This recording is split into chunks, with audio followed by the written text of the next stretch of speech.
feels so good. And that guitar. The following content contains adult language and humor that is not suitable for viewers under the age of 18. Viewer discretion is strongly advised. That's me. The views and opinions expressed during the following video content are those of the individual and may not reflect those of others. Thank you.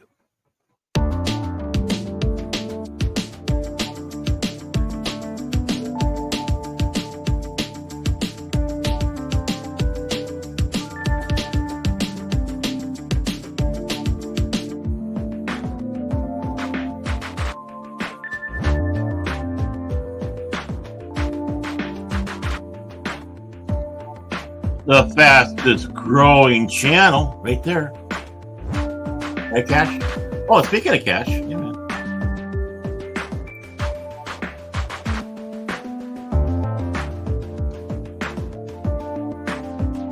He's a super trooper.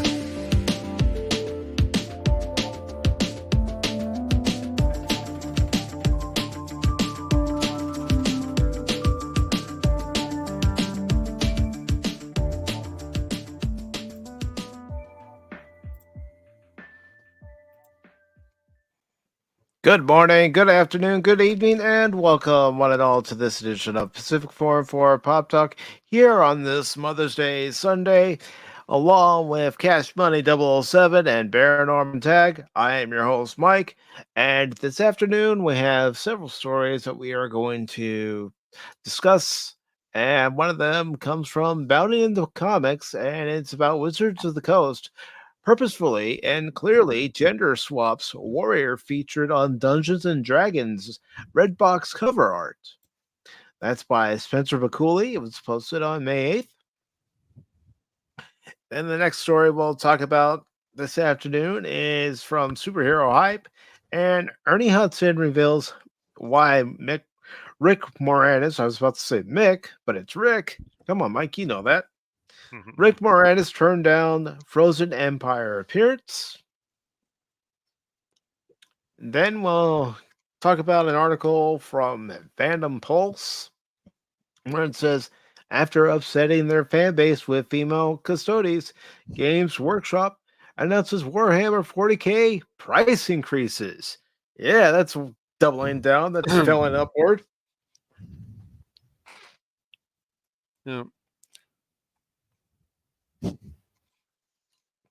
And then we'll talk about this article from Niche Gamer that says Rumble is now banned in Russia. We'll get into that and find out the reason why.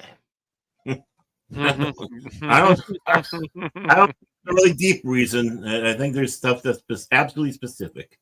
Mm-hmm. Look, I don't know, but I'm going to go into the article and see we're going to Look, Anonymous, if you can help us buy Carl's Jr., then we can make that happen for you, all right? We can make that happen. What he said in the chat. I would love to have a Carl's Jr. As we call them here, Hardee's, but we can bring back all the hot women if we're able to buy Carl's Jr. We can start that ad campaign and piss a bunch of people off. It'll be amazing. No, really, it will. And they will be pissed off, so it'd be great. That we used to have. At some point when it's updated, we'll take a look at the weekend box office numbers. And then the last story we'll talk about doubling down again. Doctor Who star David Tennant pushes back against anti-trans rhetoric. You don't need to be bothered about it. F off and let people be. Well, take your own advice, David. Mm-hmm. You mean David Twatwaffle? He's lost his mind. Oh, yeah. A lot of people have. Well, I lost it years ago, and I'm still trying to find it. I'm a Cub fan, so that explains everything. There, right there. Yeah. That man needs to be in a home. Come on, man. Come on, man. Corn Pop's a bad dude. He is. Yeah. But first, before we get into the latest episode of Beverly Hills 414, I want to say hello to Brandon Looney Tunes Fan 2000. Of course, the author and writer of Beverly Hills 414, T-Gap Steve. Big Daddy T-Cap. That's right, Big Daddy. And we also have the smartass of smartasses, Anonymous. Do, do, do, do, do. Oh, no, let's do Do, it do, right. do, do. Let's do it right. He's been a pain in the ass so long lately. Anonymous. Anonymous. Anonymous.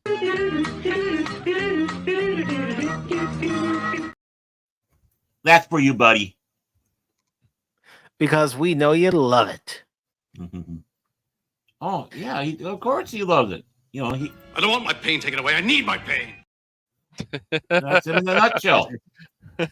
That's true. But let's find out what shenanigans we're getting into on this latest edition of Beverly Hills 414. I'm going to cue up the music. Woo, yay. Music cue, music cue. Oh, what a beautiful song. I just wonder who made that. I like to shake their hands.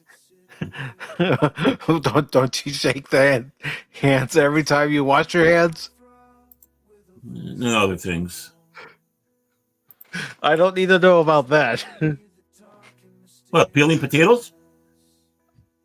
Yeah. Call it what you will, Barrett. Call it what you will.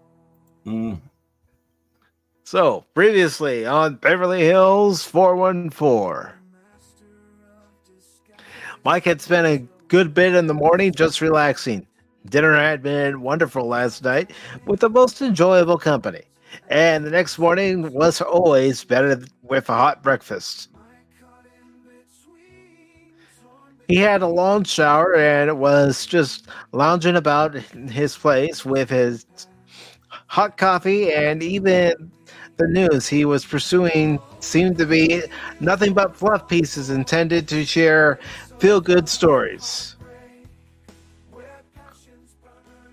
He understood that the way the universe worked, it wouldn't last. Sooner or later, another crisis or a catastrophe or something else would rear its ugly head. But for now, he had calm.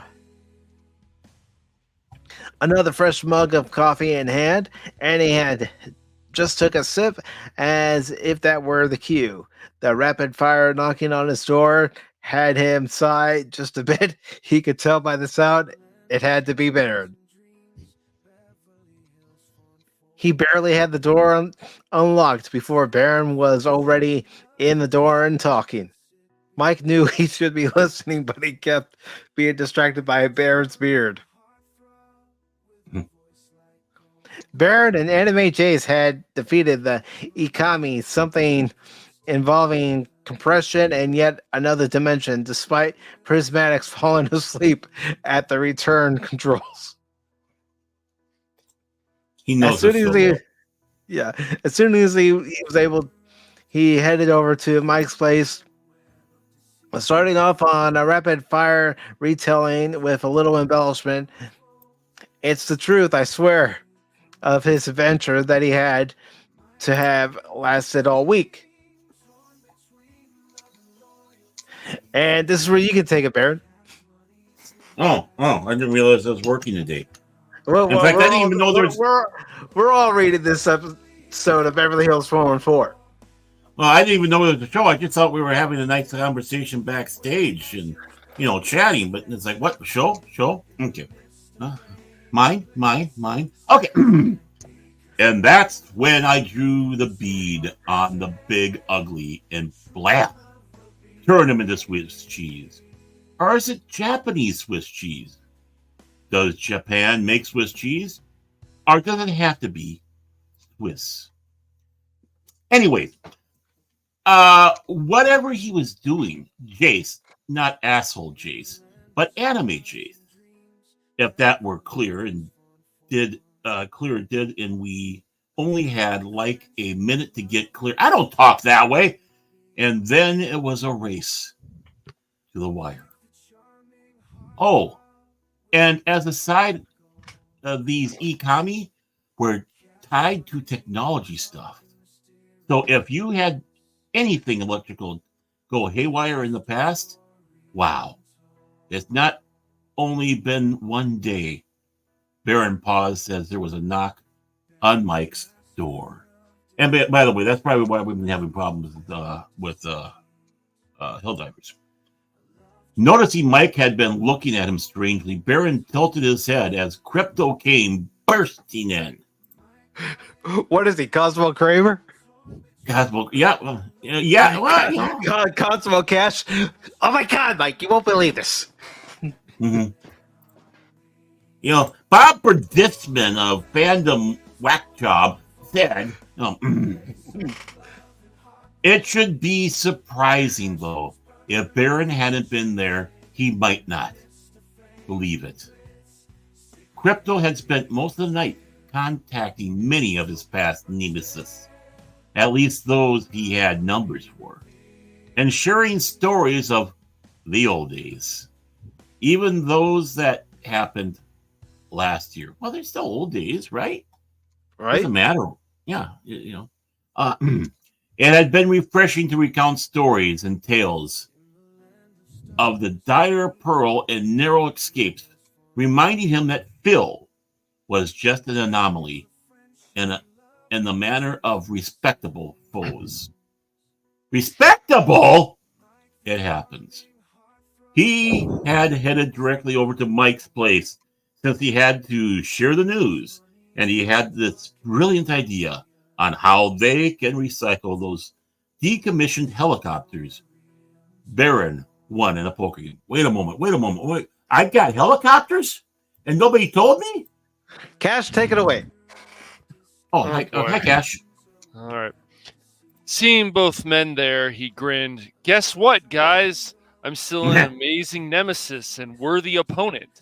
He proclaimed, to which both Mike and Baron seemed confused, hearing, I'm confused, TCAP. I'm confused. and that's Mike and Baron, not Mike Baron.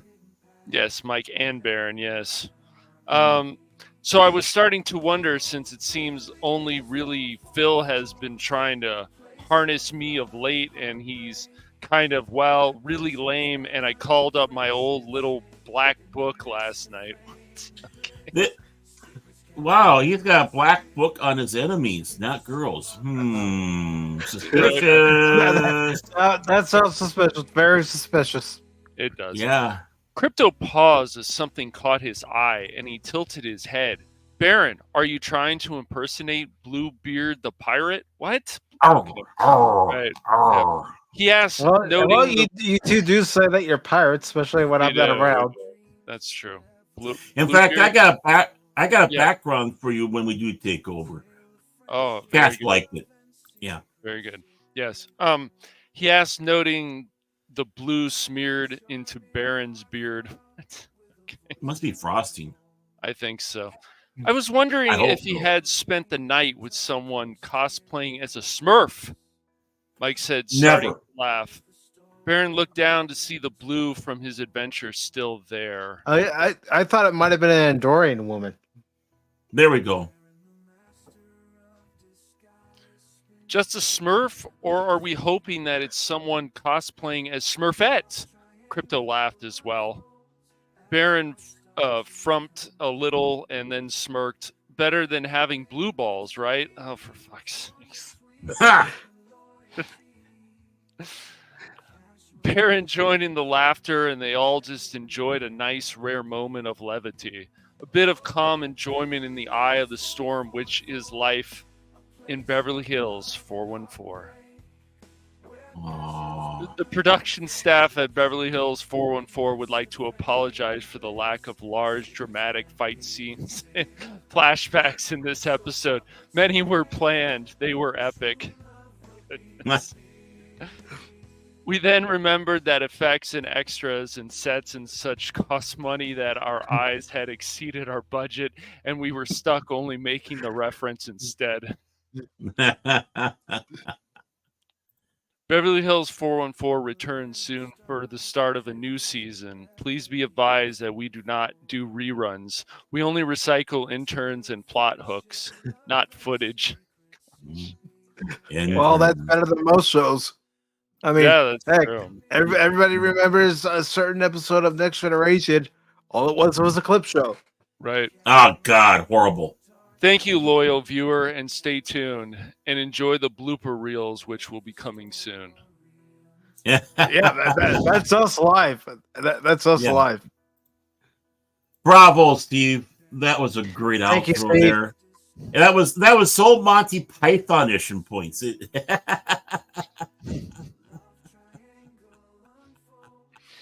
Let's see what else T-Gap saying. Games Workshop can be on the receiving end of a fire hose enema, or would that be a reward and not punishment? A reward. Yeah. Do you want to go for enema or enema or something? Anima. Anima. I'd rather call it enema. It sounds better to me. Oh, okay. But you I can know do it's the Anima. Anima song. True. Anima. Good morning, you Bulligans. Good morning, well boy. What's up, Orca Orca boy? boy? Taking out any fishing boats lately? Pop Talk needs to watch Acolyte. I don't have Disney Plus, nor do I plan on signing up for Disney Plus. And honestly, Crit, honestly. Yeah.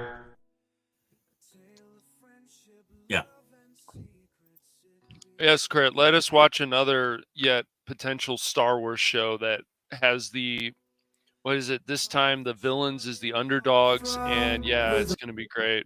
Yeah. Yeah. Oh, the poor bad guys. The poor bad guys. What's up, Pris? Oh, How you doing, Prismatics? he was sleeping on the keyboard and then heard us talking and say, Ah! "What? What the What are hell those- is that noise? What are those bastards talking about now? Exactly. That's what I say. This is what we're going to be talking about first. So I'm going ahead and putting the link into the chat. Oh. And good morning to Helion over on Rumble. Good to see you. Hello. Oh, hi. So let me go ahead and share this first article. If you would like to read it, Baron, you can. If you want me to read it, I can. No, I can read it. No problem. Let me get over here so I can get the link again for it. He caught me off guard, folks, which isn't hard to do because I'm just.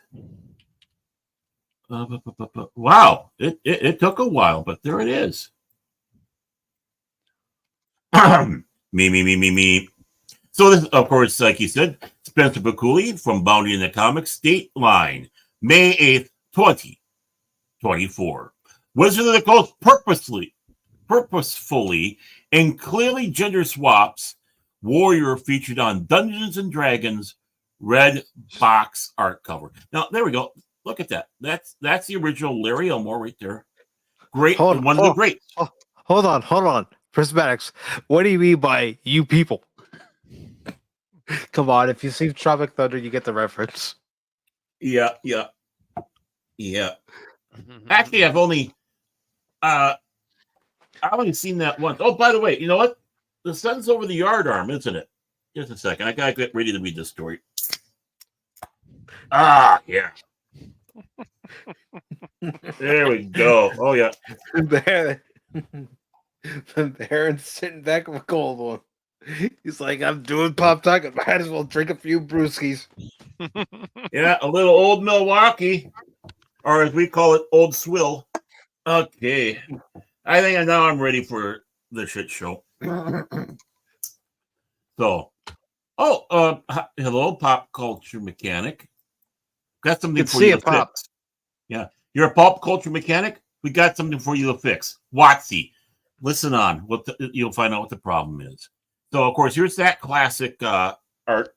And making yet another revision to the long-established lore of the popular tabletop RPG system, Wizards of the Coast has officially revealed, quote unquote, that despite appearances, the warrior featured on the cover of the 1983 Dungeons and Dragons red box set is not a man, but actually a woman.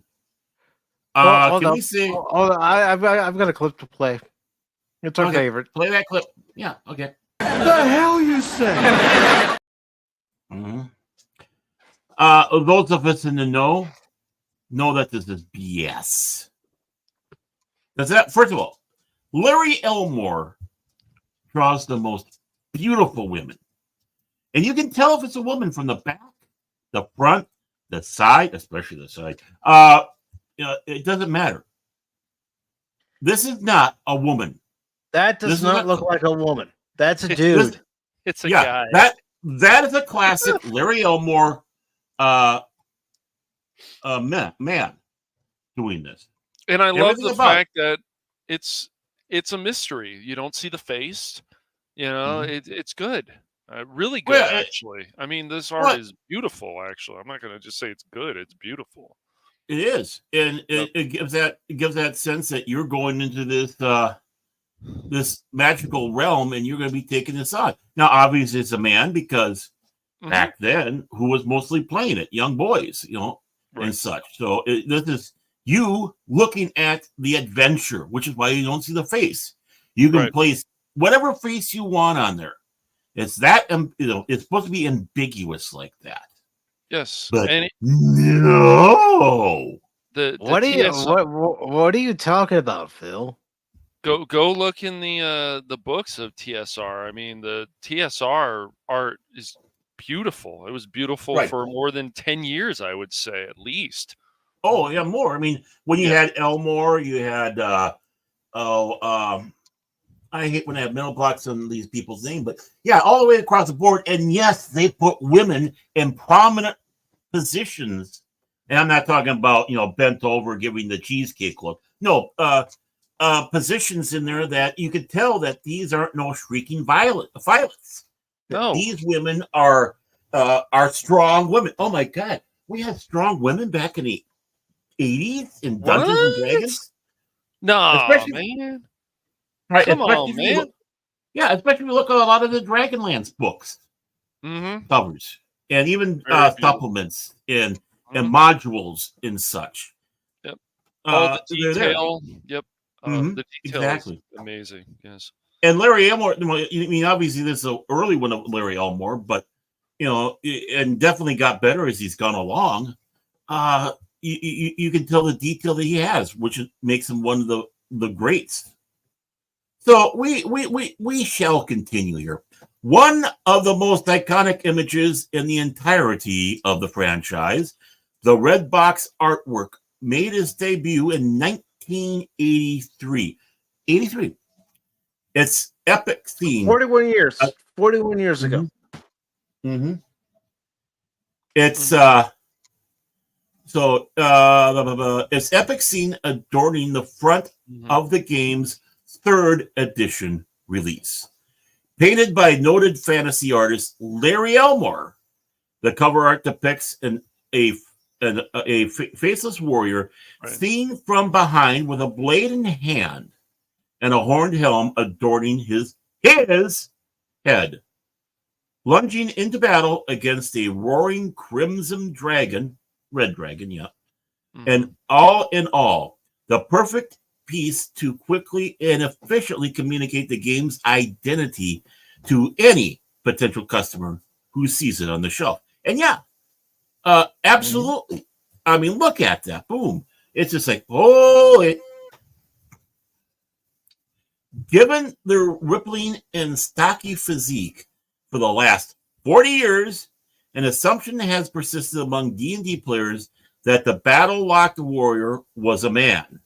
Not that it really mattered, as it was a single image used in promotion of a game, which required players to create their own characters. Again, being ambiguous by not seeing the face. However, never one to let an opportunity to virtual signal pass by them, rather than allowing this innocent assumption to continue on. Watsy, Weenies of the Coast, we should call them, has I like recently that. confirmed that as far as Why call them Wheezies? I'll just call them Weasels. Weasels good of the Coast too. are good. Oh, I think Weenies, but Weasels Yeah, I is like good. I think that's weenies, even better. weasels. Those are good. Yeah. Wankers of the Coast. Wankers Ooh, I of like the Coast. Wankers. That's Oh, I love that. I love that. I love that Wanker, especially the fact that it was Wanker County that Big Buddy. Just confirmed that as far as they're now concerned, the warrior in question is canonically a woman. Whammon. Mhm. That can be released later this year. D&D Icons of the Realm 50th anniversary set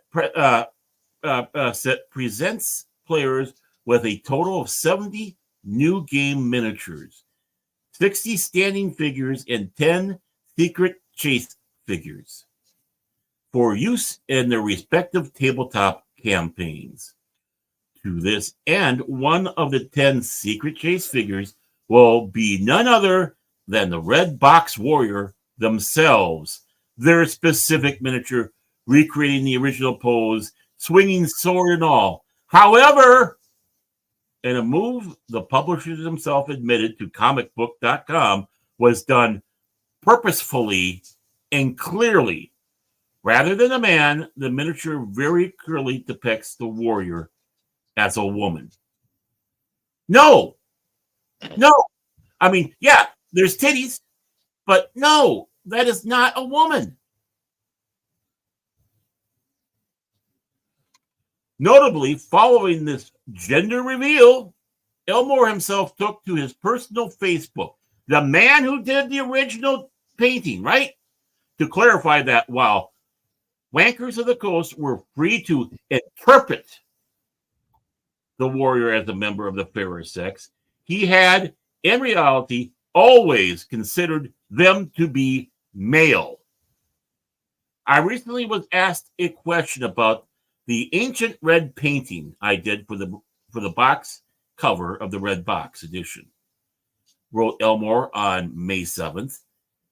Did you paint it male or female? It's a man. And there is the tweet that he had out there. And okay, yeah, it continues on down here. Gary didn't know what he wanted. All he wanted was something simple that would jump out at you, the artist explained. He wanted a male warrior. If it was a woman, you would know it, for I'm pretty famous for painting women. He is. For this specific painting, while I hide the face of the warrior so it'd be anonymous, just like I was saying before, I did not read the story in advance, folks. It's just, I know stuff. I'm smirked. While I hid the face of the warrior so it would be anonymous, it was painted as a man. You can interpret it however you want, for that is the magic of art, but I am answering a question that was asked without context. Following a humorous conclusion of now the dragon, on the other hand, Elmore clarified in a postscript, just to be clear, the thing that I love about D&D was that anyone can be anything in this game, male, female, both, neither. It doesn't discriminate. It's a game of imagination, and you can be whatever you want. Isn't that what we've been saying for the last? Wow. Wow. So wait, things don't have to be in fine print and go, oh, that makes that Wait, Right. people can be whatever they want without things being in your face all the time and spoon feeding Yeah. you? What? Right. What a That's concept. insane. Come on. Well, the man. big problem is it's a game of imagination, which is hard for them because they live in a world of imagination and they can't grasp it because it's their reality. Honestly, that's what it is. Yeah, of course. At current, the D&D Icons of the Realm 50th anniversary is now available for pre-order. No, thank you, on Wank Kids' official website ahead of its July 2024 release. This is just another example of the woke wanting to make everything female oriented instead of creating a new character because they have no imagination. No, Especially Well, for a if you- game that requires imagination. because this is the way it is, and that's it. Instead of saying, once again, we talked about this, Baron. Why don't they just make another character who's a female? They so lack you've the got imagination Of to do so, course, Cash. because why would they want to take the time to actually come up with that instead of just changing something that Well, I'll one up you. On this one. Why not use the multitudes of art that prominently feature female warriors, love female that. magic Because casters? that's not part of their agenda. That's not part of their narrative. They want to take anything that's male and make it female. And then I say have that nothing there wasn't against any. strong women. I never had anything against strong women. But if you lack even the simple imagination to create a new character, a female character, and have that character on your box art cover, you have no business even being affiliated with that company. Right. Not at all, because you're an idiot. You're an absolute freaking idiot. Just a second. I'm having a problem pressing buttons. Right there. Now, this isn't D&D. Mm-hmm. This is his spinoff that he did for the D20 system, right? So in some ways it is. It's his created world of the Sovereign Stone, Codex Mysterium. Look at that. Look at that woman on there. That's Elmore's work. Mm-hmm. Right? You know when he draws a female, even if she's a muscular woman, she still is feminine. Look at the detail, though, on all that whole cover. Just absolutely. Oh, yeah. Mm-hmm. Yeah. By the way, because he's an artist. He's not somebody working for Marvel Comics now, drawing Captain Marvel with a pig nose. Yeah, but being that we know who plays Captain Marvel now, it's kind of appropriate. By the way, those three skeletons, we're rebranding them as women. Yeah, and that sorcerer, he's trans. Okay, just want to let you know. Okay.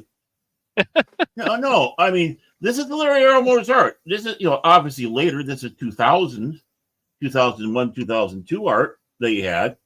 But you can see that, through the time, how much, even as great as that piece is that he had for Redbox, how much he's improved and learned doing artwork.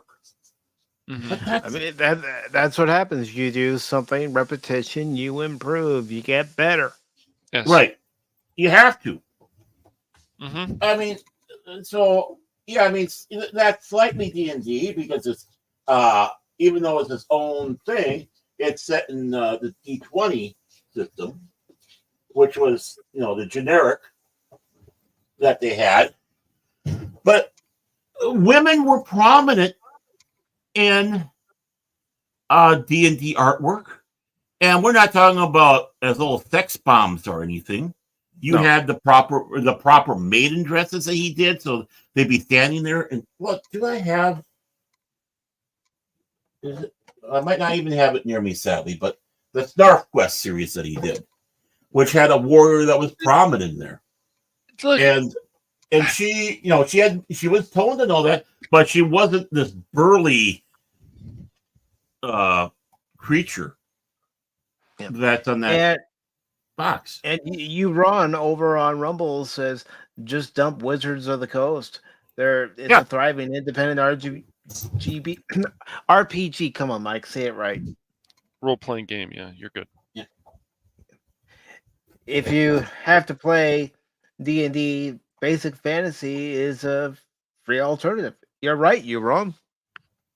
Yeah, you have the old rules remixed D&D that's free out there, where you can play it like the first edition. Heck, go back to third edition. Many of the stuff are getting reprinted. You can go to Drive-Thru RPG for a hard copy or a PDF, and go at it. And you can find supplements and such on eBay and other sources. So If you want D&D, go back to one of the better systems they had. I think so, at least. Avoid fourth. I just feel like it's just these new rule police or whatever. It's like, oh, well, you can't have an imagination about this, and this. No, but you'll have an imagination about some weird ass fanfic that has nothing to do with anything really. It's just Our some fan theory, right? Or fan theory, yes. It's not a problem, and I guess it feels like this needs to be said about 1,000 times for people to have an imagination. That's not. Yeah. That's how this starts. Oh my gosh, that's how this starts.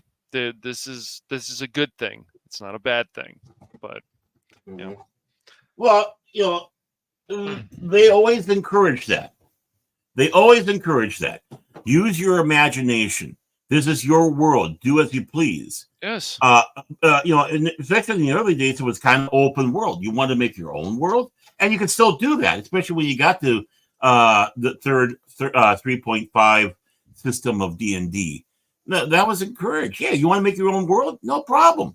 Here's the tools to do that. And what does that take? Creativity and imagination, which obviously the people at Wankers of the Coast do not have. Their imagination is just... Let's look at it this way. Seth MacFarlane wanted to do his own Star Trek series. Les Moonves said no. So what did Seth MacFarlane do? He created his own Star Trek series in the Orville. Yep. He did, yes. Now, this is just my opinion. I think seasons 1 and 2 are stronger than season 3. But that's just my opinion. And I think season 2 was the perfect balance between drama and comedy. That's what made the Orville unique. Yeah, and all comedy is drama or tragedy that we laugh at. Right. So it fits. But for all these people who are currently in the business structure on the board of Wizards of the Coast and all these companies that are deciding to say, no, this is now a female, this is no longer a male, men are bad. Well, they need a reality check. And the way that reality check is you don't give them any of your money. Nope. I was severely pissed off when they did the Watsy the Clown.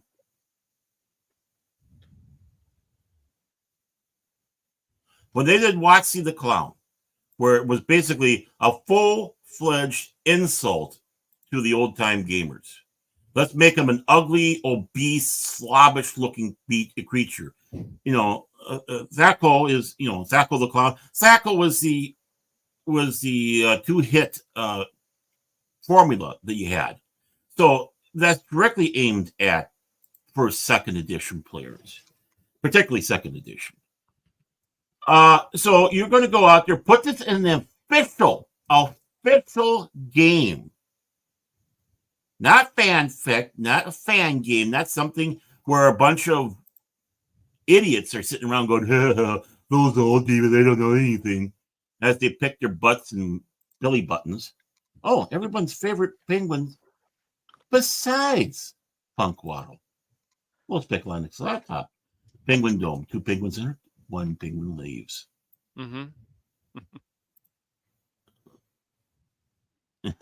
Yeah. Quit looking at their pelvic bones, you pervert. What was it going on? But no, I mean, when they started attacking fans, the old time fans, the fans that have been around, many of these people from even before first edition, basically the box, red box set, beginners or the expert series that which are the oldest ones out there. Basically the little books that they had. Being playing since then, they're the ones that helped kept this hobby alive. With TSR, many times they didn't know if it was going to be lasting or not. They were in such dire financial situation that it might not be here in the next few months, but who helped keep it going and keep it alive? The fans that loved this. You wouldn't have it if it wasn't that, if they just decided to write off, because other game systems were coming up at that time, right? There's choices. It didn't always have to be D&D. You had GURPS around the corner. You had Gary Gygax, when he left, or was let go, we should say, from his own creation, did his own Mysterious Worlds or something like that. I can't remember what the name of it was.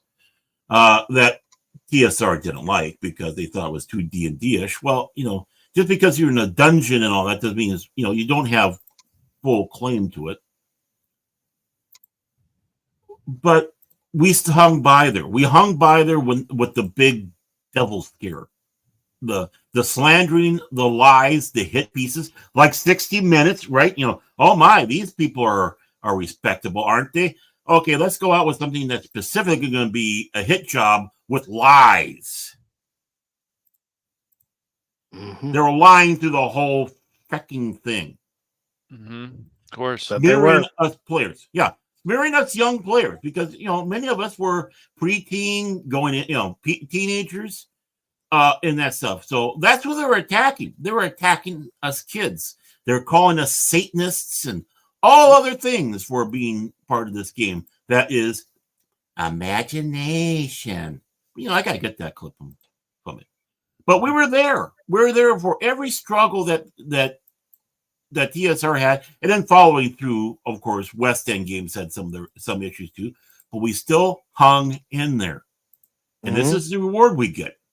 We're smeared, we're slandered, we're lied about, which basically slander is, insulted, and then made fun of, and finally, let's face it, telling us to F off. We don't want you. We don't want you. You're not needed no more. You're all the bad things about this hobby. Okay, fine. You don't want me, Watsy? You're in bad shape right now? You are in horrible shape. And one of the things why is this attitude. And Hasbro can't save you. No, because they're in a bad shape. Mm-hmm. So, okay, Watsy, have fun. We stayed because they treated us right, and we were rewarding them for that, doing our best to keep them alive. And yes, it was us fans that helped keep them alive. Now you're sitting back saying, we don't want you. Yeah, they're back off. Their imagination now, Leia, is rules for thee, not for me. That's their imagination in their brains. It seems why would they want to come up with something new? And yet, I believe, and I will always believe this: everybody can have an imagination, but once again, when you're stuck in your agendas and your nonsense, and you feel the fans of this game have done some damage to it, which they never did. No. This whole thing about saying, "Oh, well, we don't accept you." Where was that you're not accepted? It's the whole thing is stupid, but they have to do that because I guess it makes them feel better. Because why would they want to paint something that looks nice or has detail? Why would they want something that looks like Lizzo? I'm sure not all of people, but a certain number of people, and that makes them feel happy. Why is it that they sit back and they go out there and say, "Oh, Lizzo is so perfect and beautiful," and they get insulted when you compare them to Lizzo? I answer me that. Riddle me that. Yeah. It's like two-faced much. Yep. But, yeah. It's just sad because I love D&D. I love the worlds, particularly. I love. I love Greyhawk, and of course, what do? They get rid of Greyhawk as their main world when they went with the 5th edition. Why? Well, that's the old people stuff. So we're going to go to Forgotten Realms. Well, Forgotten Realms is great, and Wolfbeck, who did the box art for that? Larry Elmore, and right off the bat, what did you have? You had Watch a second. I'll show you. Going back here, hoping I don't get buried. Please don't kill me, my collection. Don't fall down and make me flat, you know. No one will find me. Sorry, There you go, Baron. You got to do some. Yep. Look at that. Who is prominent on that cover of Star Frontiers Alpha Dawn? Look at that. What is that? A woman? Strong woman? What? Come on. Yeah. No, not in the 80s. Come on, man. Come on. Mm-hmm. Oh, yeah. This is some fake news, man. Oh, yeah. And that creature that's with her up there? Yeah, that was the one that they were all getting their nose out of joint saying that's misrepresentation of black people or people of color, because it's a monkey-like creature that has folds of skin that can fly, glide. You can't really fly, but glide, right? But because it has a monkey appearance, they wrongly and quickly, with this generation of all they can do is identity politics, say that's an insult to people of color. How is that an insult to people of color? Oh, because that was a smear against them. They're perceiving it that way. They're perceiving it that way. Always, yes. Yeah. Right. And the one thing about it, just like we were talking about before, with you gotta practice. You gotta practice with art, right? You gotta practice and it gets better. The same thing goes with imagination. If we don't use your imagination, you start losing that talent, that ability to go into that magical world of make-believe. That's right. And being that these people are living in a land of make-believe, like I said earlier, make-believe is their world. It's just like you can't satire the people who are just living life like a satire. The joke's not funny no more. Right. Mm-hmm. You can't joke about it, not because it's sensitive, but how can you make fun of someone who's already in that world and it's reality to them? The joke is lost completely. And the same thing with imagination. Larry Elmore sat back and said, this was to show imagination. It was ambiguous on purpose. Mm-hmm. Because this is supposed to put you into the game. If we put a face on there, yeah, monkey flying squirrel thing. Ooh, what? And I can't. I think they were like use them or something like that. I can't exactly remember their name, but they transcended into the other game products like Spelljammer, the Spelljammer series, which was basically magic vessels flying in space, which is a very interesting game system. Is fun. But of course they went into other various science fiction spin-offs that they had, like D20 when they were doing like their future or whatnot.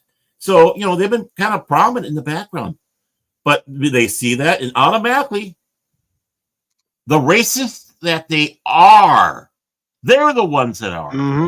And their defiant act of being a virtual signaler sees identity politics with it and associate. You're the one that has the problem if you associate a primate with a person of color. Because I don't. I never thought of that in any way, shape, and form. Larry Elmore, when he did the artwork, didn't think that. The people who created the games didn't think that. They weren't sitting around going with their white robes and crosses set up to burn in yards going, yeah, we can do this. Yeah, look at that. We got to slam against them. We're going to piss off this group and we're going to piss them off real good. That's what we want to do. No, they never said that. Right. Not a thing. Not a thing. Get your heads out of your arses, you wankers. You twat waffles. Quit messing around with our stuff. We don't it's good to see Daryl the derelict. What? The derelict is here? How can you be a derelict if he's here? He's not a derelict. Then.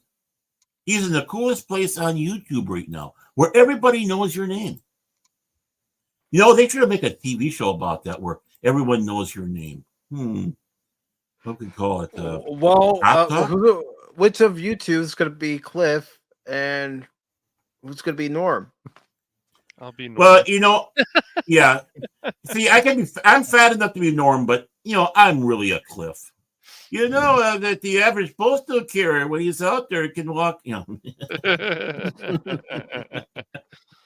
Yeah, you got a potato chip in the shape of Richard Nixon, the finest president there ever was.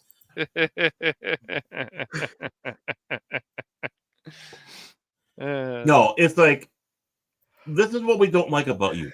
We don't mind sharing our toys with you and having you play with us.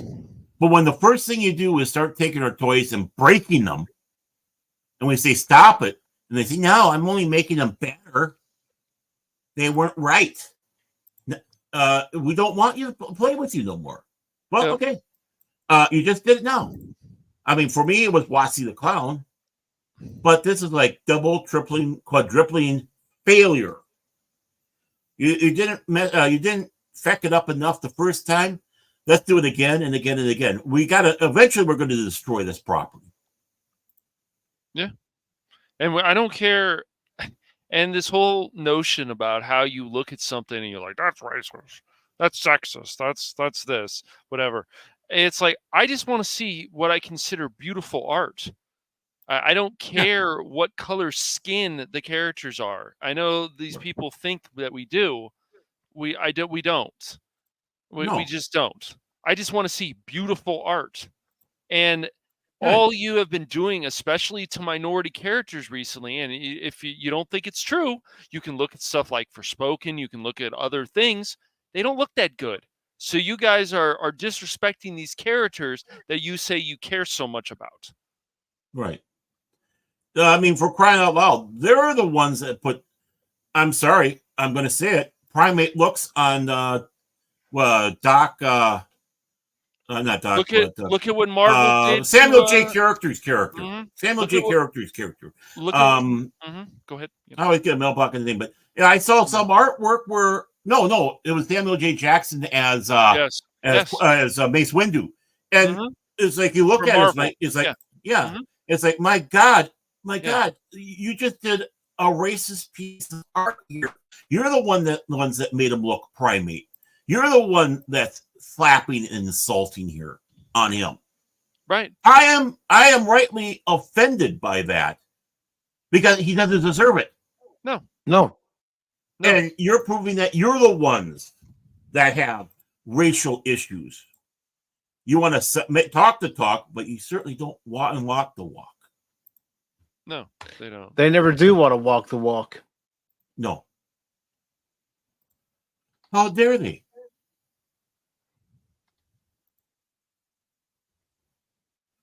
These people should be in the nut house. They need to have a stay at the Bellevue. They need to have that nice, wonderful white jacket that gives you that hug. Something like that, because there's something wrong with them. There's something seriously wrong with them. Nice Stripes reference. Yep. Mm-hmm. Hey, I can do it. Hey, that's me. I'm good for something.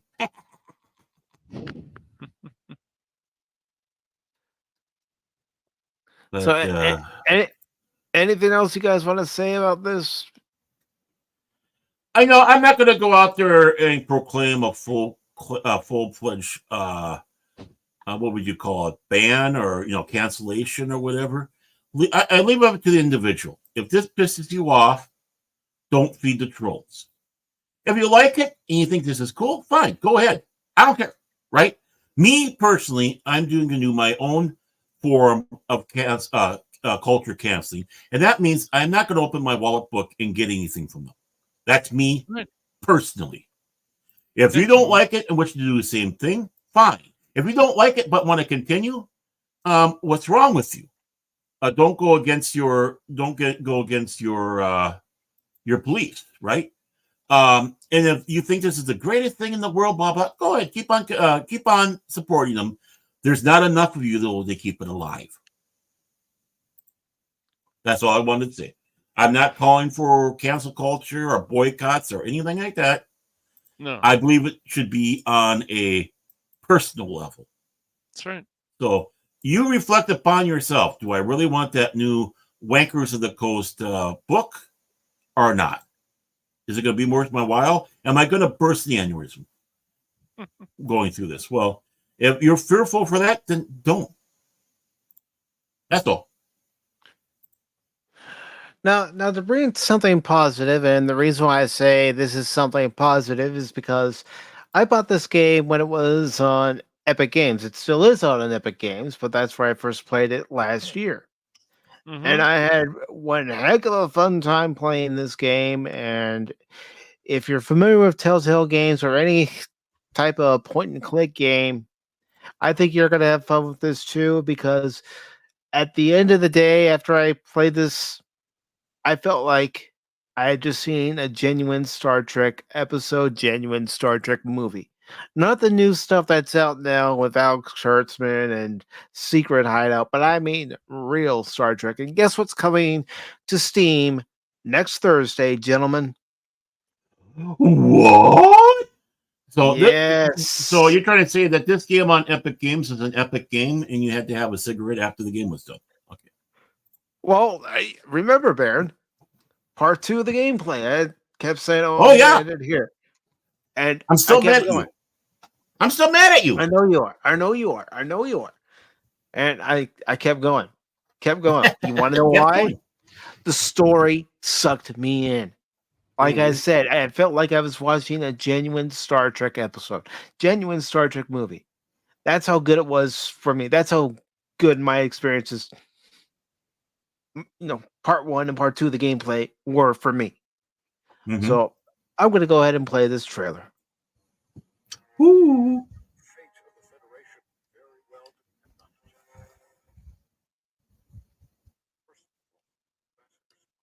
At least it's not regurgitation. I like that they put the docking ring on that shuttle. Mm-hmm.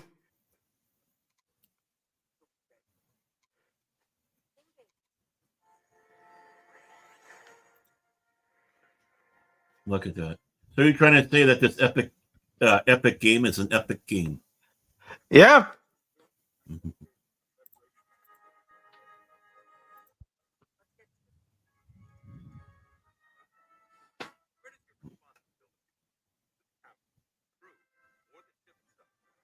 Interesting seeing a younger Riker. Yes.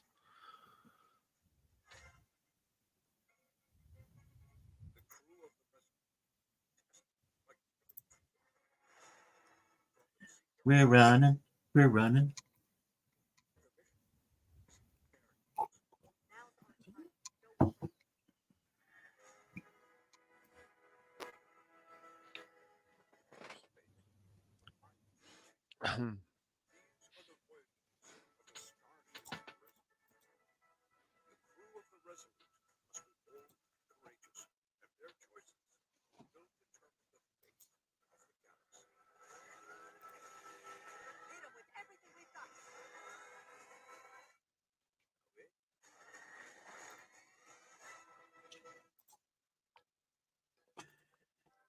Watching this, the one thing I really loved was they brought back that semi-obscure character because it was from the first season. That with the icon and basically the Guardian. Also told the Ferengis to watch themselves. Kind of you could kind of say it was somewhat like the episode with the Organians, but Yeah. it was nice that they brought him back, and more importantly, it wasn't a member bringing back. It was very pertinent to the story. It plays a crucial part of the story. Mm-hmm. It And refers crucial to choices. the last outpost, which is where you see that character. Mm-hmm. And I always liked that character, actually. And this is a spoiler, but guess what? It's not really a spoiler. The game's been out for a year. I streamed Mhm. it brings in Commander, Captain, whatever you want to call him, Riker, because he's another part of the story. Mm-hmm. As is Ambassador Spock. Mm-hmm. It is right. It's not member berries, because what I've seen of you playing it, I'm sitting back going, yeah, it's like the road home with Babylon 5. It wasn't doing member berries, but it was connecting things that were could be's and such that didn't become in those situations, and you were able to kind of see what would happen, what happened, what happened if that did play out, and that is how you do an alternate universe story. This one here, this is how you do a story where you want to integrate past episodes, and yes, I do mean episodes because I've noticed that there was kind of references to other stories in Star Trek. Mm-hmm. I mean, sickbay in the game is modeled after sickbay in Voyager. Mm-hmm. Sweet.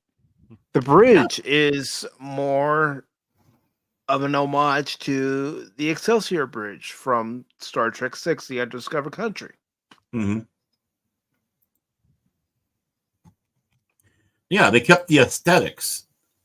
And there was, and logically so. They brought back the influences, but they still made it their own, which would be in that case. They're in Starfleet. These ships are modular.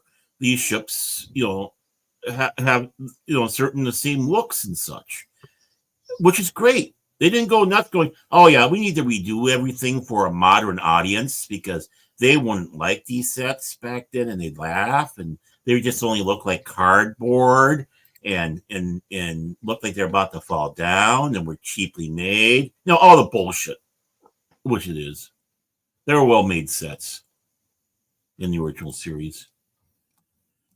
But yeah, we didn't get that. And you know how they want to do that, like STD, always call it STD, or Stranger Blah Worlds. It's just, I like that. You kept that Star Trek era aesthetic and didn't think, oh, we have to change it now to modern standards. I mean, look how much influence that was with the Orville with Next Generation. Mm-hmm. The bridge of the Orville was very reminiscent of the bridge of the Enterprise D. You still had the horseshoe on the bridge. Even though it was separated, it was still a horseshoe for their operation stations. Mm-hmm.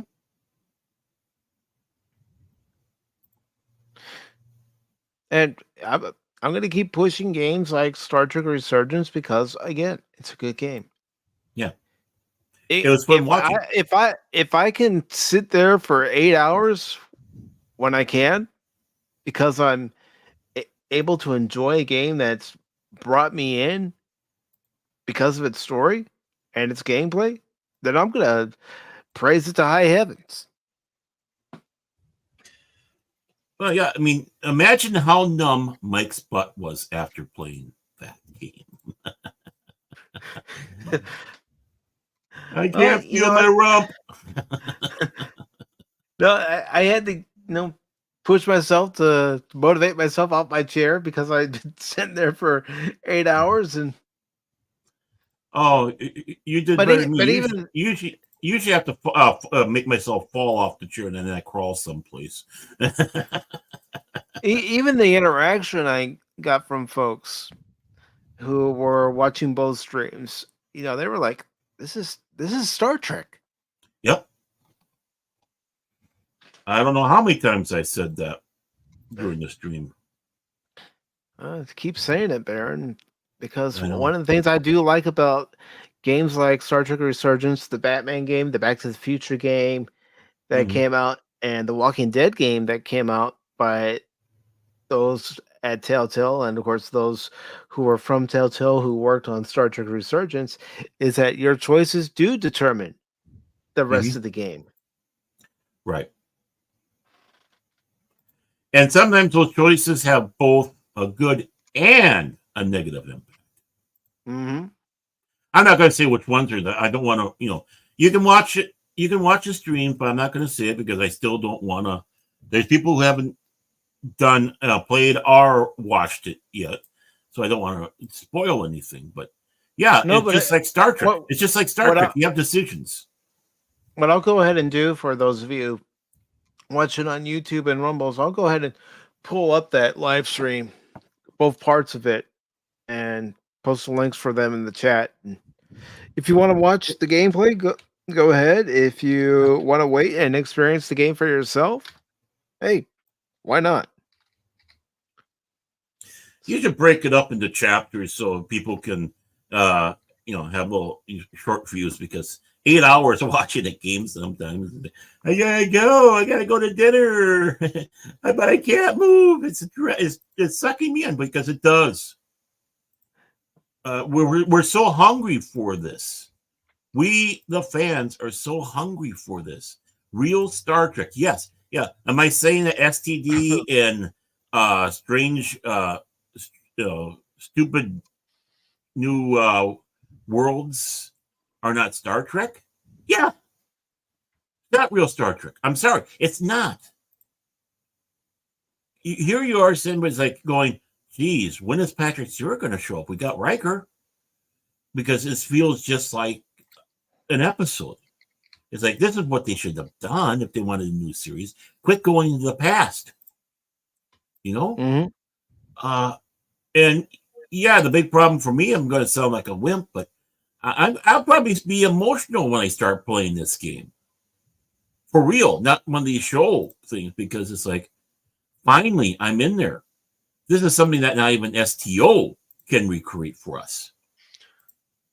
I did have some tears when I was playing the game, because again, it brought me back to the Star Trek I love. Be interesting to see how well it sells from Epic to Steam. I think it could do well, so we'll see. Like I said, Mike sold me on the game when I watched a lot of the gameplay. He sold me on it. I was like, this is solid. Yeah. And if you like that long episodic setup, then you're definitely going to enjoy these games. Right. So, but Resurgence looked good. So I was like, okay. So yeah, it's definitely on the list. Yeah. But what I liked about it, is, again, you make choices, and that choice has a positive and sometimes a negative to it. Right. Just like you had situations in Star Trek. It's like, this is not easy. Now you know what Kirk and Picard had to go through. Mm-hmm. You have consequences as far as, which crew member you save, which crew member you don't save. Mm-hmm. Arcade or two are all this. They need to do a sequel. Are they going to do a sequel? Do a freaking sequel? Probably not, because I haven't heard anything on the sequel. I would love for there to be a sequel. Mm-hmm. And I'm sure Paramount doesn't want to have a sequel because it had so much of a positive impact. It took away from their crap. Do you mean they like that more than what we have? Than Captain Mikey? Yes. Mikey Spock? Certainly made this Star Trek fan happy. Yep. I need popcorn when I watched that. I should have made some. That's the me, not you thing.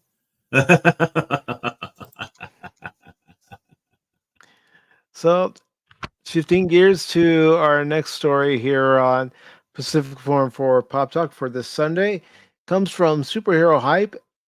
It is by Lee Paratag, and it was posted on May 9th. It says, Ghostbusters Ernie Hudson reveals Rick Moranis turned down Frozen Empire appearance. Let's see. I am the gatekeeper, keymaster. Are you the gatekeeper? Ghostbusters Frozen Empire star Ernie Hudson recently shared that his former co-star Rick Moranis turned down an offer to return to the sci-fi comedy franchise. In an interview with Screen Rant, Hudson revealed that the Frozen Empire team was unsuccessful in convincing Moranis to reprise his role as Louis Tully from the first two Ghostbusters movies. I don't know why I haven't had a personal conversation. I talked to Ivan Reitman before he transitioned, who I know I'd spent a lot of time trying to convince Rick. I know that the other guys have talked to him, and I'm not sure why, Hudson said. He just said no. Hudson continued, I know they offered him more money than they offered me, and if I thought going Wow. to his house would make a difference, I'd be there because I'd love to see him. And not just in Ghostbusters, but I think he's an amazing talent. I'd love to see him back if there was any possible way, you know? Moranis retired from acting in 1997 so that he could dedicate more time to raising his two children as a widower. He has not appeared in a live action movie since 1997's Honey, We Shrunk Ourselves, although he is signed on to appear in Disney's upcoming movie Shrunk opposite Josh Gad. And But it says more. he did reprise his role of in Bob and Doug McKenzie, the McKenzie brothers. I believe it was for a beer company up in Canada. He did reprise that, and I think he provided a voice of his character just for like a brief thing, animated. Other than that, yeah, he's been MIA. And he also did provide his voice for an episode of Big Bang Theory as well. How many assholes we got on this ship anyhow? Yo! I knew it. I'm surrounded by assholes. Love that clip. And hello to Jace. Good to see you, brother. What's up, buddy? It says while Moranis was absent from the cast of 2021's Ghostbusters Afterlife and its 2024 sequel, Frozen Empire, there is always the possibility that he could return for a future sequel. In February, Frozen Empire director Gil Kennan shared that he has already discussed where to take the franchise next with producer Jason Reitman. We love these characters and we would be really happy if audiences were down to keep going on adventures with them, Keenan said. If audience feels this way, then we know what the next stories are going to be. Ghostbusters Frozen Empire is the fourth installment in the original Ghostbusters timeline and the fifth movie overall in the franchise. In the movie, the Spangler family returns to where it all started, the iconic New York City firehouse, to team up with the original Ghostbusters, who've developed the top secret research lab to take busting ghosts to the next level. But when the discovery of an ancient artifact unleashes an evil force, Ghostbusters new and old must join forces to protect their home and save the world from a second ice age, reads the official synopsis. And to be honest, I initially enjoyed the movie when I first came out of the theater. Then a couple days later, after thinking about it, I had my problems with it. Problem number one, the character of Phoebe. I felt her character development was a step back. And then the very little time that you see some of the original Ghostbusters, especially Bill Murray, you got to have Venkman in more scenes. Oh yeah.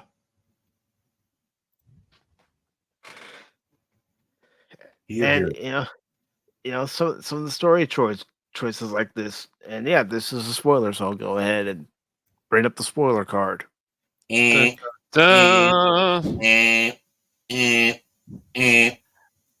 But the Ghost Girl relationship between this ghost and Phoebe, it didn't work for me. Didn't work for me at all. Now, I know some might say they were hinting at a lesbian relationship. I wasn't getting that hint. I just don't think the way they approached it, as far as this Ghost Girl and Phoebe, was really a well thought out direction. Well, of course, people were going out there right away going, hey, she's a lesbian, because that's the best thing, the only thing they can do. Oh, two women are together and getting along or whatnot, or having a close relationship. Oh, yeah, they're doing the scissors. They're scissoring. I told you she's a lesbian. You know what that's, of course, from, Mike. Baron will find out next week, but yeah. Yeah. What? But I mean, yeah, it's disappointing that you didn't get to see Louis Tully again in either Afterlife or Frozen Empire. But I'm not really sure where his involvement would have been in the movie. Who's to say he would have still been an accountant like he was in the original Ghostbusters?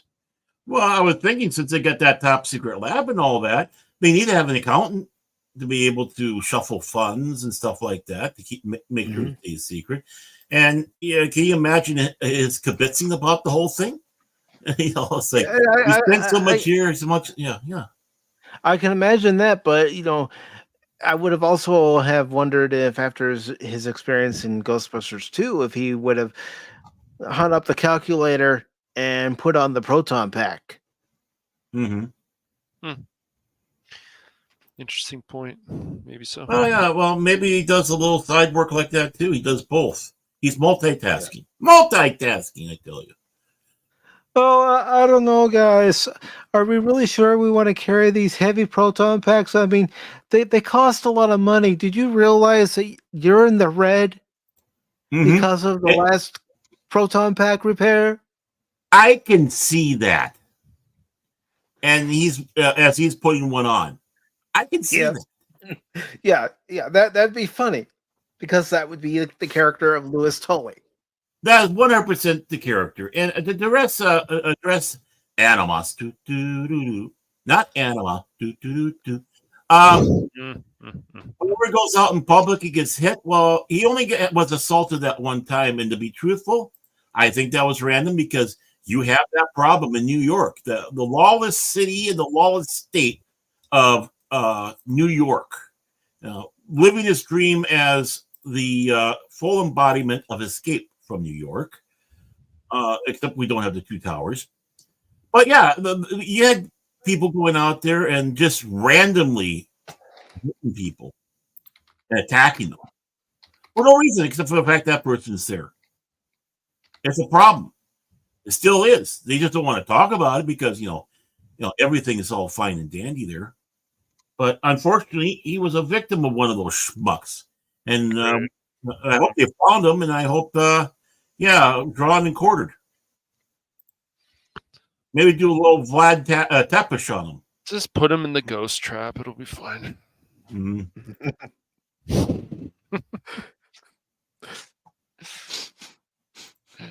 So it's sad. It's sad. I mean, it is. Send them to the ghost world. Put them in the refrigerator. It's okay. But the big thing is really, he doesn't need to work anymore. No, he the doesn't. Man was smart. Yeah, I mean, just like Louis Tully, he was smart with his money. He doesn't. He's got more money than we can imagine, and rightly so, because he did great work.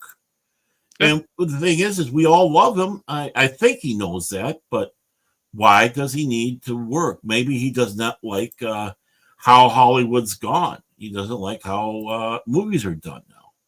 It's interesting. He's going to be doing that one Disney one. So I don't know. I hope he does come back at least for a little bit. We need him. We need him. The best Canadian ever. Ever! All right, you hoser. Yes. Hey, take off, eh? Straight through. What a great movie. Yeah. Why don't you take off and get me a twofer, eh? Go to Tim Hortons. Don't forget your toque. It's good out there, eh? And I love in that movie, not only did you have Max von Sydow, but you also had Mel Blanc playing the voice of their father. Mm-hmm.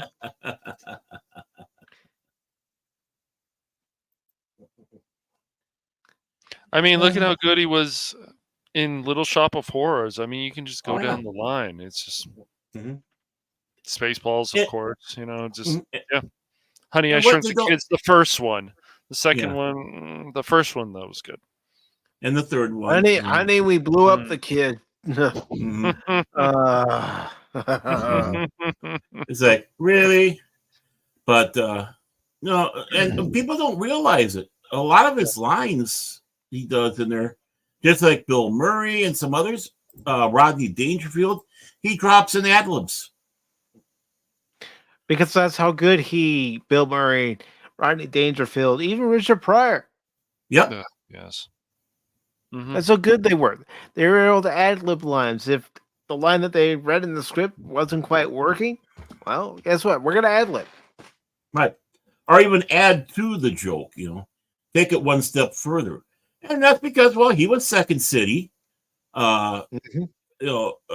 stage work, and of course, obviously the TV show. They had to work on their feet. They did a lot of improv on their show, just like doing improv on their stage stuff. So you're trained again. You're trained to be quick on your feet on that stuff, and you got to keep it up, or you lose it. You get rusty. Do you? So going back to Ghostbusters, Mike, do you feel that Annie Potts, they gave her a good role? Did you like her role in Frozen Empire? I mean, she was Janine, but again, they focused more on the newer cast members than they did on the established cast members. And this is my point of view. I'm thinking if you're going back to New York, it's fine to focus on the new characters. Yeah. But also don't forget the established characters, the ones that started it all, the ones who made that firehouse what it is. They're just as important. Well, because even Phoebe's mom, Paul Rudd's character, and podcast, I felt their characters weren't fully developed for this sequel. I didn't. I felt they had a step back. Paul Rudd and Carrie Coon's character are supposed to be romantically involved. I didn't feel that. Yeah. They weren't acting like two characters who were supposed to be intimate and in love with each other. They acted more like they were estranged friends at times. Did you like Paul Rudd's character in this, though? I liked him better. I liked him better in the first one. Okay. Yeah. Mm-hmm. Well, I think one of the problems is they're dealing with too many people. Right. That we've seen that be a problem in movies as well. So certain characters don't become as important, and they all should be just as important. Yeah. But you only got like an hour and a half, 2 hours to do all this stuff in. Right. And it's hard when you have the 4, or actually 3. Well, yeah, 4 because Annie Potts. The old troop, you have all the new ones. Now you got to do the shuffling around. The one thing I love about the new Ghostbusters game, Spirits, whatever, is that you still have Ernie Hudson. He's playing his voice. He's like the boss of the whole thing. They have that young girl that could easily be Louis Tully. They could have, but if they could have gotten Rick Moranis to play it.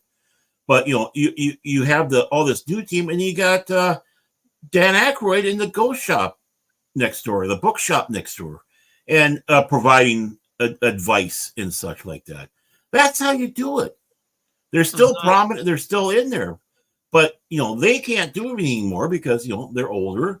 It's time for the new kids on the block to come in. Boom, there you go. Mm-hmm. And to answer T-Gab's question, I did watch the Extreme Ghostbusters, and that cartoon did an excellent job at reintroducing the classic characters. I think all what was it? There Hmm? was at least two or three different cartoons of Ghostbusters. At least two, Well, I guess. well, you had, well, yeah, you had There was the, Real Mhm. Ghostbusters, then Real Right. Ghostbusters became Slimer and the Real Ghostbusters, and then you Yeah. had Extreme Ghostbusters. right. I got to go back and watch this. And Real Ghostbusters had JMS as one of their the team members on there, Awesome. which is why so many of those stories were so good. It's like, okay, we're going to make sure Yeah. we have, because he was more than just a writer on there. So it's like, this is how we try to do good stuff. This might be a quote unquote kid show, but does that mean we have to dumb it down? Dumb it down? No, they didn't dumb it down. They still made Mhm. it a smart, intelligent show. Even episodes of He-Man and the Masters of the Universe and She-Ra, JMS was on that. Well, yeah, because JMS actually was one of the creators of She-Ra. Mm-hmm. Awesome. So, yeah, so you have all that. Is great, is wonderful. And it's like, this is something that everybody can enjoy. The kids, the adults, all. Yeah. So, And T-Gap's right. yeah. The episode where they brought back the OG team was really well done. Because they also brought back the originals, well, sans Lorenzo Muse, because they had Dave Coulier as Peter Venkman, but still they brought back the original voice actors. Mm-hmm. I love Lorenzo Music doing that. I think he played the best in there. If you can't get Bill Murray, he was a good follow through. Yeah. And, it is ironic how Bill Murray didn't particularly care for Lorenzo Music's portrayal of Peter Venkman. Mm-hmm. Yet, Bill Murray goes on to voice Garfield. Right. And that was his complaint. I don't want my character to sound like Garfield.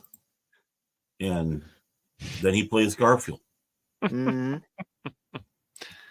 Like, are you just messing with us, Bill? I mean, he could have been. I mean, it is Bill Murray. He does have that quirky sense of humor, and but yeah, Lorenzo was the best. When they did that voice change, it's like, oh, come on, man, that Ghost Pop, Corn Pop, Ghost Pop, he's a bad dude. And there was that summer where I worked in out of a firehouse, down there in New York. New York, biggest city. Yeah, I was down there, and I put this pack on me, and I went out with a bunch of guys, and we hunted ghosts. No lie. Baron's been getting into the cookies again. Yeah, he is. No, actually, the gummies. Oh wow, I can hear colors right now. That's interesting to know, Baron. Yes. Thank you for sharing. My hands. How I never realized how big my hands are. Whoa! I can crush a tank with them. Ooh. Right. I don't believe that for a moment. Do you, Cash? No. Yeah. Hey, man. So as you can see, we're going into the weekend box office because it's finally up for us to look at. About time, you losers. And Kingdom of the Planet of the Apes, only 56.5 million here domestically. That's not good. No, you're starting to get into the summer season. I know it officially doesn't kick off until near the end of the month. Yeah, Memorial Day. Looking at the budget right now. Well, okay, you do that, Cat. Yeah, it says a budget of 160 million. I guess. Jeez. Ooh. Ow. Wow. Good luck, guys. Yeah. Let's see what it's made worldwide. I'm not being snarky either. Oh, 129. Actually did better internationally than and domestically. 29 million worldwide. Yep. Yeah. Yeah. The funny thing is, I think these monkey films always have. You know what I mean? I think they always have had a better audience worldwide than in the United States. I've watched the original, of course, with Charlton Heston, the first one, but You I've never. blew it up, you maniacs! It's been a while since I've watched it, but yeah, Crit just raves about these, especially like the Andy Serkis films. I'm guessing he's going to go see this one too, but I could be wrong. I was not a big monkey film No. guy, but I remember the one where they're underground and they're worshiping a nuclear bomb, and it's like Alpha Omega on the bomb. It's like, oh, okay, this is interesting. We've had a total of 6 of these movies or something around there. Oh, the new ones? Oh, I added with the new ones, yeah. I don't know the exact number. I do remember the one that came out with Mark Wahlberg, and I saw clips of that. I'm going, oh, this looks bad. Yeah, and in the old original run, you had Ricardo Montalban in his Chrysler Cordoba with Corinthian leather beneath the Planet of the Apes. Thank you so much. Like I said, I'm not a big monkey guy. Wow, this is the 10th film. 10. Wow. That's crazy. This began in 1968. Yep. Wow. Jeez. Year I was born. I was going to say 10 years before I was born. It was ahead of your time. Yeah, it was. Then we have Fall Guy here that made $13.7 million this weekend, and it currently has a worldwide total of $103 million. It kind of had a big drop, didn't it? Yeah, it estimated around 120 million, 140 million for their budget of the Fall Guys. Why? No, I'm serious. Why? That's the same question we asked last year. You had Transformers: Rise of the Beast that had a $300 million budget. You had Indiana Jones even that had a $300 million budget. You had Dead Reckoning Part 1 for Mission Impossible that had a $300 million budget. Yep. I mean, they say despite the 27.7 million domestic opening weekend, Fall Guy has been struggling due to its massive 125 to 140 million budget, which makes profitability difficult to achieve. I would think so. I'm not being snarky here at all with my statement. No. What in the world made them think that this would explode big time? I don't know. I love the Fall Guy TV show. Yeah. I love watching it with my dad. But when I saw the trailers for the movie, I'm going, oh, this looks so stupid. Right. Again, they're taking an old established IP and they're going, we're going to make it funny now. It's going to be it'll be like a comedy and everything. We're going to have good yucks at the characters at their expenses. It's like, that's not what we want. If you're going to put the humor in, put the appropriate humor, what they used to have in the Fall Guy, right? And when it comes around the budget, again, not being mean, this movie shouldn't have that huge of a budget. You mean you can't lower the budget a little bit and tighten it up and have a smoother film? Because with the Fall Guy, which, yeah, people like it. I know we have people that follow us that really like the Fall Guy and we're excited for this movie. And, I can understand. But it's just, where do they think that there was that huge of a following? They should have Star Trek 2'd this. A tighter budget, right? Work with, what you got, practical effects instead of relying on CGI for whatever reason. Now, CGI is more expensive than practical effects. When it's supposed to be when they were talking about CGI, it was supposed to be the cheaper alternative. Right. Well, I got lied to. Just like ebooks were supposed to be so much cheaper, and Another lie. Digital games, they were supposed to be cheaper. No overhead for stocking the games. I mean, some Yeah, ebooks are cheaper, but yeah, Baron, you're right. I mean, well, some, yeah. some are, yeah, some. But I'm talking about overall. I'm talking about overall. Yeah. What do you think an ebook should be around? What, $10 or less, Baron? Well, at least because think about it, they don't have to worry about printing. True. They don't have to worry about packaging. They don't have to worry about shipping. Right there, those are huge costs. Those are huge overheads for these companies. Trying to churn out all these books, make sure they're all right and packaged correctly so they're not damaged. Then shipping them out and hoping to God that you don't have Swifty Swift being your truck driver. And boom, there it is. Swifty Swift. Yeah. Now, And Anonymous is right. Star power and action had very little to do with the show. Right. Right. I mean, what you do is you start out small and with a smaller budget, you might get a hit, or you might just have a moderate response. And if you have a lower budget, you still make a profit. Star Trek 2 defied the odds. They went out there and just hit it out of the park, giving us more Star Trek films. It was supposed to be the last Star Trek. This was a swan song. Spock's going to die and all this. And they sail off into the sunset. But game became too popular. And how many more movies came out of that era? Boom.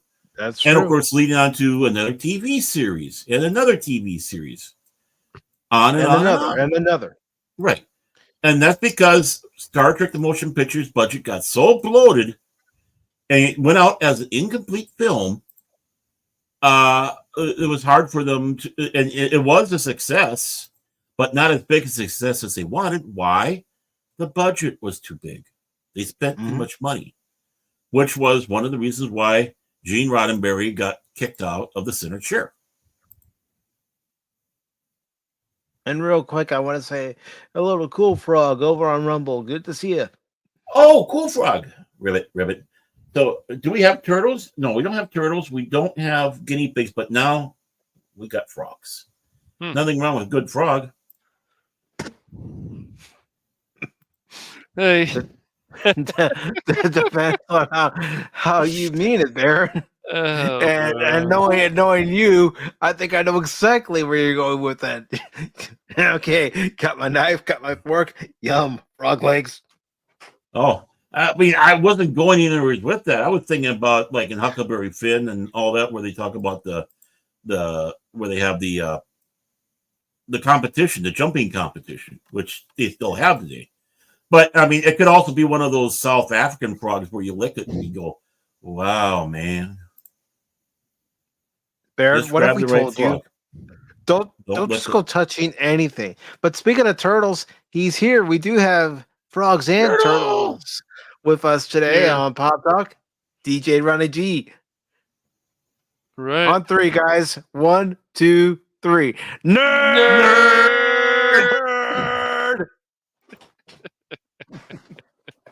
And he's going to get us for that. He's going to get us for that. I know. We're just inspiring them. That's what we're here for, inspiration. What do you mean we're... thank you so much there. Anonymous last few weeks, man. He's been spicy. Hey, Anonymous.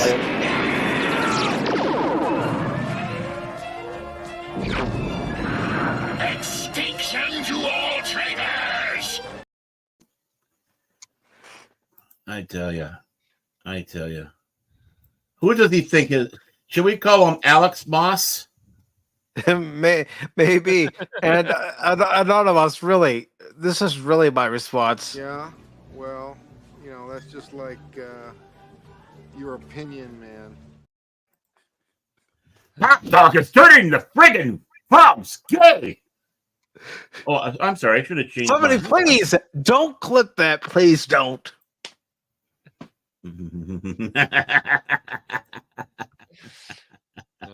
Baron's Hey, what's working wrong in his lab right now. Ooh, what's this experiment going on? Yeah. Yeah, we're gonna see him one day on camera. He's gonna have the spiky hair, and there's gonna be soot on his clothes and on his That's right. face. And Yep. what have you been working on, Baron? Try to make the freaking frogs gay. That's what I'm doing. Okay. Actually, my hair is kind of spiky right now. And it's like, oh, okay. Haven't done anything with it. And Challengers is at 68 million worldwide. I don't think that movie had a large budget, so that could actually be very good for the movie. Yeah. Yeah. I think it might have And been. see, just like I'm sitting back saying, have a smaller budget and you're going to get bigger rewards. Yeah, 55 million. So they're kind of. Yeah. Oh, yeah. They're doing good. They're doing all right. Yeah. They're gonna make their money back and more, most likely. Mm-hmm. And that's how you do it, Hollywood. Heck, when I went and saw Megan last year, that movie only had a $12 million budget. It did well. Mm-hmm. Yeah, I have to admit that review I read about Challengers, I was like, oh, this kind of looked interesting. Okay, maybe I don't want to see this now. Okay. Well, remember the budget for that Godzilla movie was ridiculously small, and look at their returns. Mm-hmm. Of course, I mean, obviously, most of the what they made in America was going around in circles and another ticket, please, another ticket, please, another ticket, please. You know I'm right. You know I could definitely see him doing that. Yeah. Yes. And Tarot, I'm not really sure about this movie. I haven't even seen a trailer for it, but 20 million. I guess if it was a small budget, that's okay. But I don't know. It just continues to be a theme where these movies come out to the theater and they're not making a whole lot of money like they used to because people are rejecting the movies. They're rejecting Hollywood because they're not getting good content. Right. It's not because people still have fears of the coof. Yeah. It's because they're just tired of the garbage. Yeah. I'm not interested in going out to see movies. I don't know. I haven't even heard a lot of people talking about the Fall Guy. We don't even hear that on social media or anything really. Like, oh, you guys see the Fall Guy? Oh, it's great and stuff. Nope, I don't hear any of that.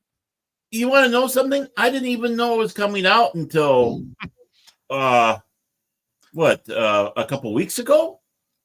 Yeah, I mean they've obviously been doing PR for it, but I don't. Their PR sucked. Well, yeah. Because I mean I was out there. Well, yeah. Because you'd think I'd see something when you go looking for stories, right? To have on there, and I didn't see anything until maybe about somebody talked about it, and I can't remember who said that. They were a big Fall Guy fan and they're looking forward to seeing it, which is great. Yeah, I hope it didn't disappoint. Honestly, I don't want it to disappoint, but that's when I first started hearing about it, and then I finally saw this stupid trailer, and it's like, yeah, that's a hard pass for me. Yeah, Kung Fu Panda is pretty cool. I might have to check that out. Yeah. It's like when the Will Ferrell did the Land of the Lost movie. Not very good. No, I mean, it made a mockery. That movie looked terrible anyway. It was not very good. But I love that they went back to the classic Lee Stack look. I did like that. But which one was this? Abigail. This was Abigail. Oh, which is now available to watch on digital. So, what would you rather do? Watch it at home and rent it there, or go to the theater? I think for a movie like that, for me personally, I'd just sit at home and watch it. Yeah, for the movie prices, yeah, and that's just it. The movie price, everything's going up.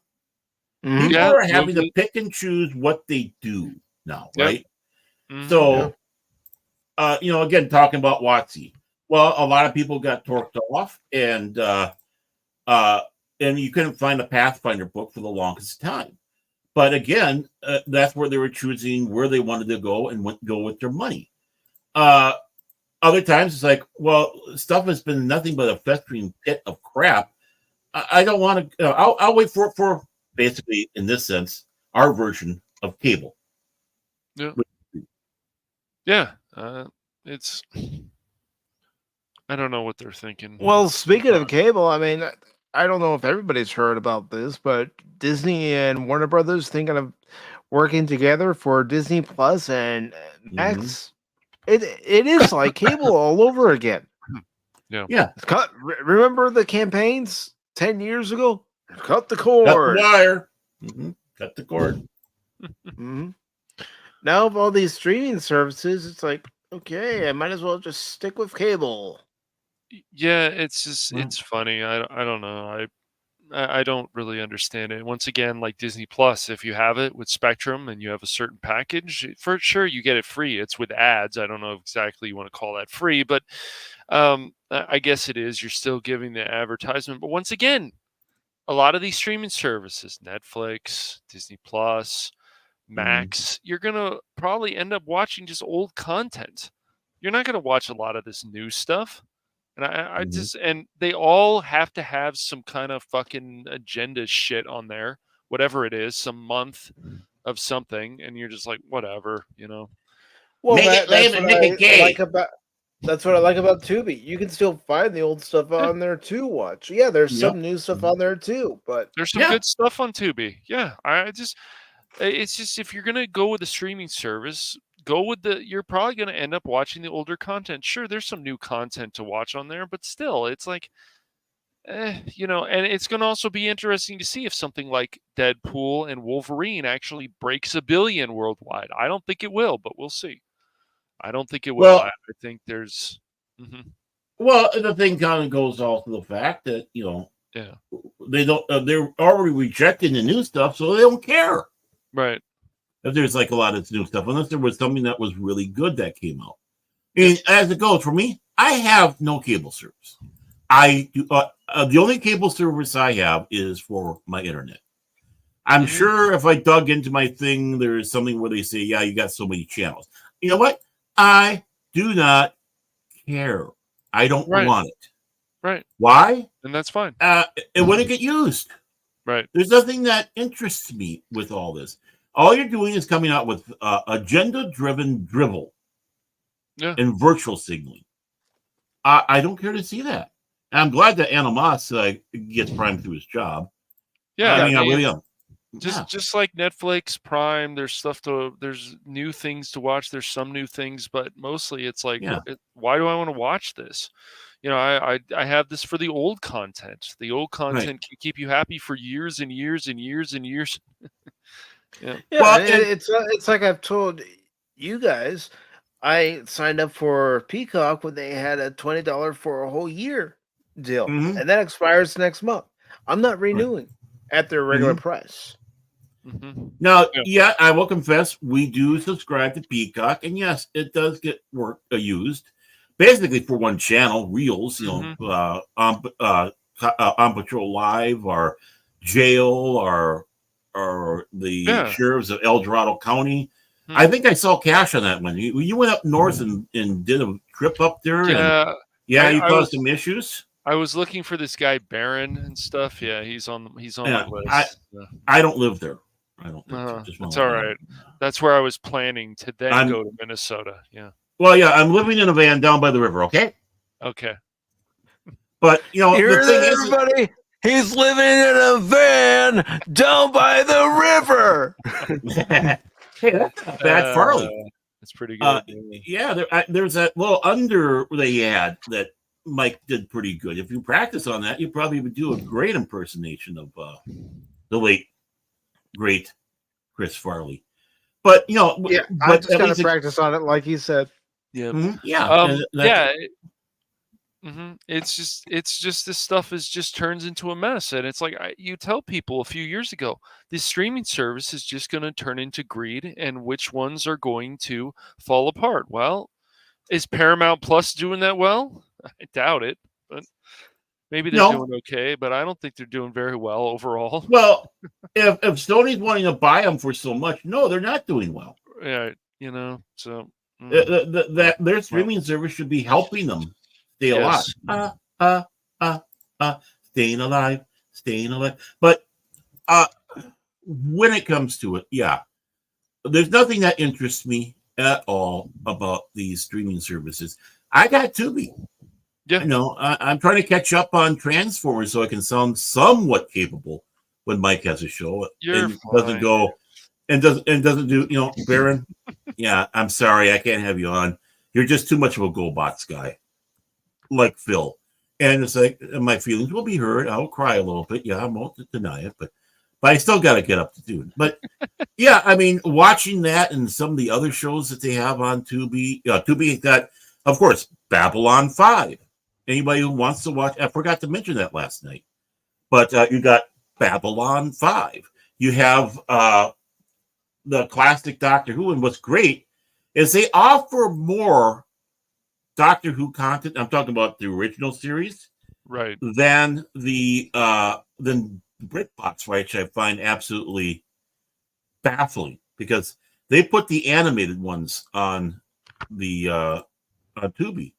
They should be on BritBox. What the hell, man? It's good. That's a good point, man. Mm-hmm. So it's like, what, you want Doctor Who? Why go to BritBox anymore? You got that. If you don't have an ad blocker, fine. You go through watching some ads. You know,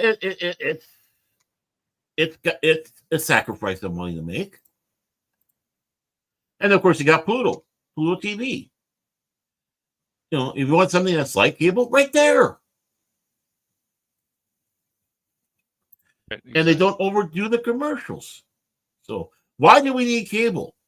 Why do we need streaming service? I mean, Tubi also has those 80, B films or whatever from like Full Moon Entertainment and such. So you can see Transers, you can see a lot of those films, Transer 2. Those films, which is what I was hoping that stuff like Netflix or something like that would have. But no. Yeah. No, it's like they're too focused again going on with the new stuff or making their own stuff. Not interested. Oh yeah, and they got those old 50 shows like Robin Hood and the Buccaneers and the Sherlock Holmes series. I don't think they got Sir Lancelot, but still, I mean, they got a good selection of those old shows like that. Of course, I'm more interested in that. This is real entertainment. Yeah. Spare me this crap, please. Just spare me. A lot of it's just not that good, man. There's a few new shows out there, but even that, it's either a continuation of something else or it's just even shows that may get 1 or 2 seasons is like, oh, maybe it'll get a 3rd season, but you never know. You never know. Yeah, and they're following the British BBC standards of how they do seasons now, where it's got 6 or 8 episodes. Right. So you get a good show like Fallout. Mm-hmm. It was a good show. It didn't really let down. I mean, there was some stuff in there that, right? But it still was a good show. Bit. It was still a quality show. It's just that's why I push stuff like, well, I mean, if you're a fan of Joel McHale, you like stuff like Community, then once again, I would say, even though I don't know if it'll get a 3rd season, but and even though, like I've said, it pissed off PETA, like Animal Control. It's one of the newer shows, and it did 1.3 million, which is pretty good for the show. It had like 9 episodes because of the strike was going on at the time, so they didn't get like a long season. And then if you're looking for like a family show, there's of course Young Sheldon, which of course after 7 seasons end, and then they're going to do a spinoff, and but there's still not much, I would say, even on CBS or NBC or anything really.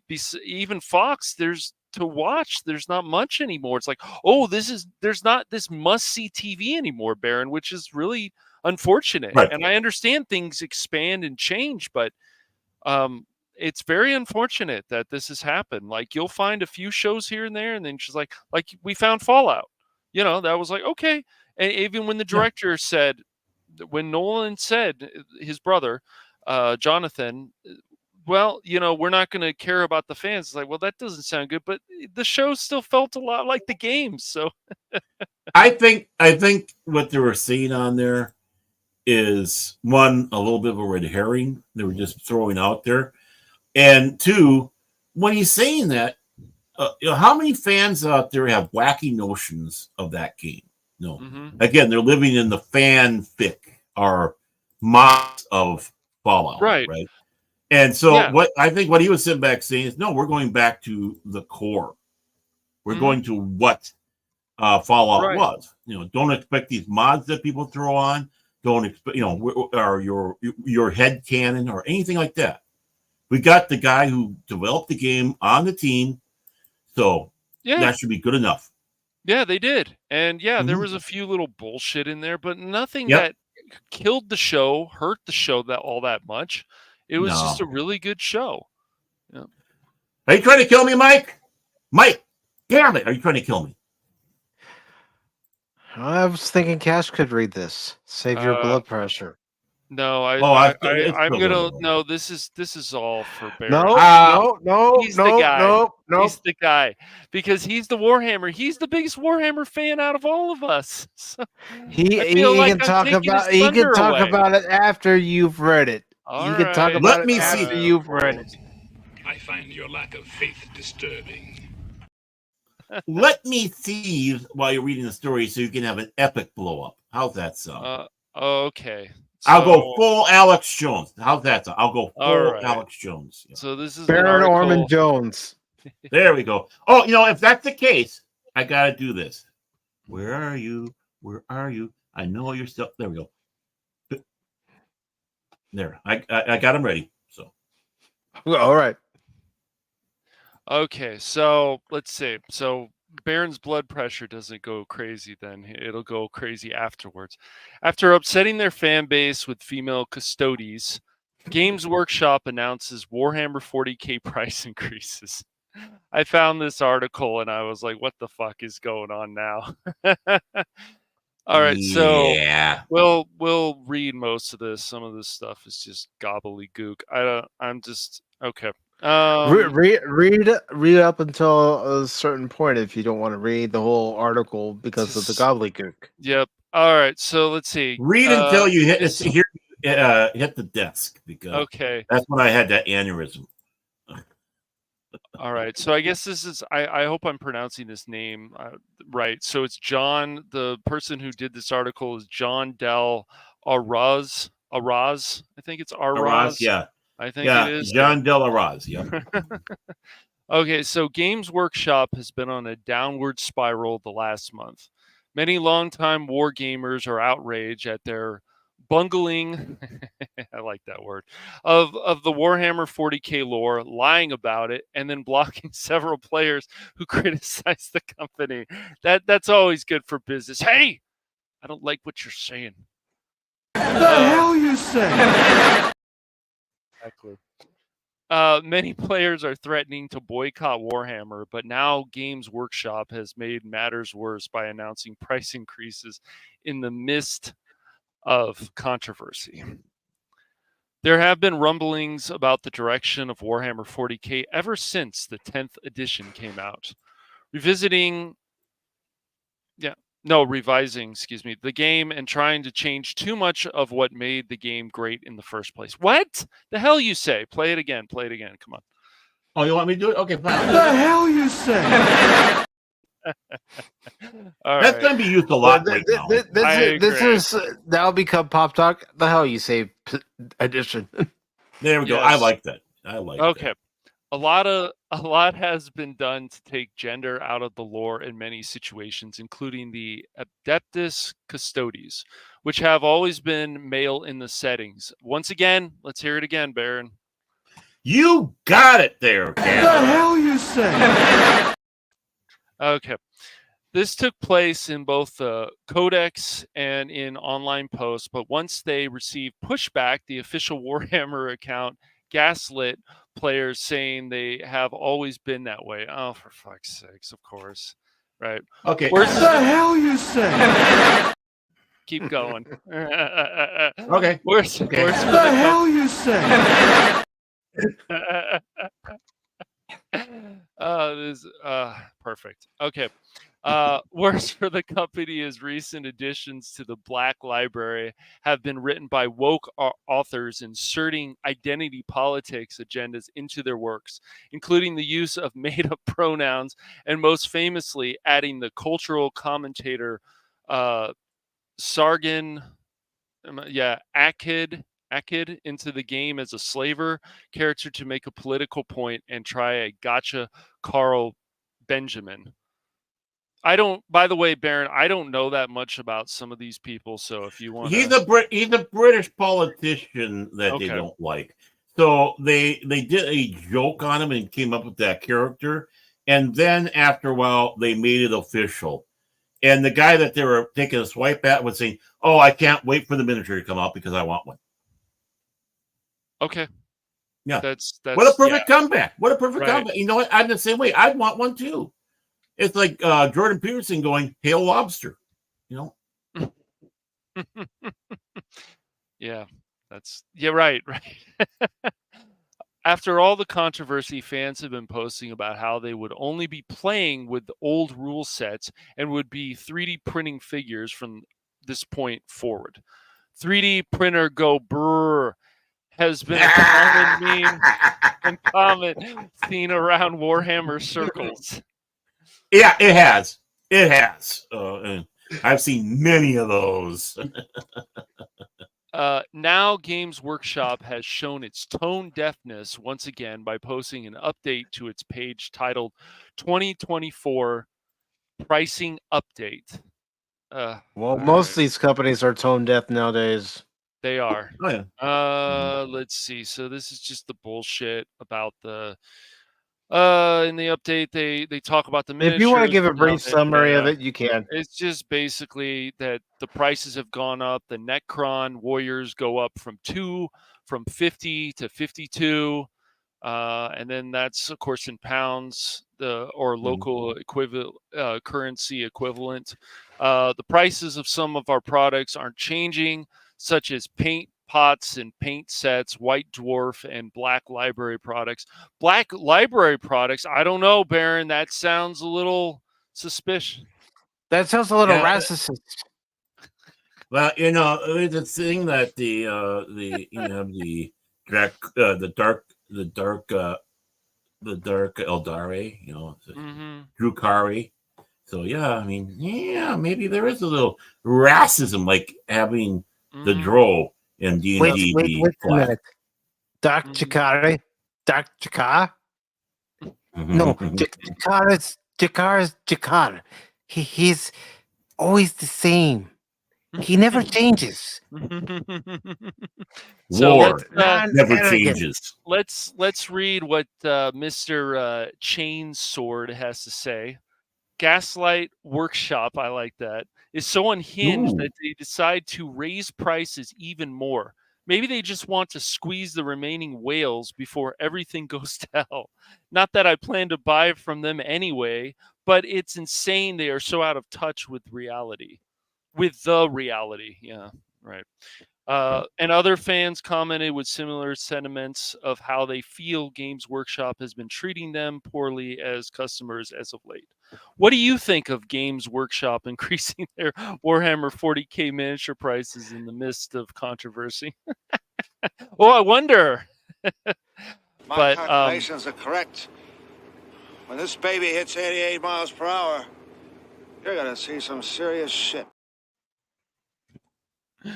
Oh man, I just, the thing is, it's funny. Like my dad, of course, told me all about Warhammer. You play some of the games, you play the Space Marine games, you play the ones with the xenomorphs or whatever. That's not what they're called. The aliens. I thought they were Xenos. The Xenos. Xenos. Thank you.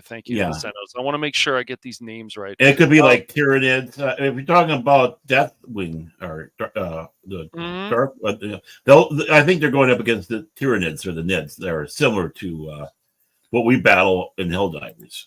Yep. And I also want to always tell you guys this: whatever the developer says about the name, just go with that. I know people say, "Oh, it's supposed to sound like this" or whatever. Whatever the developer says, I really believe that's what you go with, because that's the name they came up with. Just makes sense. Their nicknames are the Nids. Right. Their nicknames are Nids. But you take a look at how awesome, and I mean it too, how awesome Dark Tide is, right? It's a lot of fun. And Yeah, the fact that there's actually some people out there who are saying, "Oh, well, those character models look ugly and this and that." I'm like, "Oh, okay, sure, whatever." This is not supposed to be a pretty time. This is supposed to be basically a world of hell. So what are you guys talking about? And I read that it was on social media. Something popped up on my feed. I went, "Oh, for fuck's sakes!" That's all I said. It's not like I'm going to cancel you, but it's like, come on, dude. Well, I mean, what's important is really nobody really looks good. They have these, many have these horrible cybernetics on them, and it looks painful. It looks painful what they're doing in there with this. And why is that? A little thing called grimdark.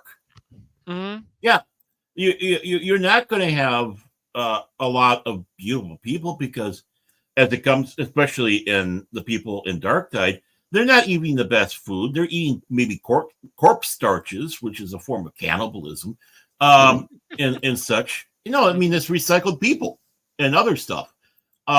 So it's like corpse starch. It's people. It's people. It's people. It's not Soylent Green, but it's something else. It's worse. It's worse. But and then that's the thing. This is not a pretty universe. No, it's a universe where you want to visit, but want to get the hell out as soon as possible. Because this ain't my thing. I want a universe with rainbow sprinkles and unicorns. That's what I want. I mean, so I'm going to be Games Workshop, and I'm going to go in and change things so everything is bright and cheerful for everybody instead of dark and depressing. That's what I'm going to do. Then that's what they are doing essentially. Look, it's just like not everything is catered. It's like not everything is catered towards you. But even when you go back to the early '90s and you have you're seeing people playing Warhammer, or when you're painting the figures or whatever, the miniatures. There was no thing where if a woman came in or something that she can't play Warhammer. But these games were catered more towards men. What the hell you say? I know, but. It's Well, yeah, because that's who was doing this stuff in the beginning days. It started. It started in the late '80s, and really, who was in the tabletop working? Pretty much, it was a male enjoyment. There were obviously women that were into it and went in there, but you know what happened? For the majority, if they were dealing with schmucks, and let's face it, there are schmucks in anything. We've run into it, right? Of course. We want to sit back and kick them off the boat. But we got some schmucks that they know you can't play with us for stupid reasons. But, it's like my reason for not letting them play is because they want to come in and change everything to them. Like, no, not going to happen, honey. Sorry. Or, it was a guy, because some of these guys want to do that too. But it's like, this is what the world is. Quit messing around with it. Like I said, you go into 40K and you want to visit. You have your little quick visit, but there's no way in hell you want to live there. We go to Star Trek or Star Wars or even Doctor Who, these franchises. We go in for a visit and then we're begging, can we please stay? We don't want to go back. That's a big difference. Yes. Warhammer's not meant to be pretty, for one. No, it's not. No, it's there not. There are reasons why they have these stipulation with these characters, and it's all based and told in the book. Space Marines are male. Why? Simple.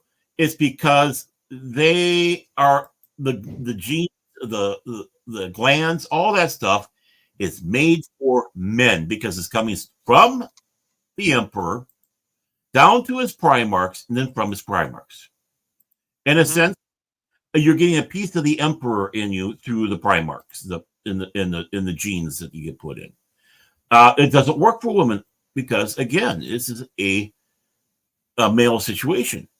But you have other cool factions to play that have women are entirely women. I prefer the Adeptus Sororitas. Why? These are kick-ass women, right? They don't need to have this conditioning that Space Marines have. The Space Marines lose a lot of humanity in them, and they know no fear, and they're bred to be completely loyal, unless of course corruption gets in there. That's what the design is. You have the Sisters of Battle. Everything about them, besides being in a power suit, is their fervent faith, belief, what's inside them that drives them on to be basically the brides of the Emperor, as they were once called. I find that more fascinating because cool. it's not being genetically altered to be that way. It's them. You have, of course, in the Eldari, the elf-like race, you have many women in there going out there and kicking ass.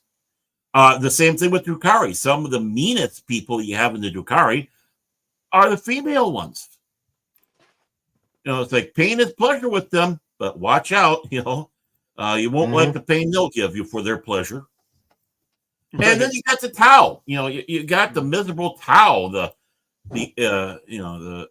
manga of the universe, right?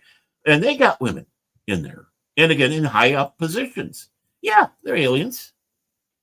Well, and now the Space Marine game, you've got female officers that are very important in the campaign. And I was going to touch on that right there. Then you got them, of course. The ones that are part of the Imperial Guard. The Adeptus Militarum, right? And they're tough. They're strong. They have to be. Yeah, they know fear. Why? Some people step back and say they rather enjoy the guards because they identify with it, because you're slapped down on this hell with these Xenos or chaos. You are outgunned, outmatched all across the board, but you still fight. Well, because if you turn around and try to run away, you're going to have your commissar ready to blow your brains out. But still, it's them. It's what's inside them that keeps them going. Their faith, that depends on what level of faith they have, or the desirability to live, or just the fact I want to get these pieces of crap. Yeah. Oh yeah, and then then you go to Vermintide too. Yeah, and you look at that universe all across the board. There's strong women in that.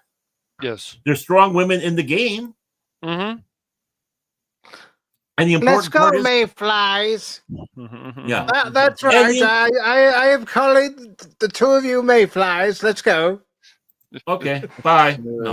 No, but with that, it's you got that universe in the various factions where you have women that are strong, vicious, and mean if need be. And they're there, especially Cash's elf. Let's go, Mayflies. Oh, One Eye. Yep. But of course, we love our female characters. They've always, even when you play Force Unleashed, like they can be like, oh, that female looks attractive. Who cares? She's still important. It's just, this whole notion of all this nonsense is just so funny to me. It's like, why don't you guys sit down and actually understand this? No, they can't do that. They have to. It has to be this way. It never can be the other way. So, the sad thing is, you got so many people on there that are old timers still, and they're letting it happen. That's true. They are. Maybe they think they're going to get more money from it. I don't know, but yeah. Well, they drank the Kool-Aid. But remember that one exec, she is selling off her stock as fast as possible and getting out of it. Right. And this is a woman that I'm presuming does not like the way it's going. And it's a woman. Women who get into this game that are really serious about this game, I mean, truly serious, understand the universe. Now, business-wise, you have a company here that's gone out of their way to insult Gaslight, all these things, right? Just being total jerks to the fans. And then they raised the prices, thinking, "Oh, everything's gonna go good now." And it's like, we got the prices raised, even though they're buying less. Well, usually in that point, you lower prices. You're already overpriced as it is, Right? and, look at the other miniatures that you can get from other places, and sometimes even better miniatures for a lower price, right? So, that's always been a complaint of Games Workshop. They're higher price. And if you want to play in their competitions, their legal competitions, you have to have their miniatures or they will cast you out. Well, you think that these people are pissed off that Games Workshop care anymore? With all these changes and insults that's thrown to them? No. They'd rather have their own little contests. There are places that do have their local contests and such with prizes. It might not be as huge as the workshop ones, but they have them. Right. And so what are they doing? You can go out there and you can find on eBay and other places. If you don't have a printer going brrr, you got third-party people that are making the equivalent facsimile of what you want in the game, and they look freaking fantastic. Before they released this new Adeptus Sororitas line, the Sisters of Battle, into the plastic from the metal. Oh my goodness. I was looking at an outfit out of Russia, which you can't get now for various reasons. But that looks so great. It's like, why, Games Workshop, are you dragging your freaking feet on this? These guys are not well. No, they're not. They drank too much Kool-Aid. They're not the only ones. So they're in. No. I wouldn't say good company. They have plenty of company with them doing the same thing they are, doubling down on things they really shouldn't be doubling down on if they want a customer base. Yeah, Wankers of the Coast. Boom. You're tripling down on your failure over there. And if that's what you want, well, it's working. You're doing a good job. Bravo. Give them an award for effing up and finding out. There we go. Let's see. Who else? Well, of course, anything to do with Star Trek, I hate to say. No, their merchandise ain't going anywheres except the trash can or Ollie's. Well, I was going to say this as the last story, but since you're mentioning franchises that are going down the tubes. See the segue I built up for you? Did you see that? That's professional work. I called it audible. I'm going to have so much fun with this. I think we all are. Oh, yeah. Because even this quote alone, it's let people be. Well, David, the same thing could be said for all of you entertainers, paid pretenders. Let us be. If we don't like the direction of shows going or the direction of movie franchises, a movie franchise is going, and we voice our opinion, let us be. It's our opinion. We're not hiding it. That's right. No, we're not being malicious. Look, David, we're going to give you credit for things that you've done that we enjoyed, but it doesn't matter who it is. When you want to act like a pinhead, you deserve to be criticized. So this is by Spencer Bakuli. It was posted on May 8th. It says Doctor Who star David Tennant pushes back against anti-trans rhetoric. You don't need to be bothered about it. F off and let people be. In the opinion of Doctor Who star David Tennant, not only is he fed up with the ongoing weaponization of transgender rights, but he also feels that those who continue to take such active issue with the concept should just F off and let people be. The fan favorite 10th Doctor actor. Sorry, I was going to do something there, and the thing's moved. I'm trying to get down. Okay. How about new? Sorry about that. That's all right. The fan favorite 10th doctor offered his take on the current transgenderism discourse while speaking with fans during a May 5th appearance at the Proud Nerd Angels, Demons, and Doctors convention in Gotch, Germany. Pressed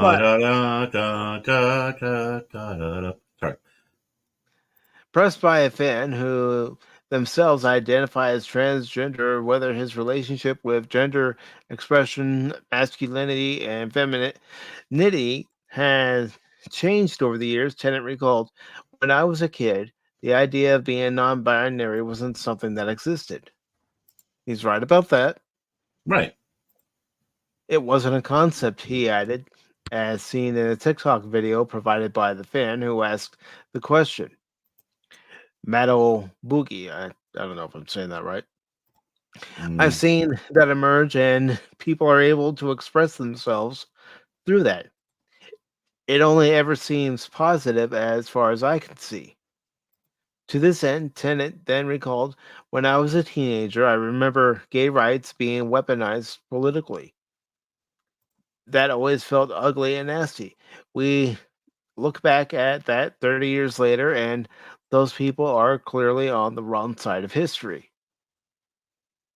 Also, I it's a love that matter of phrase. I perspective, love that David. phrase.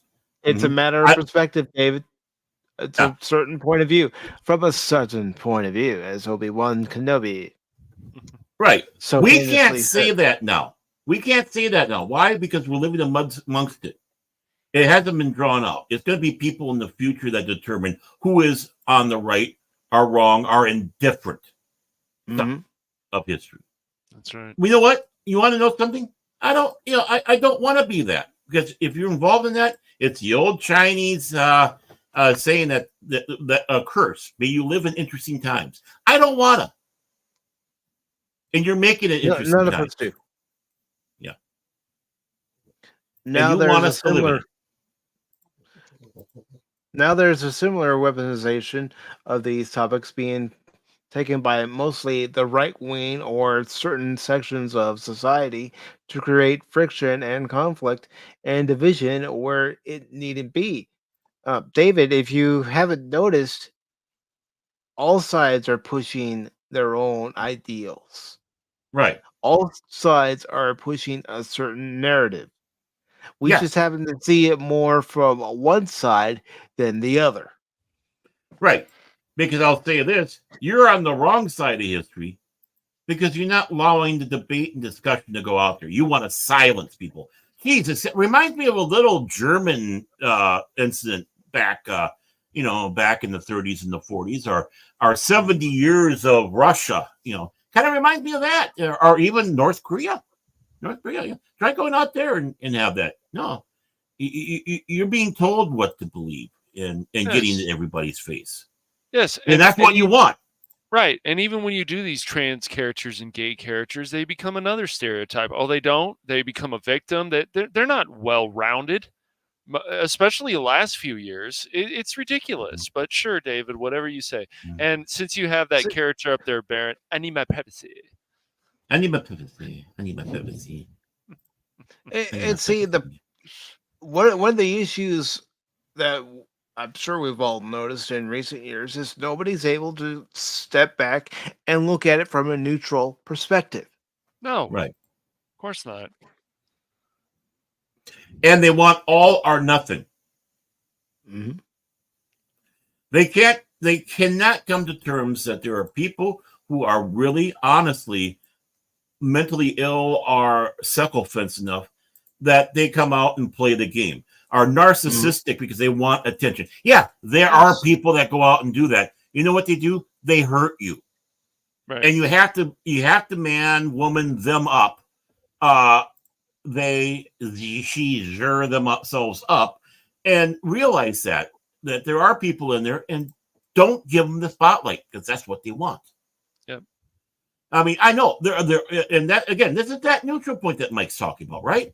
I realize there are people who legitimately think that they're not in the right body, that they are, that they're, not their gender or whatever.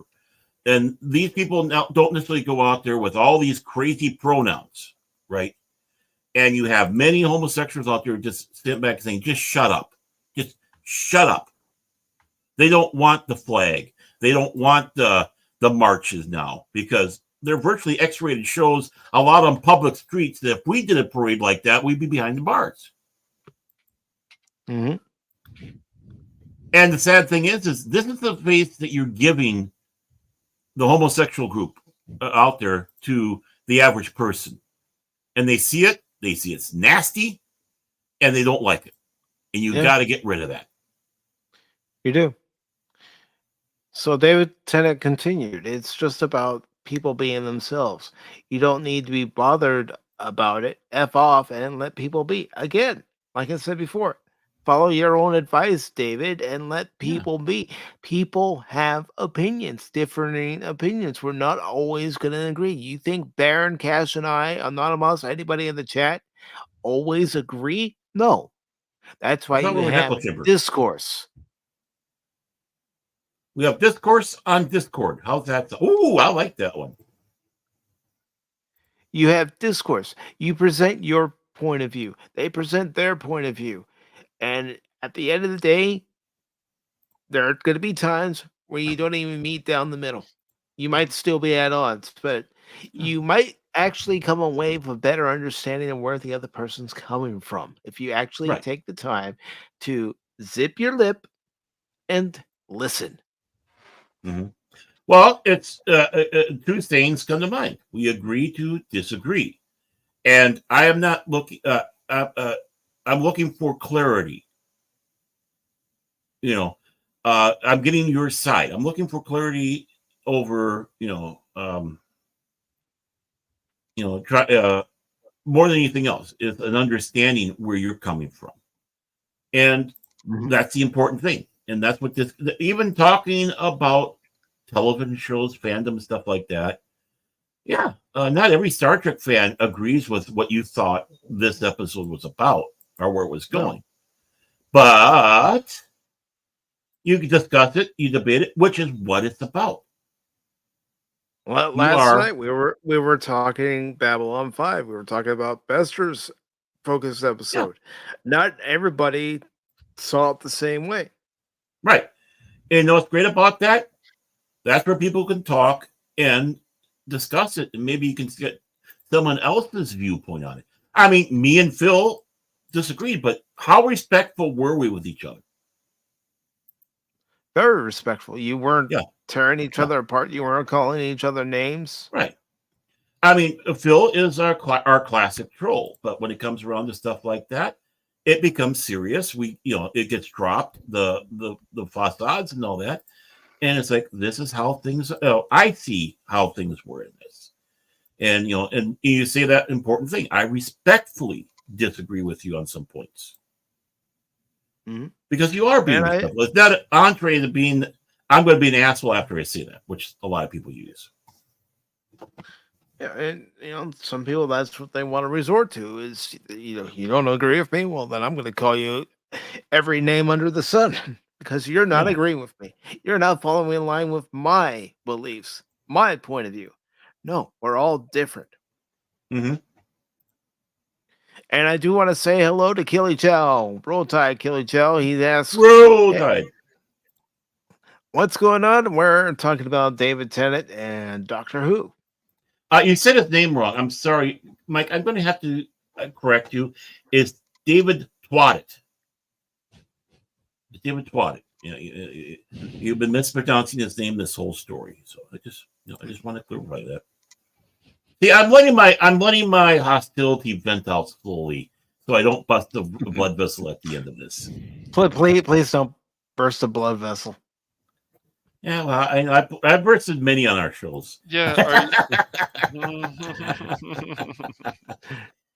Drawing his answer to the question to a close, the Marvel's Jessica Jones actor ultimately asserted it's that sense of just wanting people to be allowed to exist. Again, David, listen to your own words. That's all any of us want.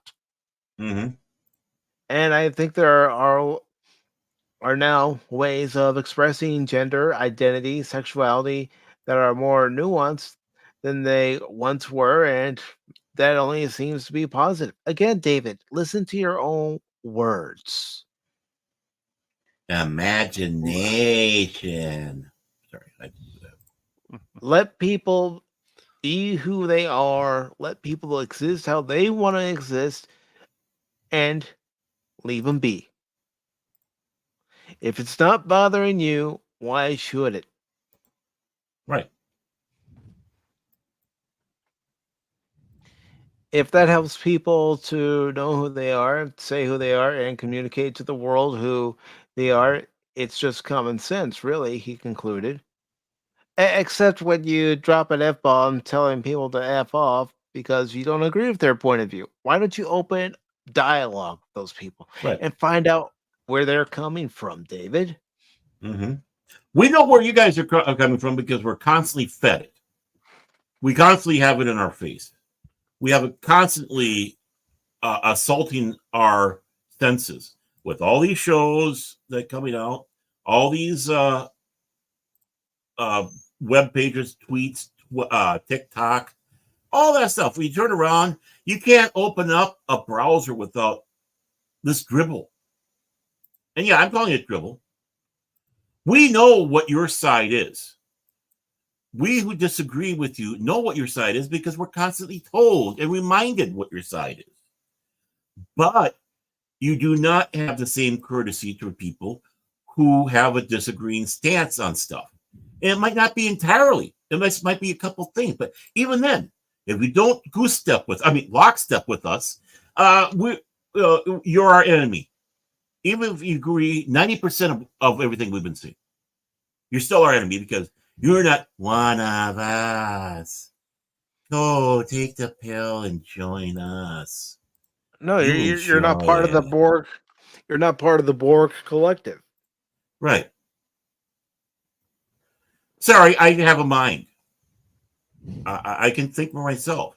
I can analyze. Everybody watching us has a mind. Everybody who's been chatting in the chats on both sides has a mind of their own. Thoughts Except Phil the Kraken. Opinions of their own. Oh, Phil has opinions. Yeah, he does. He does. Right. And we don't poo-poo that with people. We will firmly say we don't agree, but it doesn't mean we don't like you. It doesn't mean that you don't have a valid point. Right. Again, we all have different opinions. You talk about it, like Mike said, have that Discord, and you can understand each other a little bit more, and a lot of hostility then goes away. Mm-hmm. Not necessarily for everybody. You're going to have bigots on both sides. I was just going to say, not everybody's going to say, okay, let's let bygones be bygones. Some people are just going to let it be their driving force, and it drives them completely insane. Right. And you'll honestly and listen to this other side that we don't necessarily agree with or disagree with them 10% or whatever. Just listen to them. You want to know who the true bigots are, it's them. Whether it has to do with race, sexuality, or whatever.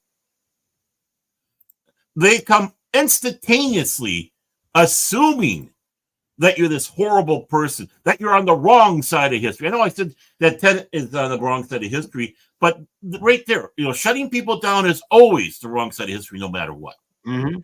You want to hear your other side so you know what they're saying, you can understand it, and more importantly, use it as ammunition. Use their words against them, right? They can't do that.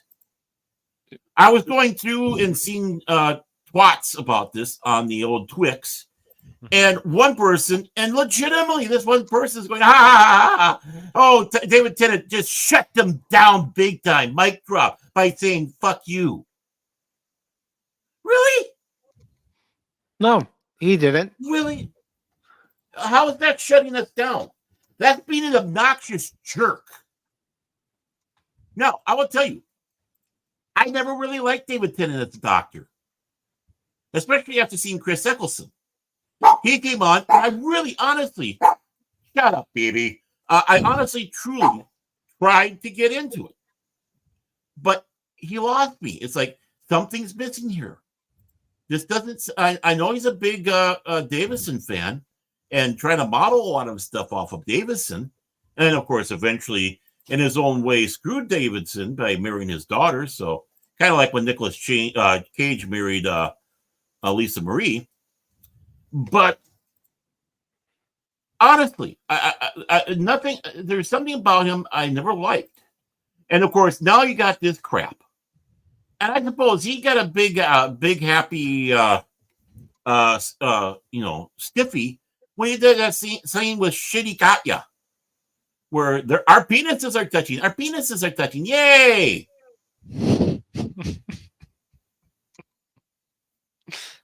Okay, let's make a comparison. I'm sure you're going to win, Shitty Katya.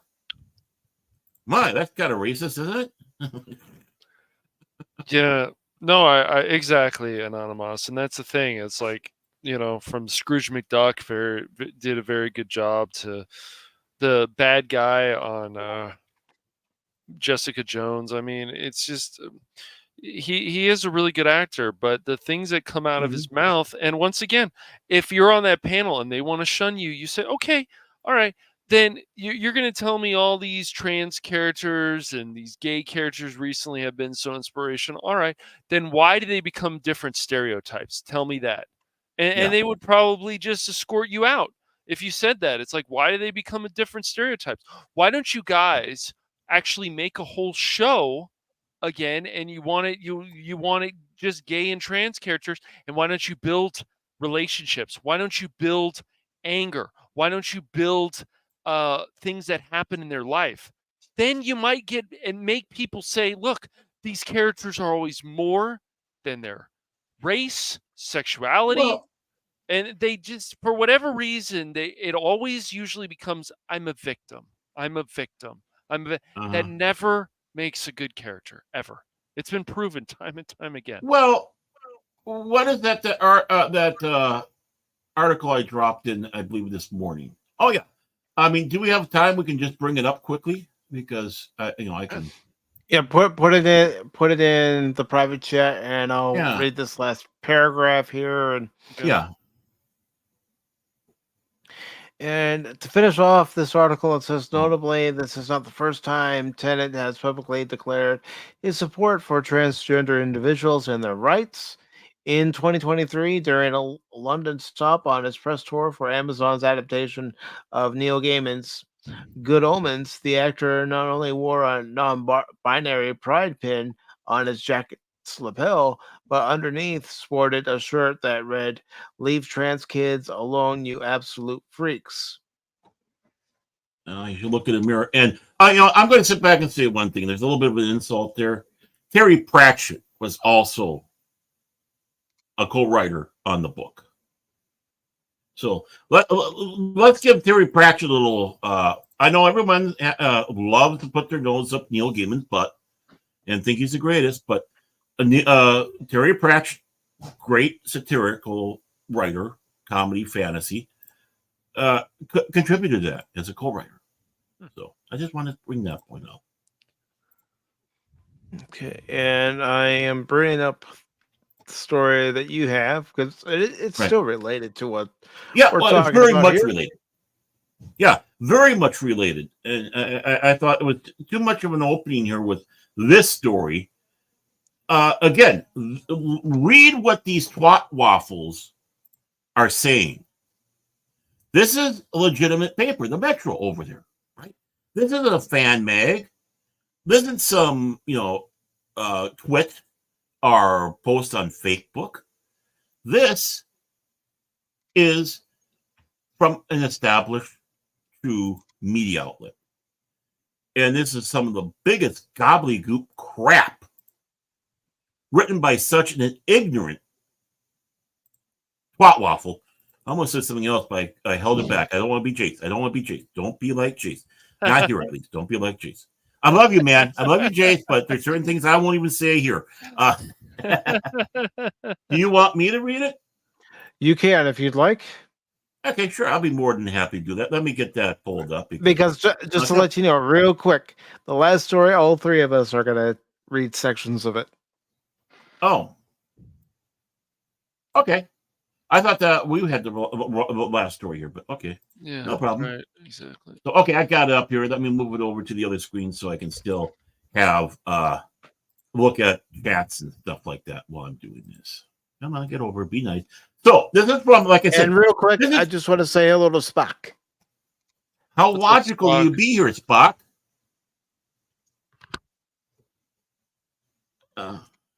Yeah, I mean, again, I respectfully disagree with Animas. I don't think he was a great doctor. I mean, I honestly don't. That's my opinion. And I realize a lot of people love him as a doctor. And I'm not taking anything away from that. I'm not insulting them. I can see where they might have it. I know a lot of women, if they had a chance, would, because they were going for sexy and trying to get the women in the Doctor Who. So let's bring Casanova in. So this is an article. By the way, this website does not like ad blocker. So, oh, of course it doesn't. Well, it's the Metro over there. The Brits have, Now, Asia Ifakaru, I don't know. Can't pronounce that name. So, right there, a couple strikes right there. And this was done. Yeah, I'll find this was. Yeah, this was datelined yesterday. So, I'd argue that the show has always been socially progressive and inclusive. From the moment I saw Shitty Got Ya dancing the night away in a bright outfit during his 2023 Christmas special, I knew I would fall in love with his iteration of the Doctor.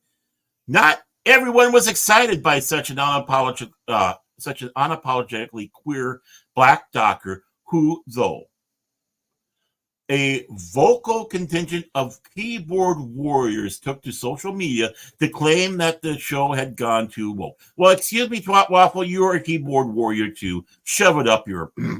From arguing that the show has been torn apart by woke ideologies to creating their own social media trend, RIP, or hashtag RIP Doctor Who. I love that, by the way. You don't need to go far to find the litany of tired complaints. Yeah, I'm sorry, those tired complaints way outnumber you. Look at the freaking ratings. But I'd argue that the show has always been socially progressive and inclusive. Again, you're confusing social awareness. Hold on, Baron. Hold on. If you want to do a strike, do a proper strike, man. What? Do a. I'm having a hard time multitasking, so thank you. Thank you. Can I do strike 2 on that as well? Yes. Okay. Great. Okay, so this woman is so knowledgeable in Doctor Who, right? This woman knows every freaking thing about Doctor Who. Over the past 6 years, I started watching the show during David Tennant's run as the 10th Doctor over 15 years ago, and immediately fell in love with the beautiful themes of found family, combined with the captivating space and time adventures. I never looked back. So you didn't even see Eccleston, right? You didn't see Eccleston. You didn't see the classic Doctor Who. Okay. Blow out your hearts. Capaldi? No. What about Tom Baker? When he was a doctor. Come on.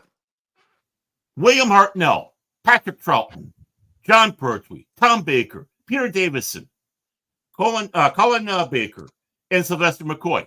There's your original run right there. Watch any of that? Do you watch the not David Tennant, but the Paul McGann movie? No, I'm sure not. But yet she knows. She's so freaking intelligent. She knows because she's watching David Tennant crap, Moffat crap, and most importantly, Chinballs crap. Don't forget Russell T. Davies. I thought I said that. Okay, Russell T. Davies, crap. This guy came in with an agenda on Doctor Who in the first season. His first season with Christopher Eccleston, especially in the episode where "Are You My Mummy?" He's like Oprah Winfrey going, "You're gay, you're gay, you're gay. Everybody's gay." If that's not going out there and trying to push a message, I don't know what the hell is. I mean, overall, it was still a good story, but virtually every man you ran into was gay. Think of the percentage. And now let's help our image by having a drag queen, Jinx Monsoon, Moronsoon, having a role in the series, and she epitomizes everything people think about cross-dressers, drag queens. She's sitting alongside a boy trying to corrupt him. It looks like that. Oh, no. You can't tell. You can't tell, can you? That's a drag queen. Looks very feminine. No, that looks like a... What's up, Blue? Like a freaking monster that crawls out from under the bed or out of the closet. It looks like a bad iteration of Bette Midler's Hocus Pocus character. I was thinking that too. I thought it was too obvious, so I didn't bring that up. Thank you. I did. So, thank you. So, that's right. I went for the low-hanging fruit. Yeah. See, I don't want to take all the lines. I want to give you guys a chance to take shots too. We'll read over the past 60 years, the iconic British TV show has cultivated devoted fan base, following the timey-wimey. Fuck that. I'm tired of that timey-wimey crap. It makes it sound like you were just talking to people like they're babies. Adventure of an alien known as an alien known as the Doctor. No shit. And his human companions in the TARDIS. Not just human, by the way, Plot Waffle, because obviously you didn't watch the original series.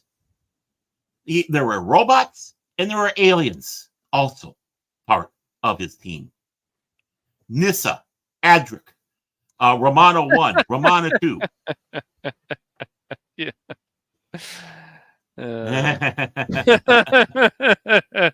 So, she just shot herself in the foot with that statement, because she's doing, human? Oh, there were others in there that weren't human. Okay. Bugger off.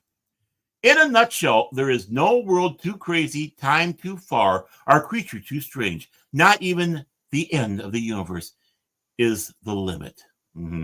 So for a show, that's my big complaint about Davies and such like that.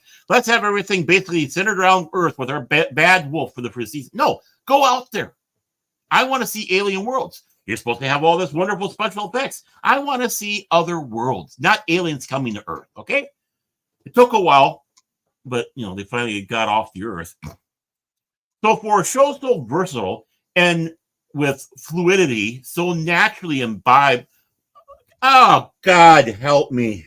Please. That's what I mean. Maybe you want to just throw. If you want to stop, Baron, you can stop. No. Baron. You don't have to give yourself an aneurysm over this. Man, I'm not going to read the whole article, but I just want to hit a couple more points at this twat waffle to let you know exactly what New Who fans are. What New Who fans are.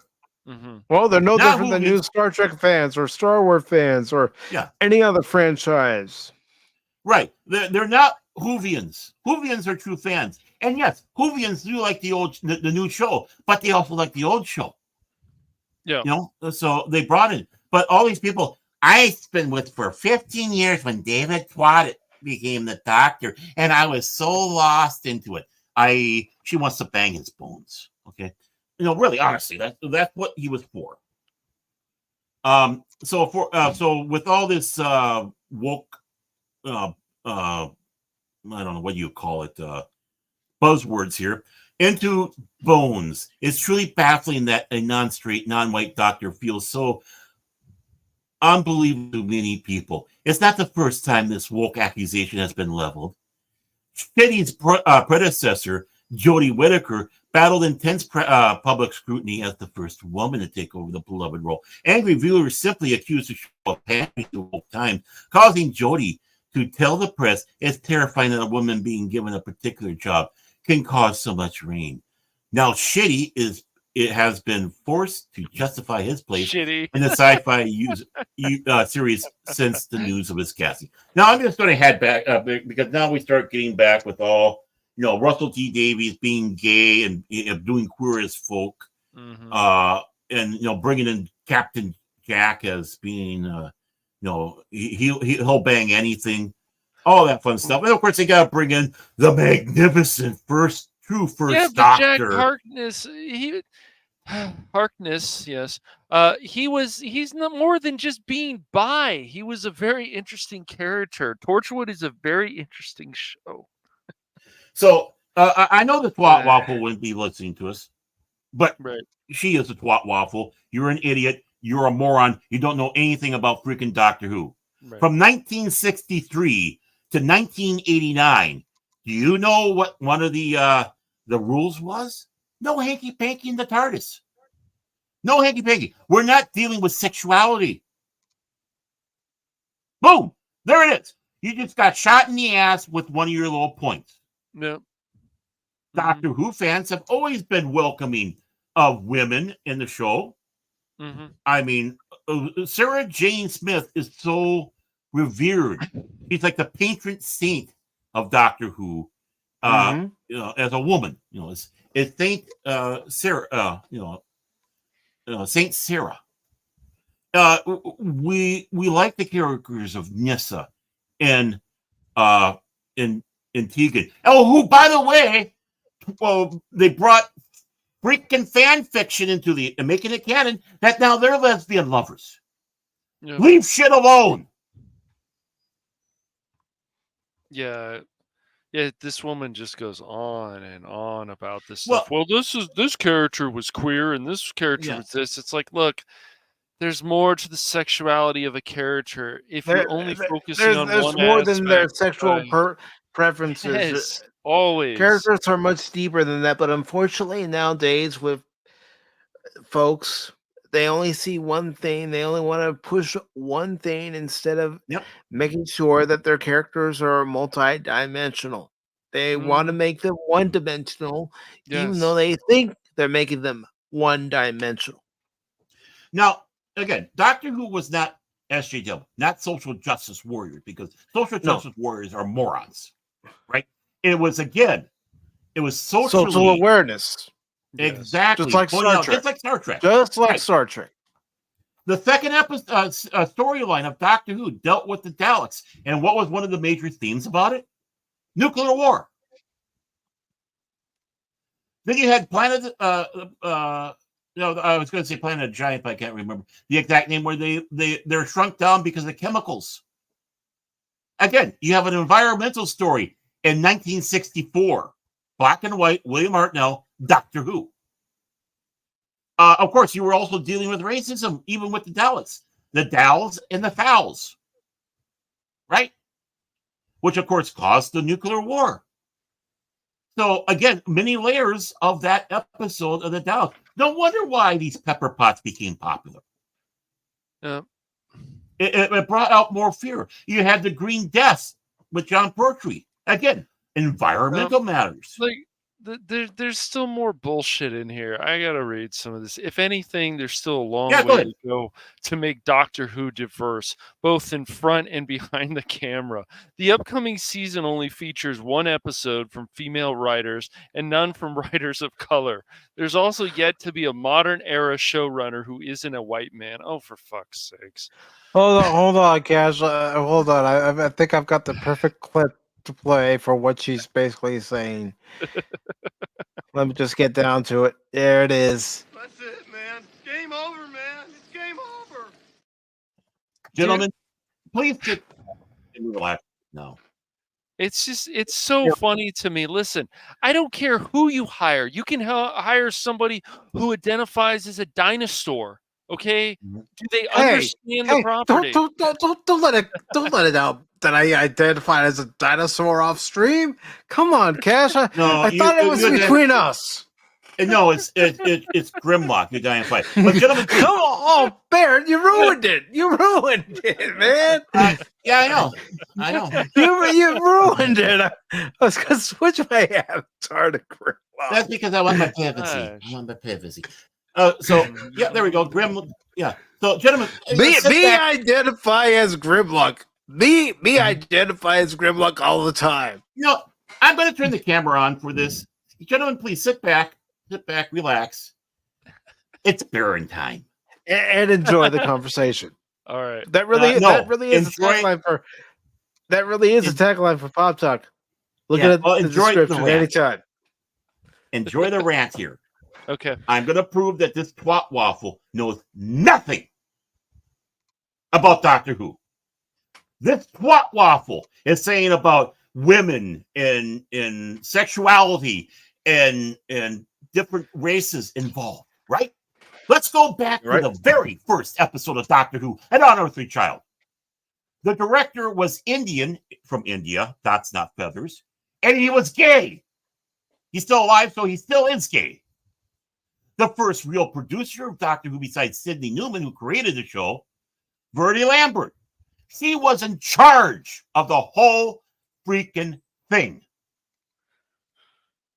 This is a woman in 1960 freaking 3. You twat waffle.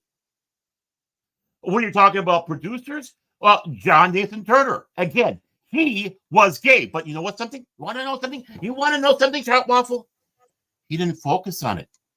He didn't go around with a label. I didn't know he was gay until long after. And you know what my response was? Oh, okay. I had problems with John Nathan Turner, but wasn't that? Matthew Waterhouse, Adric. Bingo. Okay. You had many people coming through as guest stars and such. Guess what? You got a lot of gays in there. You had people coming in playing people of color getting involved in the show. Yeah, they were for an episode, weren't necessarily a character. But I'll tell you one thing. The first black companion of Doctor Who was in the pages of Doctor Who magazine in their comics. Everyone wants to say about, the one in the New Who. Yeah, she's the first one on screen. But even back in the 70s, going into the 80s, we threw a black companion in there. And you know what happened? You want to know what happened? No one cared. No hate mail, no spite, no anger, no nothing. Why? Because she was a person. Yeah. Not some pawn. That's right. Not some virtual signaling thing you can wave in people's freaking faces. Right. This wasn't a checkbox. Right. Yeah. You are a checkpot, Waffle, going out there and writing about how you know about Doctor Who so freaking much. And you don't know a damn thing about it. You only know about Russell T Davies. Mm-hmm. I'll tell you, no one really, yeah. The one thing Jodie Whittaker needed to do was win over fans, right? And yeah, there was a lot that were accepting of a woman, and there were many, obviously, it's like, what are we expecting here? Win us over. Talk to us. And she was a snide, pathetic witch. I was just going to come out and say it, but that's okay, Baron. She is a person. Look, this is how I always picture Doctor Who, because I've seen a lot of Doctor Who before Whittaker. And she is a person who would be like, I'm indecisive. Doctor Who is not supposed to be indecisive. No. Baron, ever. Right. And this is, he makes or she makes or whoever the doctor is makes the final decision. It's not like, oh, what do you guys think? Oh, what do you think about this? Oh, I don't know. I was like, what the fuck is this? I mean, look at Tom Baker. I'm the doctor. I can't figure out how to solve this problem on my own. Hey, companions, can you help me out? Oh, wait a minute. The companions don't know either. Oh, we're screwed. And what was her great acting skill in Doctor Who? No, Barrett.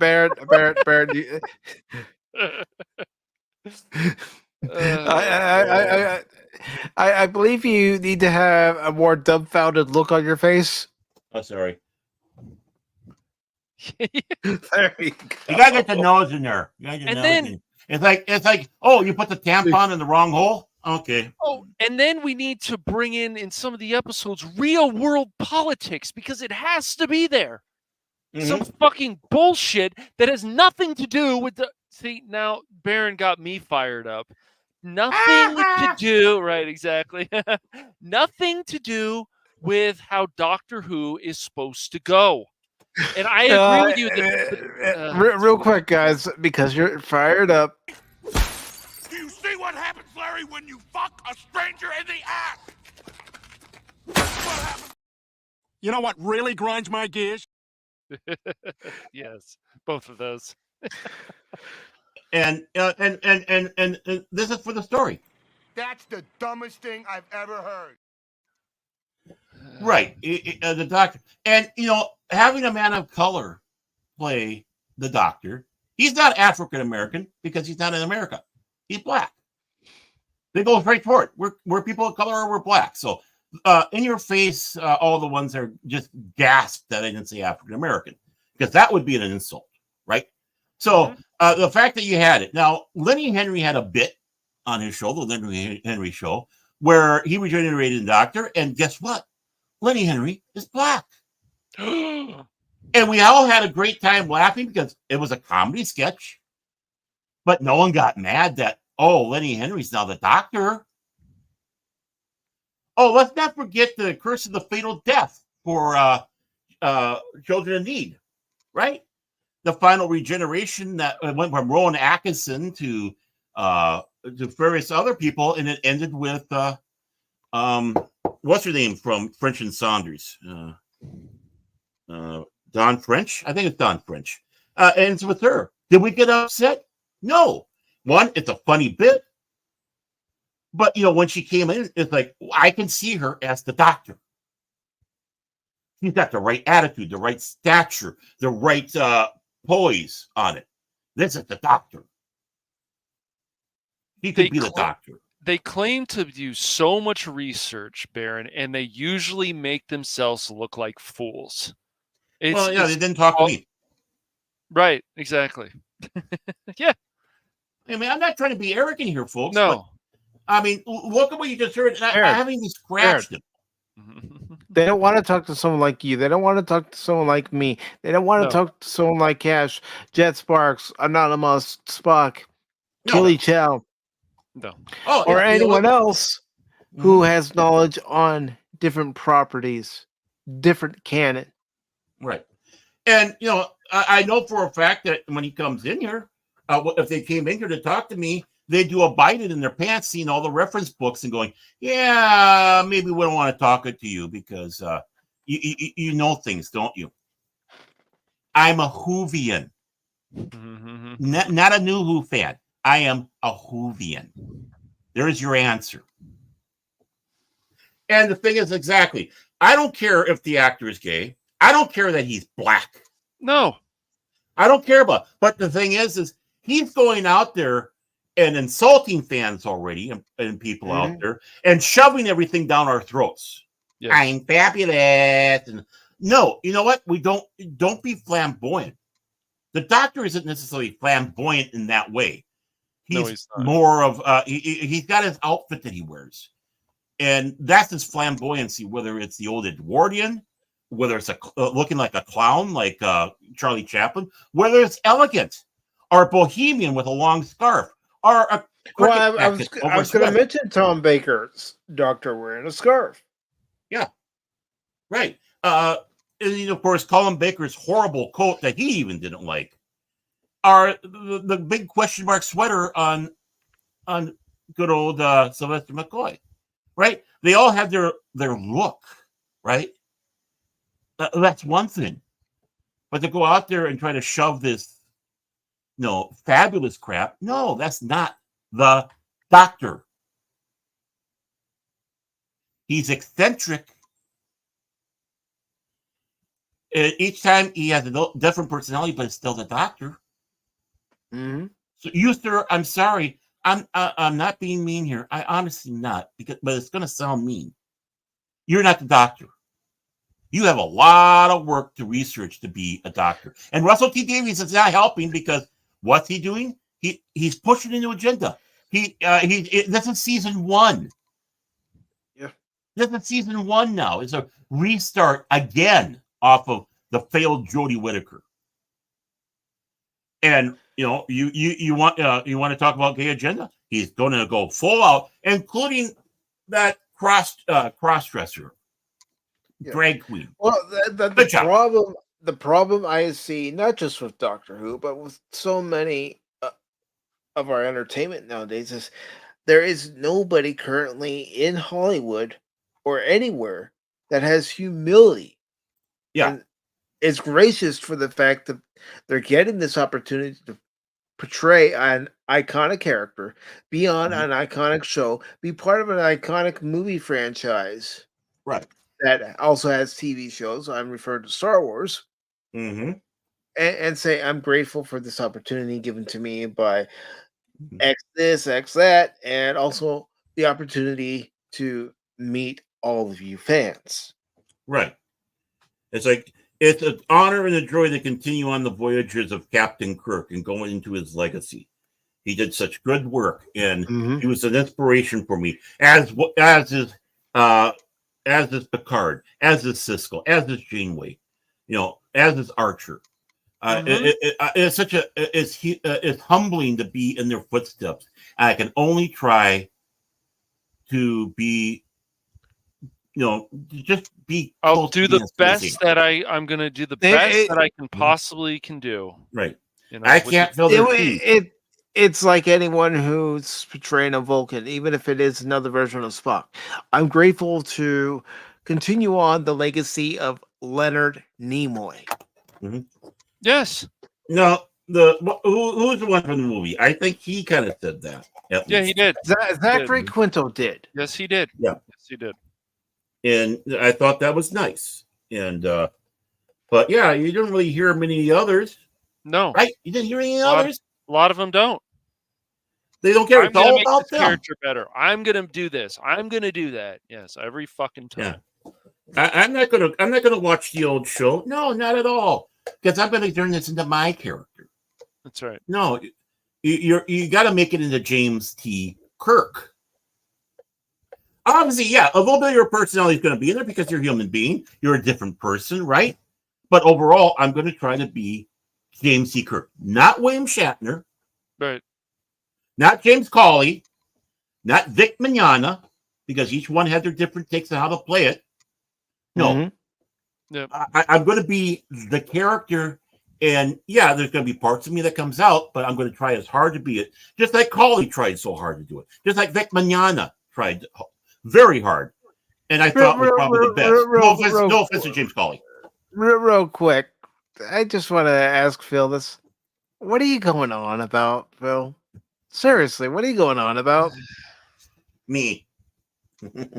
No. Earlier he comes in saying this is going to be the last episode of Pop Talk. There's not going to be a last episode of Pop Talk unless I say so. Actually, yeah.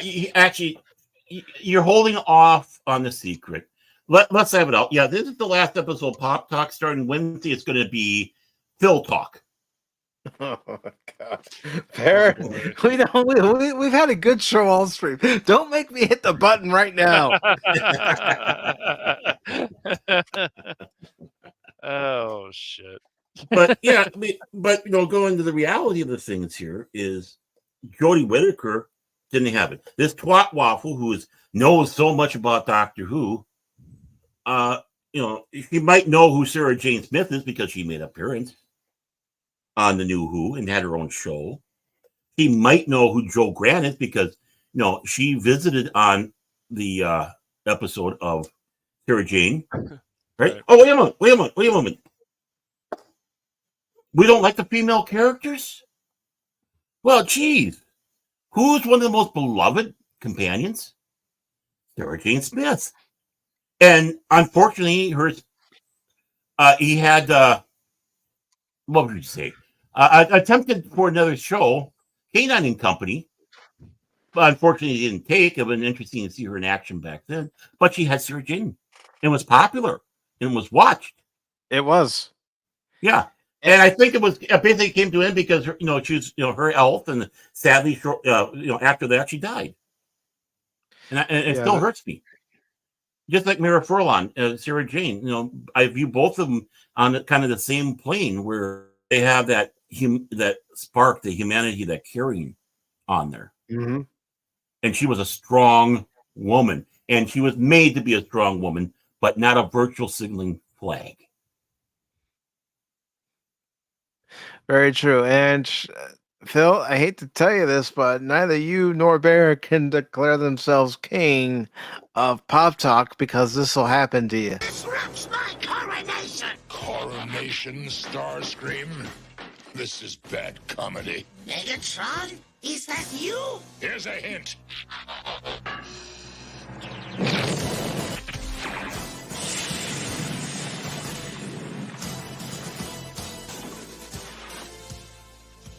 Will anyone else attempt to fill his shoes? Spock, I do have a second one. It's not always the same bite you see. I go between those two.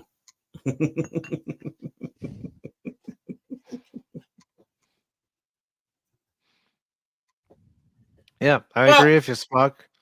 All those captains had to live up to TOS and make another memorable captain, especially Janeway and Archer for me personally. Yep, I know that Voyager is your favorite Star Trek series. That's the one that you love the most. Right. It's not mine, but I'm not going to hold it against you. And I'm not being mean. Say, forgive me for kind of grandstanding a little bit here. I don't know if you want to show everyone, but I did. I've been playing with AI. It's fun, AI music and stuff like that. And my one video, and this is not going out there to brag. There's a point behind this. One of them is the most I ever had for viewership. Last time I saw 830 people watched it. 21 people liked it. And the thing I am proud of the most, 6 people had a thumbs down. And I had a snarky person going, yeah, no, whatever. You're, you're okay, downvoted and blocked. My response back was, okay, nice to know, twat waffle. And I got a like off of that one. I don't know who did it, but I don't know if you want to show it. But the reason why I'm saying it, I was just going to ask you permission to play the audio. Yeah. Computer, bring up Captain of the Stars by Baron's AI Band. I got P. Acknowledged. Acknowledged. I wish I had a soundbite of Major Barrett as the computer voice saying Let me try to find one. Let me try to see if I can find one. So this is done by Sona.ai. Mm-hmm. And this is a song that Baron wrote. So we're going to play it. We're going to share it with all of you right now. Mm-hmm. On a starry night, in galaxies afar, there sailed a ship like a shining star. Captain Kirk, with courage in his heart, he navigated the unknown, a true work of art. He led his crew through battles brave and bold, exploring the stories untold. But years have passed and whispers have begun. The ignorant fools, they tear him down for fun. Oh, Captain of the Stars, misunderstood by all, they cast you out as if you're bound to fall. But in our hearts, your legacy remains, forever inspiring, despite their foolish claim.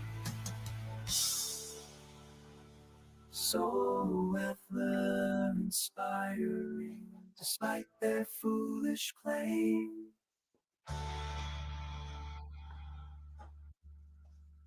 I kind of wonder why did people downvote that? Oh yeah, the twat waffles out there, the haters.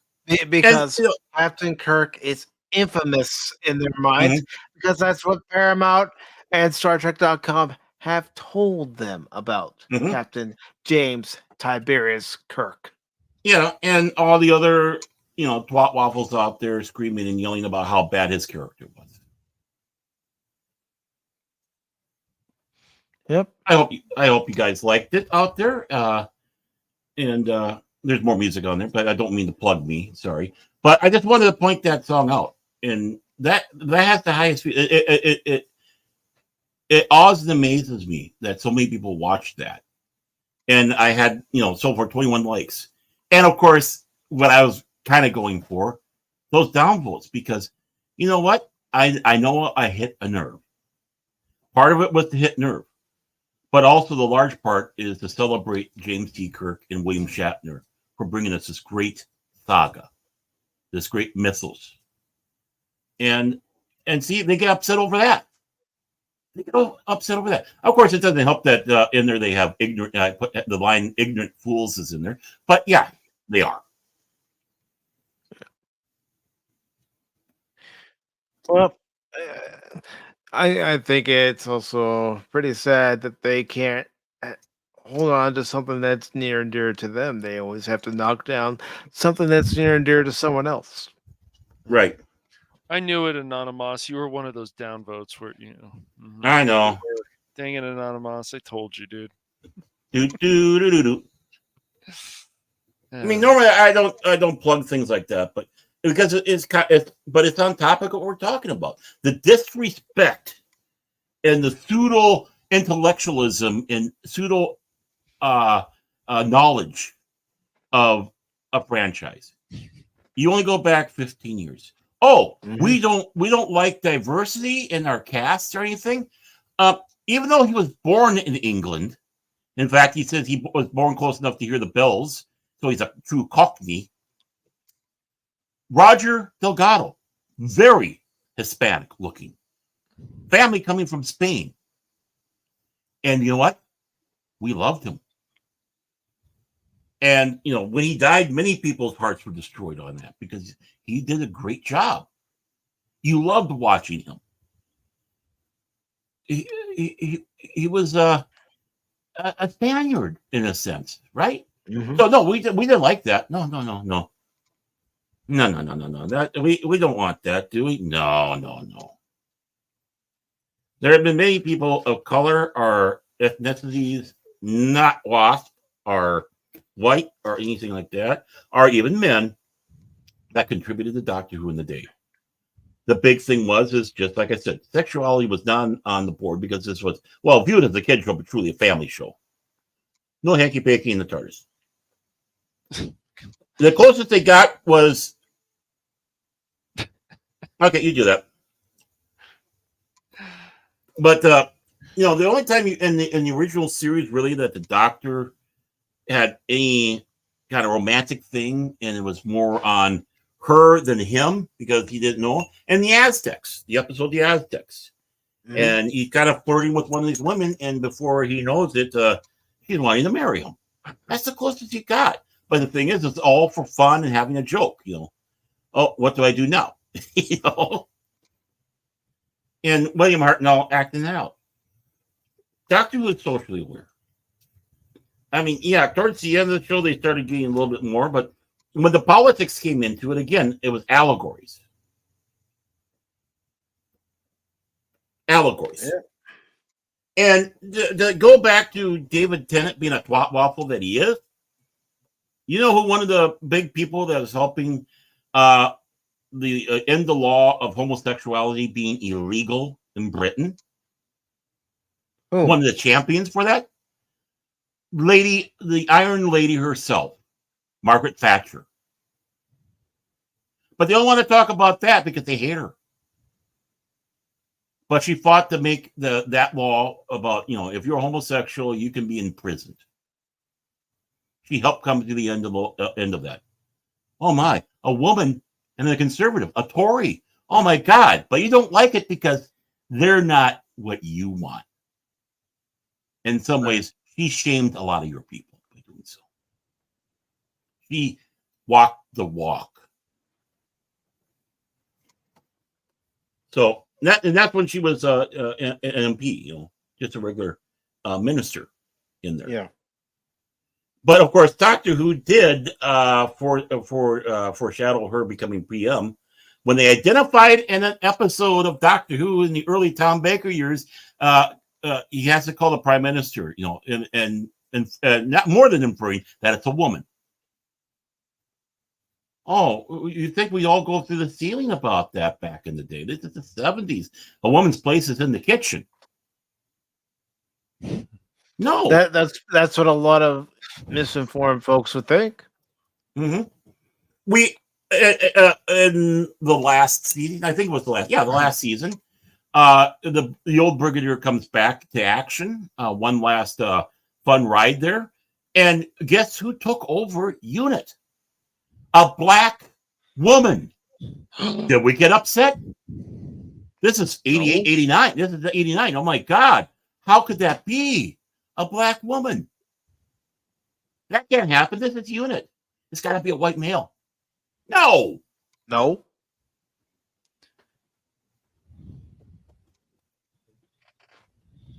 Stop lying, you twat waffle.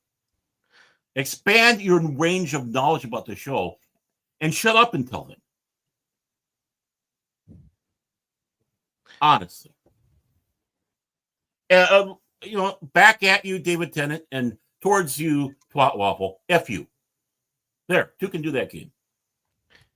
And moving to our last story, and I agree with you 100%, Baron, about F you to David Tennant, F you to that twat waffle who wrote that story in the Metro, and do your research.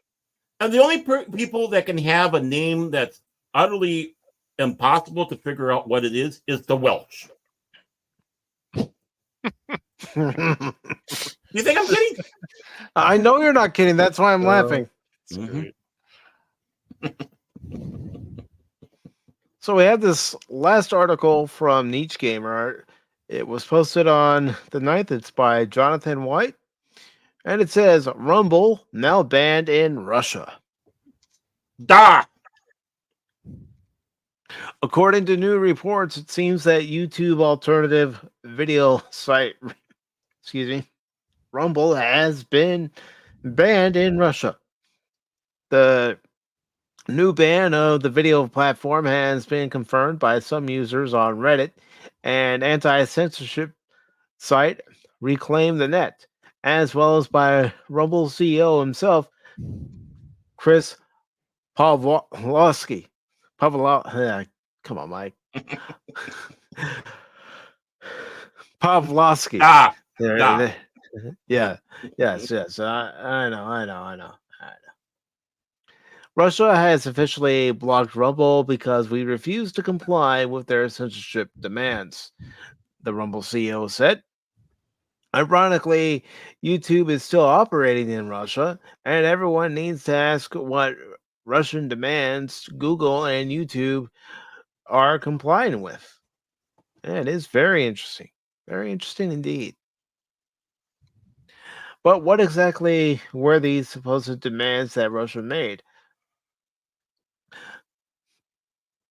Pavlovsky, I'm trying, folks. I'm trying. Explained in a recent talk. Pavlovsky, good man. Mm-hmm. Rumble had received multiple requests from the Russian government to censor various channels, which did not violate their terms of service. And it goes on to say, he said it in X Spaces talk, one of the accounts was with respect of marijuana, another seemed to be like some kind of conspiracy channel, and the other seemed to be an Arabic channel that was political.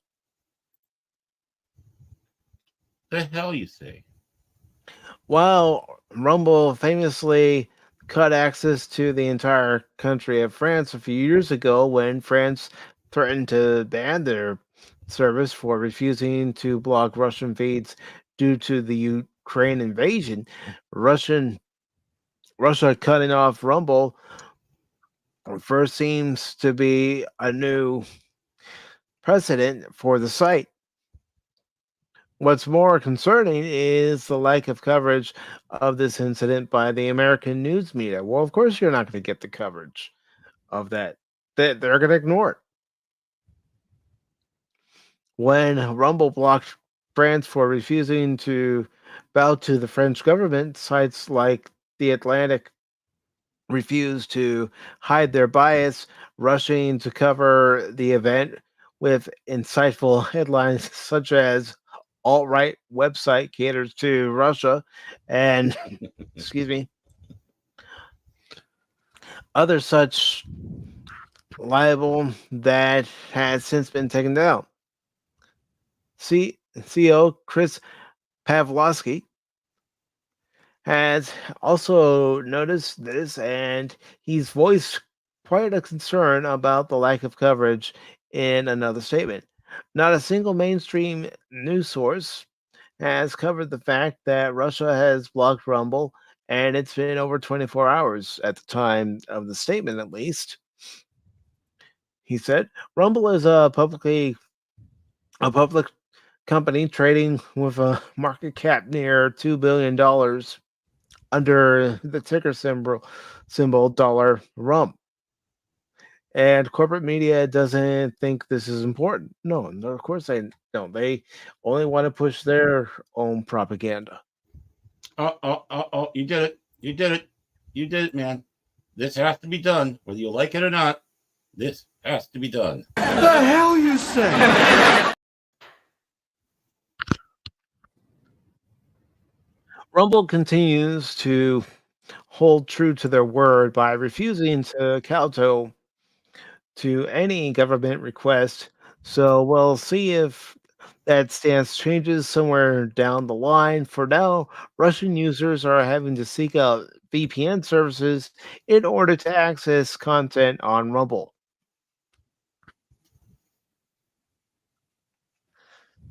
Oh, gentlemen, ladies, anyone who is lurking and watching, what do you got to say?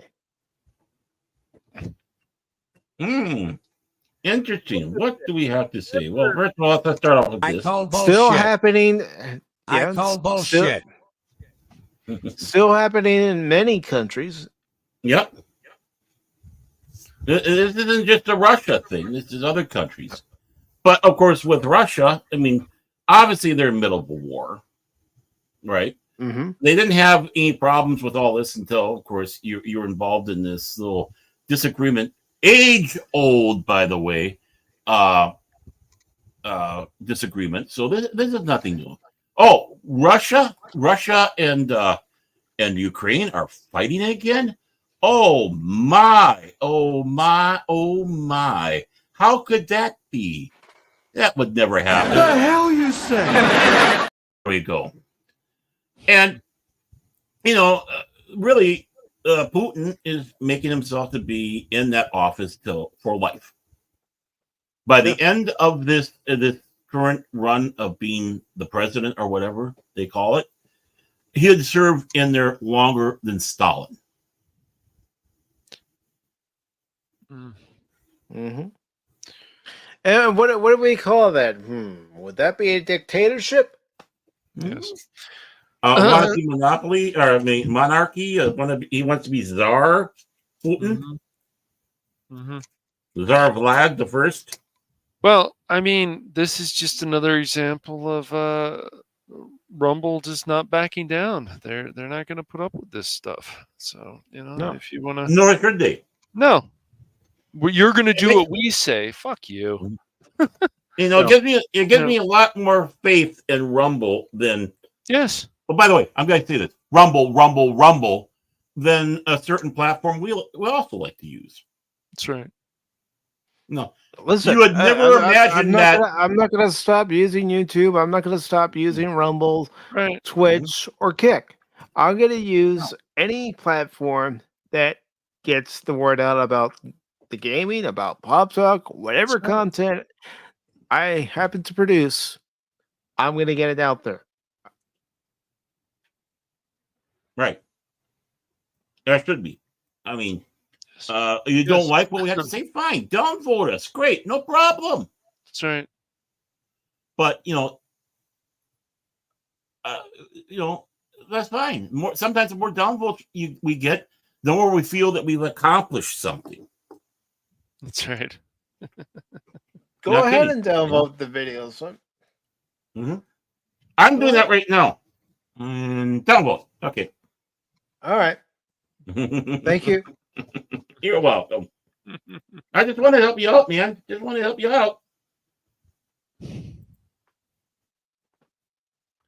But this is something that everybody in every country needs to be concerned with. Yes. Because at any moment, your access to a particular website could be turned off. Right. It's just funny, bro, what Russia thought. Like, they weren't going to bow down to France, and then they're not going to bow down to you either, Russia. So go jump off a cliff somewhere. Mm-hmm. Mm-hmm. And I don't know. I don't know, Jet Sparks. I don't think he's really senile. I'm seeing that intent look of a bear. Living up to that Russian tradition. I've heard him talk, because I watch a lot of other news outlets who will actually show you Putin and what he's doing. And that's not a crime. It doesn't mean that you are sympathetic. You just want to know what the other people are saying. I found that his cognitive skills and his speaking skills are still on there. It's not like the bumbling stumfutt that we have. The kids used to my leg hair is turning blonde, and the kids like to rub against it. That corn pop. That corn pop's a bad dude. And where do I go now? I'm going to shake hands with. Oh, is there somebody here I can shake hands with? Okay, I'm going to walk now. I'm doing a little bit of that squat, and I got that baby look on me. And Jill's walking away. I just shat my pants. Vladimir is nowhere near that. No. Don't underestimate the man. He's KGB. This man is, yeah. I mean, that man will no sooner kill you than look at you. Yeah. If you walk into his office and there's plastic on the floor, just say, goodbye, Vlad. It's nice knowing you.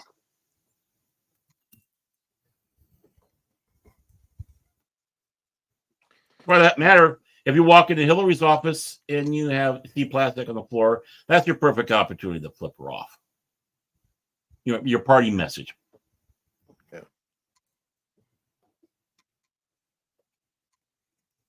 And you want to know why I went with this story? Because this is a story I think everybody on both platforms needs to hear. Mm-hmm. Just how quickly a website can be turned off. Access can be denied. Mm-hmm. Yeah. It's not a conspiracy theory. It's a warning. No. Exactly. We're not being Alex Jones here. And it's not the first time something like this happened.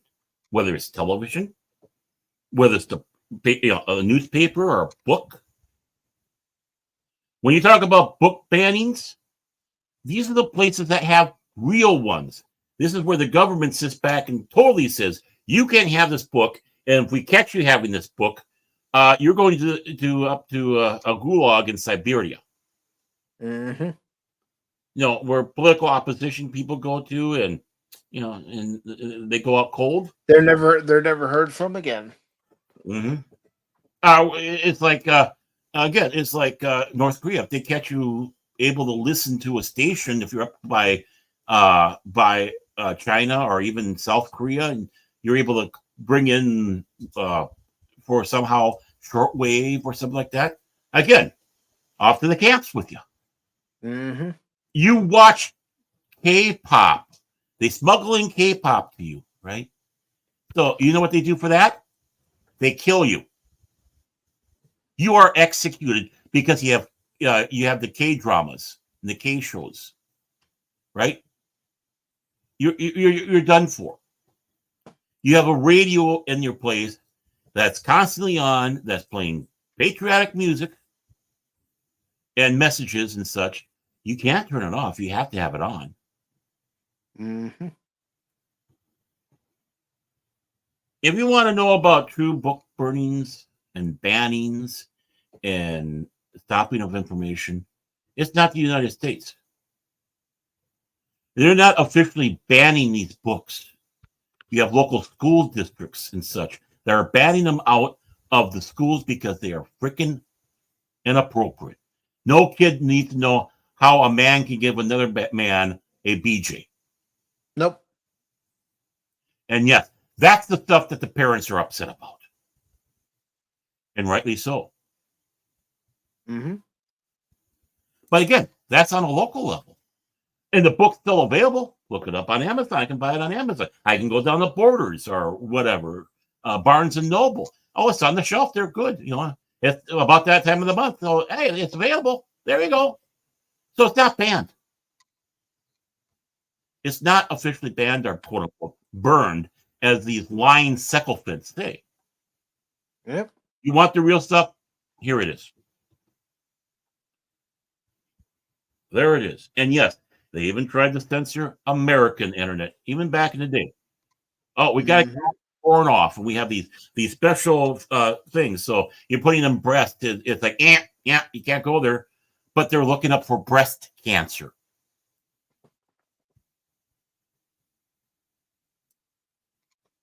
Yep. There is true book burning, banning, whatever you want. But because that goes on the internet, that goes on television.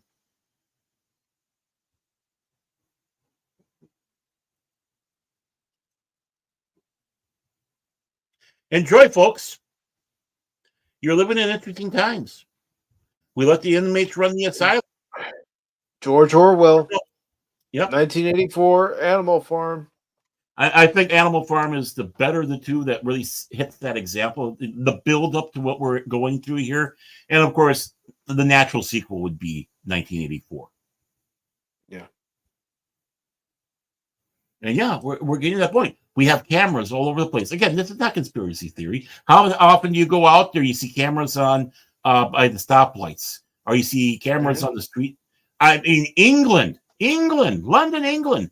I can't remember how many, and we're talking about tens of thousands of cameras are in London itself, in its surrounding boroughs.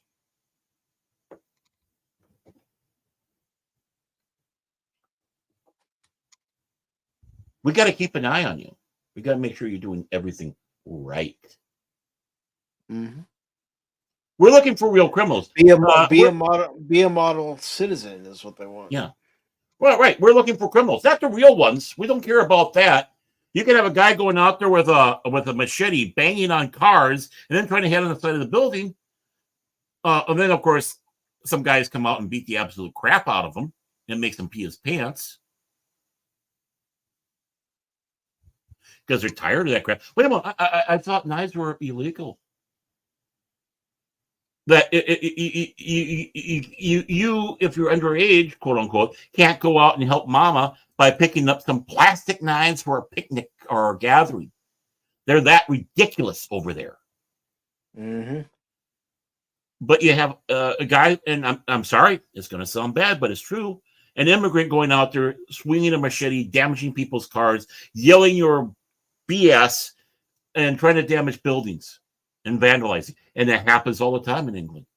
The cameras are, they can show it. What happens? Yep. Virtually nothing, unless you happen to go out there and try to stop it. Because they're protected. Yep. This is not Alex Jones crap. This is not conspiracy. It's happening. And they're trying to get away with it. Look at Detroit. Like Phil was saying, so much percentage of that town has been bulldozed over because all the people ran out and the ones that are seen behind are destroying everything. Look at these protests we're having. These kids don't even know what they're protesting, so many of them. So let's break and enter and vandalize a library floor by floor. And then have your spokesperson go out there pleading for, we need gluten-free food, we need first aid kits. Oh, we need to have knee pads and arm pads, and and we need to have like pepper spray. And they're listing down all the stuff where no, your list is going into the zone of you're trying to get yourself armed up so you can attack people, which you are doing. You have a person walking with a flag that you don't like and you're protesting against. Let's go beat the person up. No, we outnumber them 12, 15 to 1. Oh, yeah. Brave of you. Brave of you. But then again, imagine a lot of these people have soy arms, kind of like Will Wheaton, and can't really do much damage. But still, is there going to be justice for the guy who's getting physically assaulted? No. This is not protesting. Not protesting at all. This is rioting, performing crimes. I'd like to know how many have died so far. Literally, I'm really, because the media is not, our media is not going to let you know. No, they're going to bury They're going to hide it. Yeah, just like the BLM riots back in the beginning. There, the death tolls that they had on that because of their shenanigans. They're crying, oh, you're so upset about buildings. But what about this guy that we're protesting about? We're going to kill a bunch of others. Again, not Alex Jones, not tinfoil hat. It's true.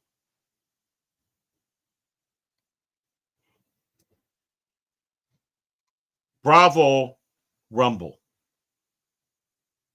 I'm going to have to Bravo the Rumble for standing their ground and saying, no, we're not agree. bending the knee. They took in Russell Brand because YouTube doesn't like the fact that he red pilled and realized what a joke is happening. So, the interview, the useful idiot's not useful no more. Get rid of him. And Rumble says, hey, come on over. Bravo. Bravo for letting other sides talk. Mm-hmm. Which is something we've been talking about today. Yeah. I mean, it's been kind of the common theme across the whole board, right? Common thing. All we're getting is one-sidedness. And F you if you have a different view. Literally, F you. You know, David Tennant, go away. You're pathetic. You're nowhere near the greatest doctor and the greatest doctor list in my book.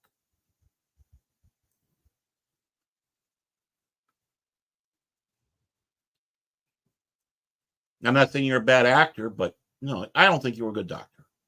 And now you're proving what a twat waffle you are by showing your ignorance and wanting to wallow in that ignorance. YouTube wants you to wallow in ignorance by banning channels that they don't agree with. But thank you, Rumble. Thank you. Please keep up the good fight. It's making me only want to do more stuff on your channel and get my channel built up over there. And when I can start understanding all these dynamics they have over there. But thank you. And of course, the people over there on Rumble. Mm-hmm. And if you're watching this and you don't agree with us, you have a different point of view, but you're willing to listen to what we have to say. Yeah. Bless you. Let us know what your point of view is. That's right. part of discourse. Right. I want to hear both sides. Exactly. You want to be a great platform, then just keep going in this direction and don't give in to the nonsense, because it's the elitism, it's the garbage, whatever you want to call it, the drones. Right. Don't give in to it ever. Right. Exactly. And it makes things better. And the fact that if you're coming in and you don't agree with us, right, but are willing to listen and not give a down vote, and maybe because you like the fact of how we're addressing and give us an upvote, so much better. We like you. You passed the litmus test. You're cool. We might not agree, but you're cool. I respect you. Someone has a point of view, as I was told growing up, put on your listening ears. I will do that with. Put on your listening ears. Like I said earlier. Mhm.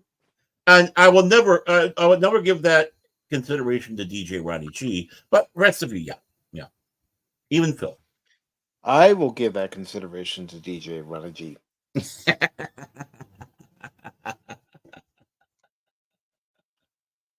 But the thing is, I'm not turtly enough to be part of the Turtle Club. I will listen to what everybody who has been here today has to say. Ron was here earlier today. Helion was here earlier today. Right. Cool Frog was here earlier today. Low Spec Link's Laptop was here earlier today. Lady Mist was here. Jet Sparks is here. Spock is here. Keely Chow. Anybody. T-Gap Steve. Anybody who comes into the chat has a point of view. If you want to let us know what your point of view is, then say something. We may not agree on everything, but we may find points where we can actually look at it and say, you've got a point. You've got a valid point there. You've presented a case. You presented something that I didn't consider before. Right. That is part of discourse. Right. It's not yelling back and forth, calling each other names. Right. And the thing is they take the fact that you disagree with them very personal, and they get into that screaming match. And they confuse passion for hatred and screaming and being down. No, passion's one thing. It's good that you have passion. But you go out there with a passion. Now you're just a bad guy. You're horrible. Oh, good. I'm turtly enough. Okay, thank you. Okay, I will listen to DJ Ronnie G now. Now that he's confirmed that you're turtly enough for the Turtle Club, right, Baron? Yep.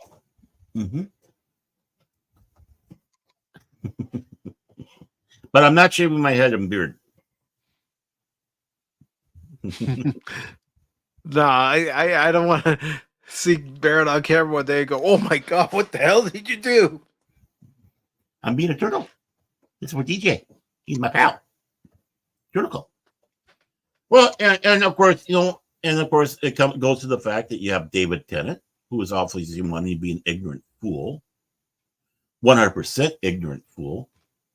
Fine, don't let the door hit you on the way out, and just go away. Don't go away mad. Just go away. Yeah. No animosity. Just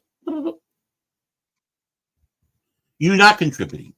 You're just spewing out buzzwords, and then telling us to fuck you. That's not discourse. No. And again, if you feel the need to tell us we're wrong or leave a dislike, I mean, we just got a dislike, and this is why I'm saying it. Then explain yourself. I want to know why you're leaving a dislike. Don't just leave a dislike and then walk away like nothing ever happened. Tell us why you're giving us a dislike. Yeah. Present your point of view. Because you're being a flop waffle doing that. Because I'm willing to listen, which is what one has to do, especially as we get older. We have to be able to listen.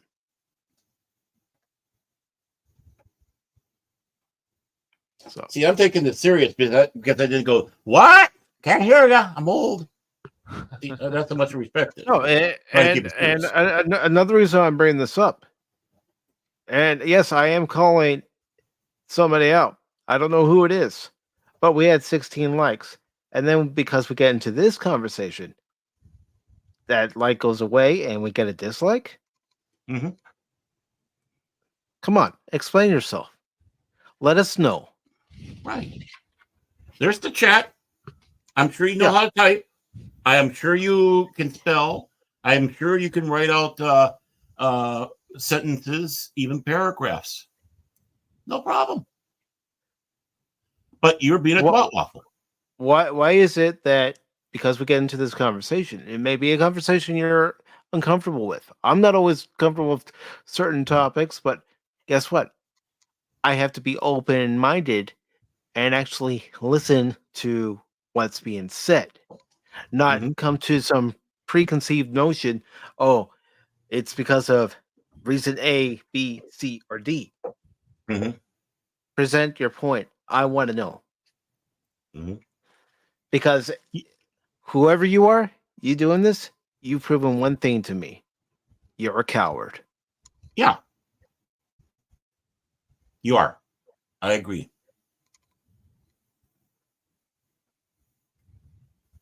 Oh, come on, Animas. Yeah, I mean, again, yeah, we're going to rake and be insulting to David Tennant and that wrote that Doctor Who article. Because honestly, all it was buzzwords and BS and people trying to sound like they're smart and pushing in there and not bringing anything intellectual or truthful in their arguments. And again, they're insulting old fans. I know about. I've been watching for 15 years since David Tennant. Well, that's nice. I've been watching it since 40 years with Tom Baker, then Peter Davison, and then we got John Pertwee in the rotation, and then we got William Hartnell and Patrick Troughton, which was a dream. But you know, Anonymous going, it was me. It reminds me of the Austin McMahon era of WWF. It was me, Austin. It was me all along. And I suspect that he doesn't know. I doesn't know how to tape because it was not it was me. See, I show you right there. It was me. Oh. No, again, we don't mind hearing the other side as long as you're not the typical buzzwords and what somebody told you to think. Which I'm sorry, a lot of you are, especially when you just drop a dislike and run. Yeah. Right. It's like, okay, fine, you're a coward. All right. You can't even present an argument into the chat. Right. Just like the protesters, they can't provide an argument, so they beat people up and bar people from going where they need to go. And someone's going to say, well, you sound offended. Oh, yeah, in a way I am offended because it shows cowardice. Like I said. You can't even present an argument into the chat. I have disgust. I have pity and disgust for these people because they deserve pity. And I'm disgusted that they're not wanting to rise up to a higher level. Mm-hmm. I'm not offended. No, I'm not offended. I find them pitiful, so I give them pity. And I have discussed that they don't want to grow and expand as a human being and rather be this drone collective out there. We are the Borg. Your biological and technological distinctiveness will be added to our own. Resistance is futile. Are a Cyberman. You will become like us. Yeah, I mean, what a scary scene in Tomb of the Cybermen. I'm sorry, Animas. I keep forgetting about that.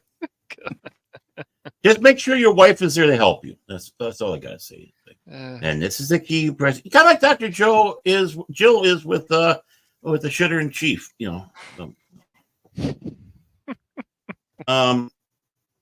But yeah, I mean, I'm gonna take shots there, and I know it's my right. So what? But yeah. Be intelligent. Think about things. Expand your knowledge. Subjects are more than 15 years old. They really are. And you're ignoring that completely. I resent that. I absolutely resent that. It's my wife that dresses me funny, not my mama. Wait, I thought she was your sugar mama.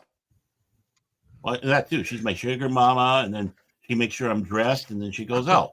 Sometimes with an evil giggle. It makes me wonder. And I know a total poop. They all will keep us wondering, Baron. Mm-hmm. I just want to know, my takes are not the only thing that smell like stale hot dogs. Take a whiff. Go ahead. Do it. Oh, God, Baron. Animos does have a good point there. Yeah. We can only beat a dead-brained horse enough. And and again, any downvote I get makes me smile because I know they're ignorant twats. And especially when all they can do is drop a comment that's unintelligible. It's like, okay, what's your point? Good to know, Twat Waffle. Don't let the door hit you. Go. You can go away. Don't go mad, but you can go away. Well, we don't need to know what the Long Suffering and Baron do together in their own personal private time. Do we, Steve? Oh, you know what? And we did something absolutely wrong today. We forgot the most important clip that needs to be played, especially for David Twatted. How many of you think the opinions of actors should be valued as much as, well, say, doctors, engineers, or a courageous congressman? Right here. Yeah, right on. Well, you're wrong. Actors are self-centered punks.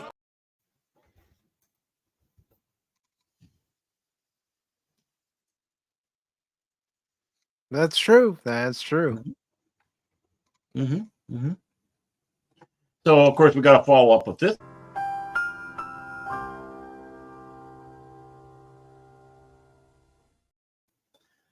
Discuss and debate me on the lore of these things. I'm talking about the lore. You think you know about it? Let's have a discussion and debate. You could talk to me about classic Star Trek. Classic Doctor Who. Classic Star Wars. The EU. All this stuff. Talk to me about it and why I think a lot of this stuff is far superior to what we're getting now. Old cartoons, all kinds of stuff. And I'll be respectful. Yep. I'll be respectful as long as you're respectful to me. That's right. That's my only litmus test. Don't call coming in with buzzwords and other crap like that. Let's have a discussion about it. You know what? The funny thing is, I might not win the argument, right? There's always that on the board. But no personal attacks, no personal insults. Because if you start doing that with me, I know I won. And I'll end it right then and there. Exactly. Every time. As you should. As you should. I am not going to defend myself against your spurless lies and attacks. No. It's about the subject. And if I make a point, at least to be a person enough to say, you got a point there. Just like I would turn around and do the same thing. No, yeah, I got a point there. I can see where you're coming from. That's Discord. I'm more than willing to talk about it. Yeah, I'm more than willing to talk about it, but please be respectful or courteous at least.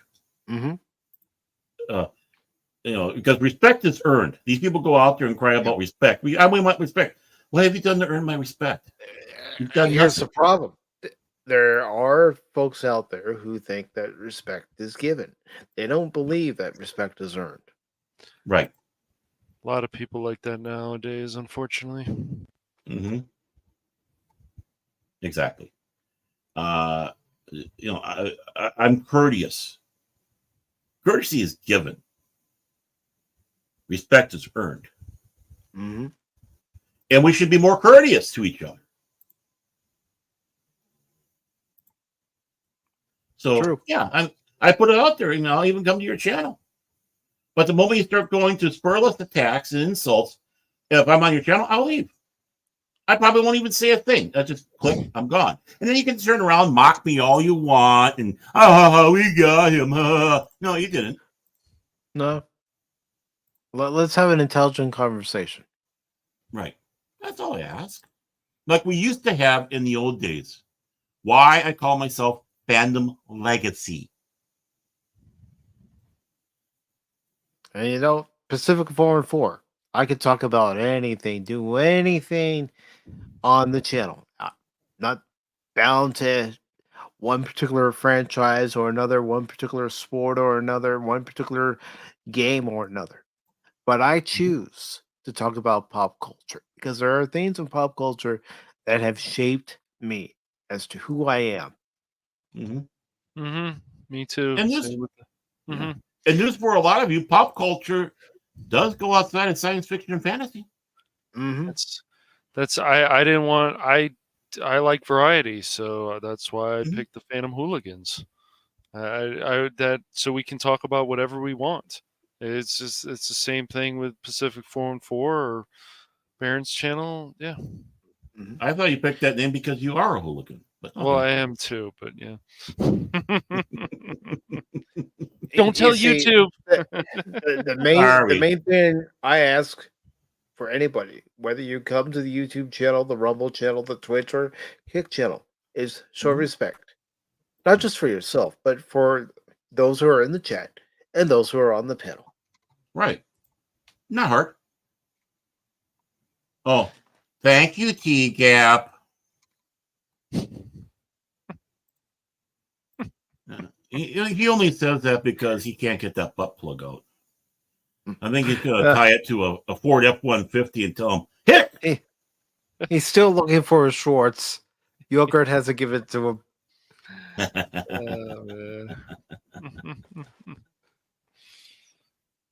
Yeah, see, and don't be offended. But we say this stuff because we're friends and having a good time, because it's ridiculous.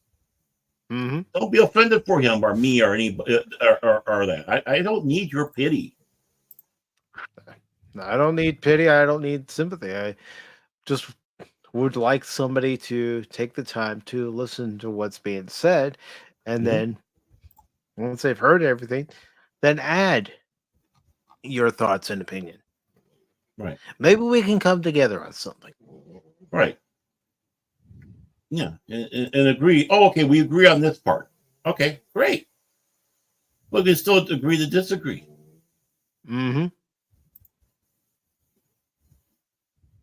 No, it's called having clarity.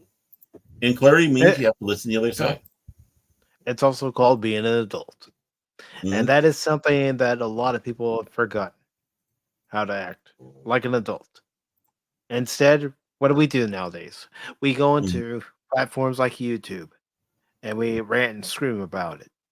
We go onto platforms like Twitter. We type about it. We don't necessarily rant and scream unless it's a video upload. Sometimes, not much. Not as much as Baron. I hardly do anything on Twitter. But we think just because we're hiding behind a keyboard that we're safe. No, we're not. You have a reputation you have to keep up.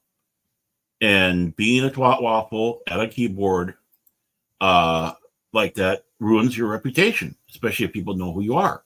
They don't want to associate with you necessarily anymore. Not because you have a different stance, it's because you're being an asshole. Whether you're male, female, or one of the other mixes out there. Yeah. Am I capable of being an asshole? Yes, I am. He was that to me earlier before the show. Oh my God. I was hurt. Baron. I'm serious here. I am capable of being an asshole. Oh, I know. That's not how I choose to be. Well, just like me, like all of us. I mean, when someone hits those right buttons, yeah, we all turn that way. I had a friend who said about this about me is that when someone did royally tick me off, I went from gentle, mild-mannered Mike to the Incredible Hulk. I've seen it. You know, and this is serious. I am very serious with this. I am glad I have not been on the receiving end of that. I really am.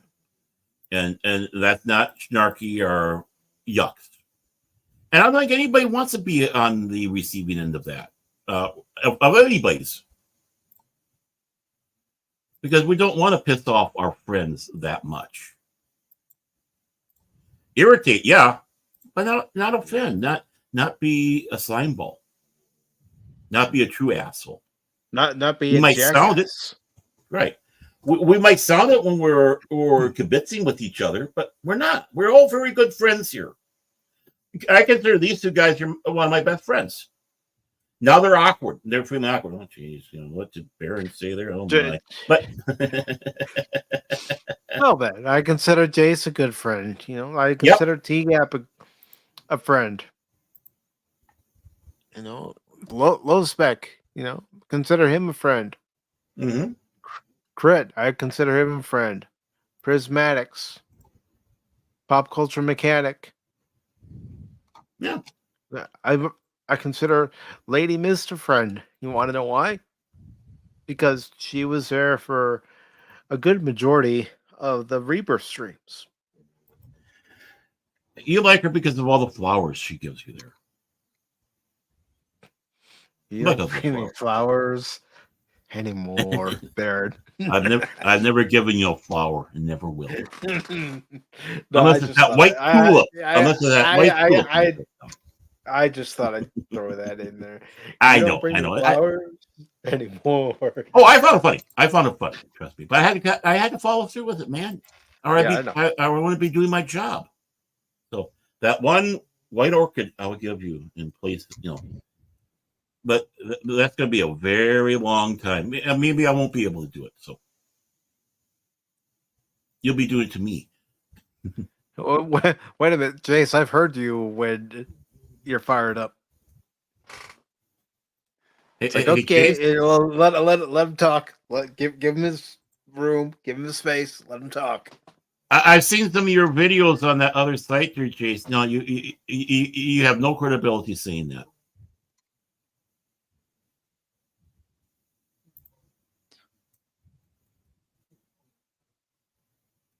We are having a good day. Fandomology, also known as Paul, also known as the Star Wars guys. Also known as Master Paul. Also known as Hey You. that guy. That guy. Yeah, that guy. That guy.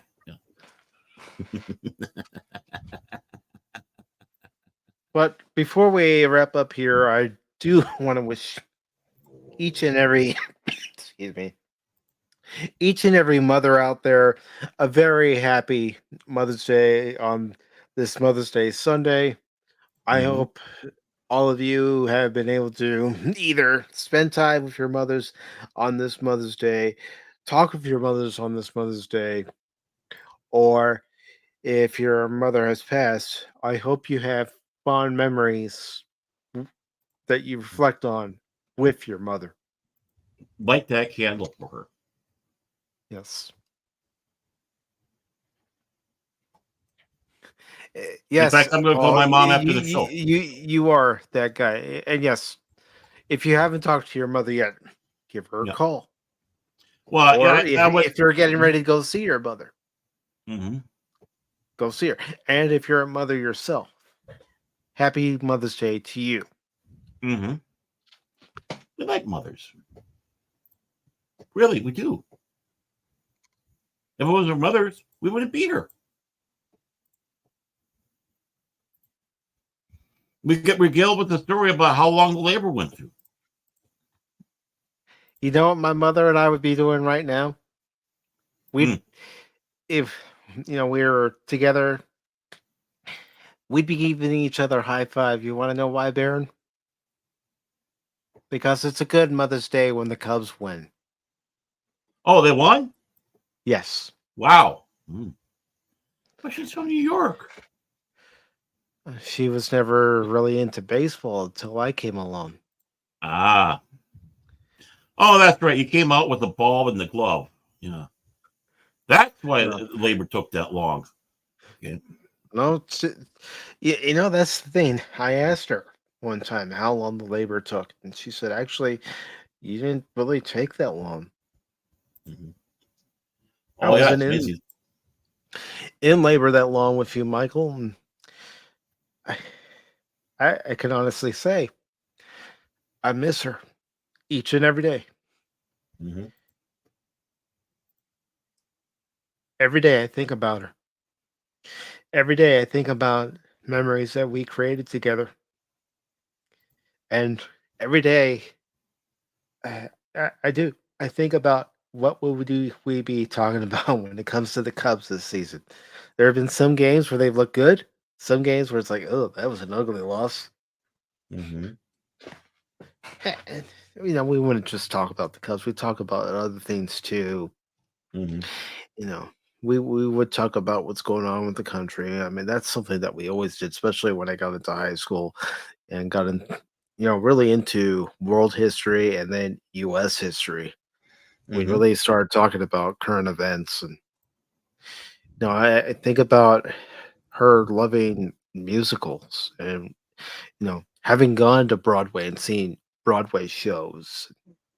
Mm-hmm. And whenever there's a tour of a different musical coming to either the San Diego area when I lived out there, or coming to the North Carolina area or Virginia, or anywhere that we happened to be at the time, wanting to go see musicals. And I also think back to 11 years ago when WrestleMania 29 was going to be at Mm-hmm. MetLife Stadium. And my mom wanted to go because she was originally from Staten Island and she didn't know if she'd ever get back.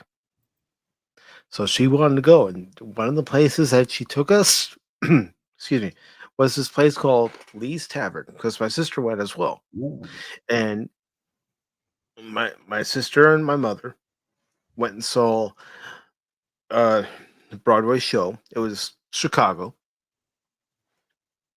the musical, but before that, we took a tour of the city, and then the next day after WrestleMania Sunday was when she drove over. Excuse me, allergies.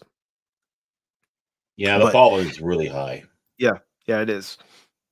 But excuse me. The next day, this is after WrestleMania Sunday. There's Monday night, you know, Raw the next night.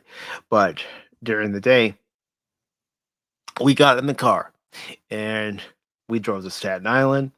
And of course, it was a different experience for her because she actually never drove when she lived in Staten Island because she took Really? public transportation. She didn't get her license until she moved out to California. Wow. Yeah. But we get over there and we see my mom's old stomping grounds. And before we leave Staten Island, we go to this place called, excuse me, Lee's Tavern. And, it's a bar, but they also Yeah. serve food. And one of the things that she always talked about was how on Friday nights, she, my grandmother, and grandfather would get, excuse me, sorry about that, folks, but they would get a thin crust cheese pizza. Mm. And at the time, because my mom wasn't old enough, she'd have to get it at the back door because she couldn't Mm. enter through the front, through the bar area. Because again, she wasn't old enough. Mm-hmm. But she remembered how good the pizza was. So she she t- she took us there. And when we got the pizza and you know we're talking to the guy who works there, he's talking to my mom. They're reminiscing about times growing up on Staten Island together. And one of the things the guy says, so are you originally from California? Because he had only heard that my sister and I were from California. But she starts telling him, no, I grew up here in Staten Island. She tells him the street and everything. And as I'm looking at the pizza, the guy says, don't forget to look under the skirt. And my mom had already told me many times what that meant. Is you check under the pizza to make sure it's cooked. Mm. So I take a slice of pizza. Now remember, I was born in California, raised in California, and I usually just take a slice and don't eat it. And the guy sees me just take it and get ready to eat it, and he's all, "What? You never taught him how to fold it?" And right there in front of the guy, I fold it the way my mom always did. She's all, he had been paying attention. I said, "Of course." Mm-hmm. But it's memories like that. Learning about where my mom grew up. We're learning about where my dad grew up, and one of the things I just miss is just being able to talk with my mom.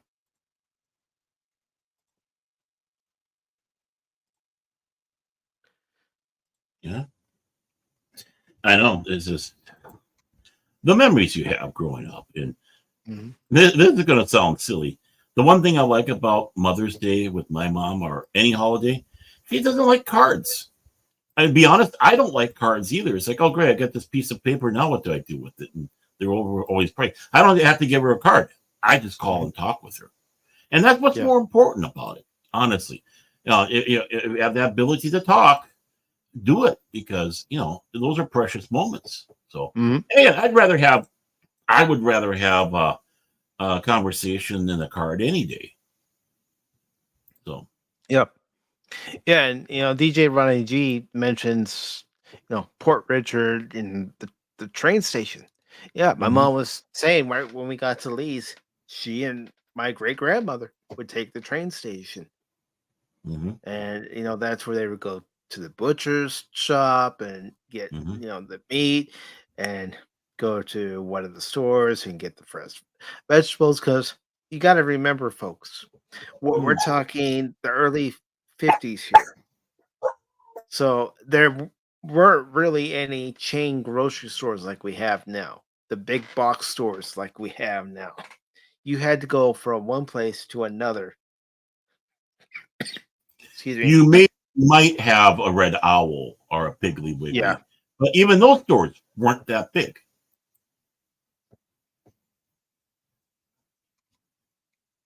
And you got a lot of your food almost every other day or such, because, well, again, you're doing public transport. It's really hard to carry 4, 5, 6, 7, 8 bags. Yeah. And what does it do? Well, make sure your food is fresh, for one. Yeah, I mean, of course, my mom grew up on the farm. Of course, get regaled, and there's such a list. There's just a list of the family. So, oh my, I'm glad she's recovering. But yeah, that's a hard. Same here, Paul. My thoughts and prayers are with your grandmother and you and your family. Yeah, even more so. Yeah, because I'm glad she's doing a lot better, man. But I mean, hell, I helped butcher a cow. I helped do all this stuff that Mom used to do on the farm. The only thing I couldn't get is milking a cow. I just didn't have the hands for it. I tried my best. Maybe I was afraid of pulling too hard and hurting the cow. That's me. I'm sympathetic. Believe it or not, I am a sympathetic person to animals. But yeah, those are memories too. Hearing, it's like she starts talking about somebody. It's like, who the hell is that? Well, that's my cousin from second cousin from this there, and blah blah blah. It's like, I'm sitting there and I don't know who any of those people are. No, literally. Yeah. But Mom knows. I was like that too, and that's the thing. Mom knew who they were, and she would tell me stories about my grandmother. She'd tell me stories about my grandfather. Especially since I never got to know my grandfather on my mom's side, because he had passed away almost a year after I was born. And I don't mind sharing stuff like this on here, because it's a way for people to get to know me. I mean, I was blessed. I mean, unfortunately, most of the people in my mom's family were passed. Like the maternal grandmothers, great grandmothers. Some lived long enough. Again, like you. I mean, it wasn't shortly after that they passed away, but they were able to see me and hold me at least. And it's like, okay, at least they had that opportunity. But I was lucky on my dad's side to have that great grandmother and my grandmother. And I know it's not Grandparents' Day; it's Mother's Day. But even they contributed to the well-being. And since they're still kind of a mother figure. And I just want to reiterate: this is Mother's Day, not Birthing Parent Day. Please don't insult women. No, they've been insulted enough. And you know what? You might have mommy issues. We don't. We love our mothers. We were lucky to have good mothers. And so leave that crap out of it, please. Yeah, because my mother was a very compassionate person. Not because she was a registered nurse for 30 years. It's who she was. Very compassionate, caring, loving person. Which helps. And you can't ever take that away from a person, especially when it's genuine, like it was for my mom. She would always think about other people before herself.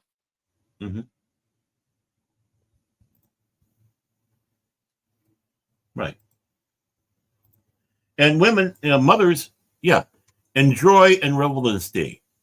Father's Day is not your day because you happen to be a single mother and raising a child. You're still not a father. Don't insult men. Enjoy this day. This is your day. This is a precious day for mothers. Don't turn it into a narcissistic thing. I love my mother. Caitlin and Audrey both have two mothers. I'd say a stepmother and a mother, and very active in their upbringing as well.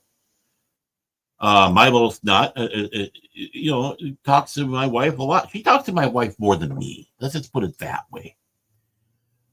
I think I should be heard about that. What do you think? But which is great. It means that you did something right. It wasn't popular at the time. They resented something at the time, but in the end, they see, I see where you're coming from, and it clicks on them. And now my daughter's talking with my my current wife, her stepmother, quite a bit. The fact that she also lives with her stepsister too, Laverne and Shirley style. The one's got her Carmine. But that's a sign that you did things right. It really is. Yeah.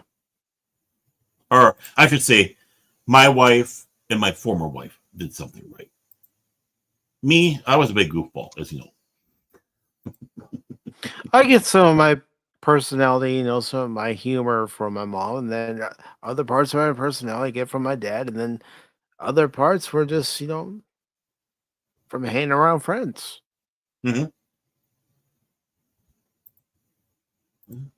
My mom's rather stoic, so I think that's where not necessarily on air, but I suppose you kind of get it when we start talking serious. A little bit more stoic attitude, and I'm more like that in private, not on shows and all that. And I'm not saying that I'm not myself doing these shows. I just bring out a different aspect of me. It's still me, but it's showtime, and but I'm a little bit more stoic and such in IR, in real life, if you want to call it that. I don't know how else you would call it. And I definitely get that from my mom. Yeah, I really do. I definitely get the more serious side of me from my dad. Yeah, well, my mom is. You know what's funny? The things that irritated him irritate me. So he knew Cash Money. Okay. Don't throw me under the bus there, Baron, you bastard. You've been underneath the bus already. Come Yeah, on. I'm gonna throw you in. It's just the bus putting it in reverse and coming back over. That's what it is. Yeah. Anything you'd like Sure to say, it is. Cash? Yeah, I was wondering if you fell asleep, man. I'm just listening to you guys. So he didn't do a prismatic on us. Okay, good. No, I'm not going to do a prismatic. I just want to know if you had anything you'd like to say about your mother or your grandmother. And... They're all horrible, Mike. No, You're worse than me, Cash. I know. No, no, dude. You're a miserable lot. I'm very fortunate. No, I'm very fortunate that my mom and dad are still alive. Mm-hmm. So, well, I think it shows. I don't think I'm letting too much out of the out, but you help take care of them, and again, that's another sign of being good parents. When they need to have help, you're willing to step up and do that. If they didn't do a good job, if they, and such, that wouldn't be there. It's like, okay, fine. I'm not talking to you again. Bye. Oh, you need help? No. Here's the number of the Salvation Army or the Red Cross. Have fun. Okay, I'll put in for the life alert, but that's all I'm going to do. So, make sure you see I've fallen and I can't get up. No, you're helping, which is a perfect sign that your mother definitely helped bring you up right, and that you care. And what it's that ultimate, circle of life, and ultimate sign of love. Yeah. Not many would do that. Yeah, no. I didn't. Just like some of you guys, like on my dad's side, because his mother lived into her early 90s, so she lived a long time. But no, I never knew my grandfather because, of course, he died of cancer many, many years ago. So I didn't really. There might be one memory, maybe two, maybe a picture, but right. So yeah. Well, yeah. I mean, what you're doing, Cash. In all seriousness, I'm not shitting here. They brought you up right, and you're doing the right thing. You're doing yeoman's work. You're being what true family is about. Mm-hmm. Yeah, great. Well, I mean, and I've always respected you, but with all our busting chops and all that, honestly, that's one of the things I really admired about you. I do admire about you. I appreciate it. I'm glad to have a great brother too. So, oh come on, he's always yelling in the background, disturbing us. Gag him, dang it! No. And I'm appreciative of my sister. Mm-hmm. It's funny. After I came in from mowing the lawn and I took a shower, she's all, I need a hug. I'm all, why? But in a joking way. Why? Why do you need a hug? But I knew why she wanted a hug. Yeah. So I gave her a hug. Right. Yeah, it happens. Yeah. And see, we do love over here. You're seeing the more serious side of us here, people. And you can see that, we have a passion that goes outside of pop talk or any of that stuff, or complaining about, how Kathleen Kennedy and Disney's going to get you. Really? Are they? Yeah. Mm-hmm. So, we goof around, but, here you're seeing that serious side here because it is an important day to recognize those that brought you up. Especially if your mother was a single mother and was able to pull it off. Because, doing that double duty. No, your mother doesn't deserve Father's Day because she's not a father, but she deserves extra appreciation to be shown. And that's really it. We are real people here. Was I the biggest fan of musicals when my mom and sister wanted to go see a musical? And I wasn't old enough to stay by myself, and they took me along with my dad, especially if he was going. No, I wasn't a big fan of musical. But yeah, there were times I didn't want to be there, but as I got older, I appreciated the fact that this is what they enjoyed. Mhm. And there was one year where the musical Chicago was coming to an area close to us. And this was in February, and since both their birthdays are in February, I thought, you know what I'm going to do? I'm going to get them tickets to go see the show for their birthday because I know how much they enjoy it. Mm-hmm. So you didn't have to do the dad blink 3 times quickly if this you're doing this under duress. Unfortunately, at that time, my dad had passed away. Oh, okay. I'm sorry. I was assuming when you were talking about more. I thought it was he was along with. So No.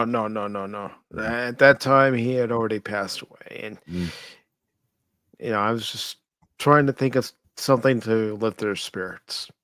Yeah, and that would do it. That would do it. And I'm not a big musical guy either. I mean, there's musicals I do like. Like The Music Man. I mean, for crying out loud, Robert Preston out there in that. And I like Paint Your Wagon. I've seen in a dinner theater, The Sound of Music. It's it's good. It's okay. I love some of the songs, but overall, it's like, again, I'm not a musical guy. No, I do love Edelweiss, particularly, but what we got here? Okay. Keep your son on a leash. That's all I gotta say. No, he went up to Jace one day and said, "Jace, I am your father." No, it can't be true. That's not true. It's impossible. Search your feelings. You know it to be true.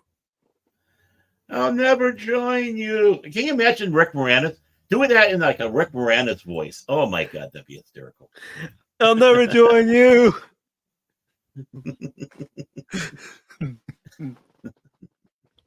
Okay, Paul, who would think that Rick Moranis would have been a better Luke Skywalker? I'm Luke Skywalker. I'm here to rescue you.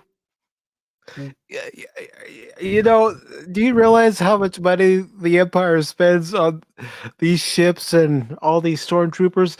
It's a real financial mess for them. I don't understand how they can keep it all together. Yeah, I made him Louis Tully. Yeah, I'm the rescuer. Are you the princess?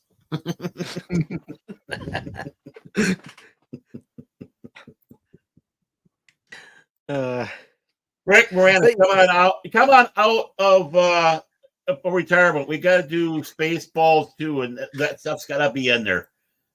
But you know what? This just reminded me when I was going to a Star Trek convention, and Marina Sirtis was going to be there.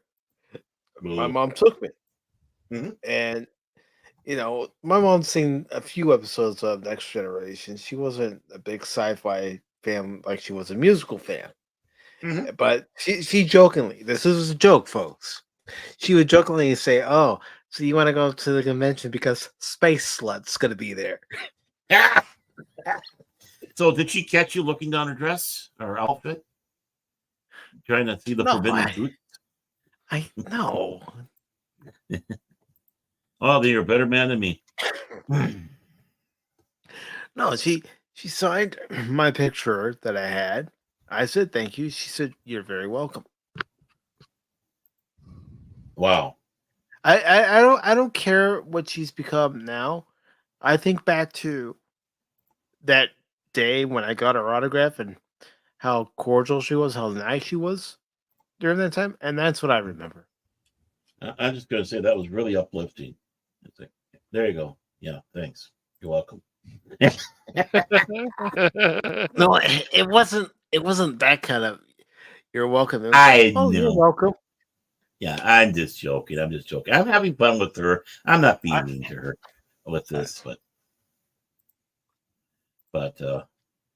Yeah. Aren't you a little too short to be Riker? I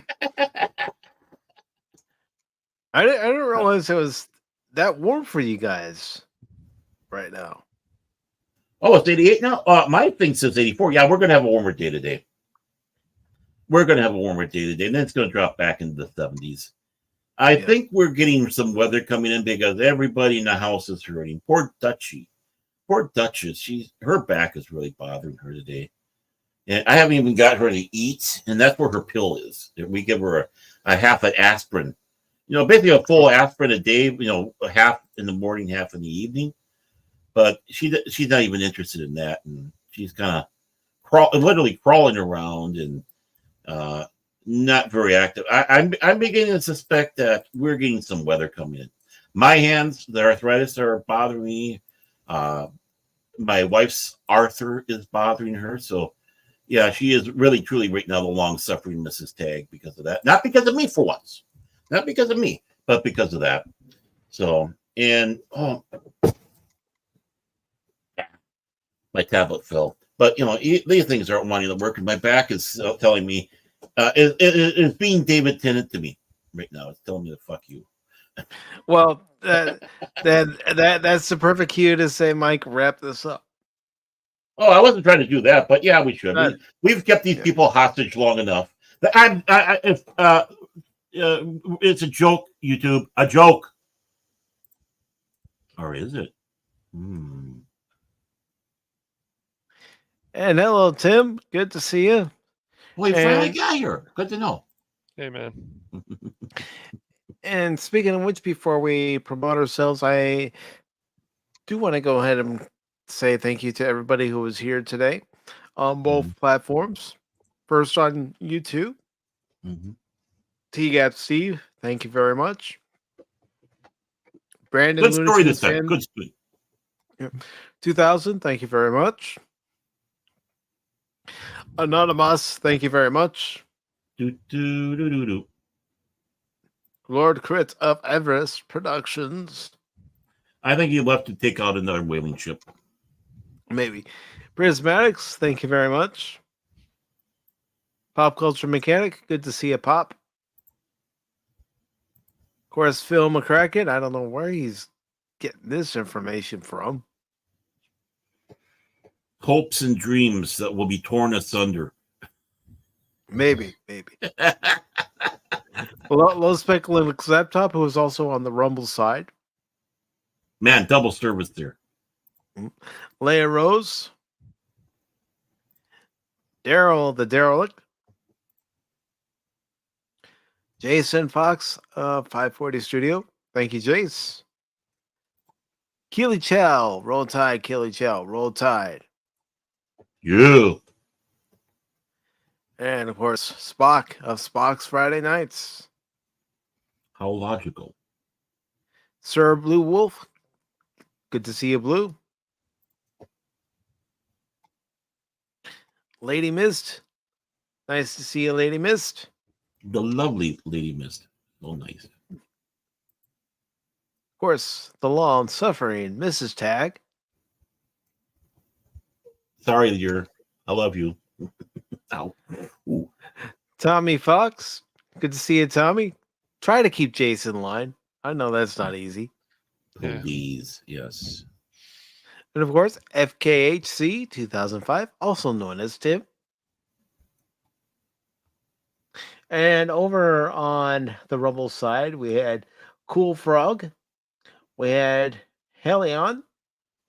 We also had Low Spec Linux Laptop. And You Wrong.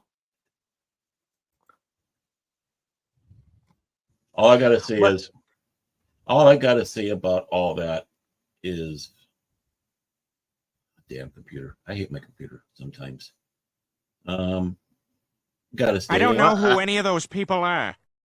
Yeah. How could you hate it? We have the same computer. No, it's more like not the computer, but when I go and to click on the icon for a thing, all of a sudden it shoots up to the top, and then I gotta go back down. I have it all ready, but I do want to address this.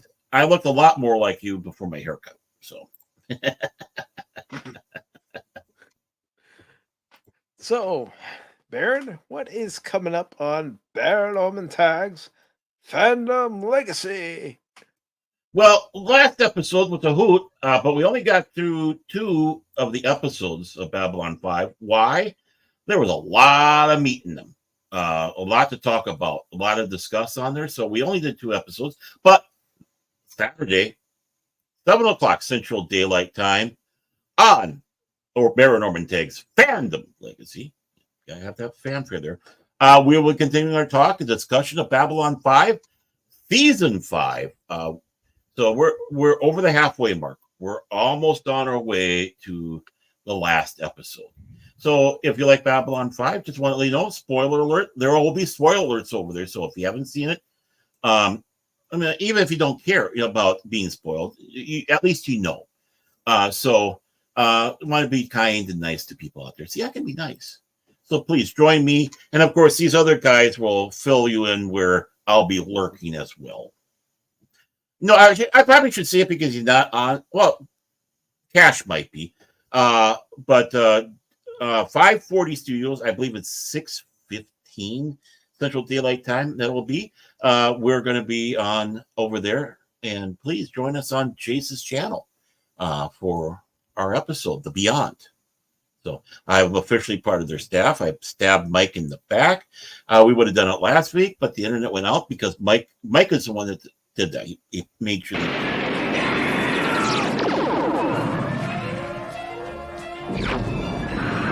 Extinction to all traitors! He went all Russia on him, and the internet went down. So Mike was happy about that.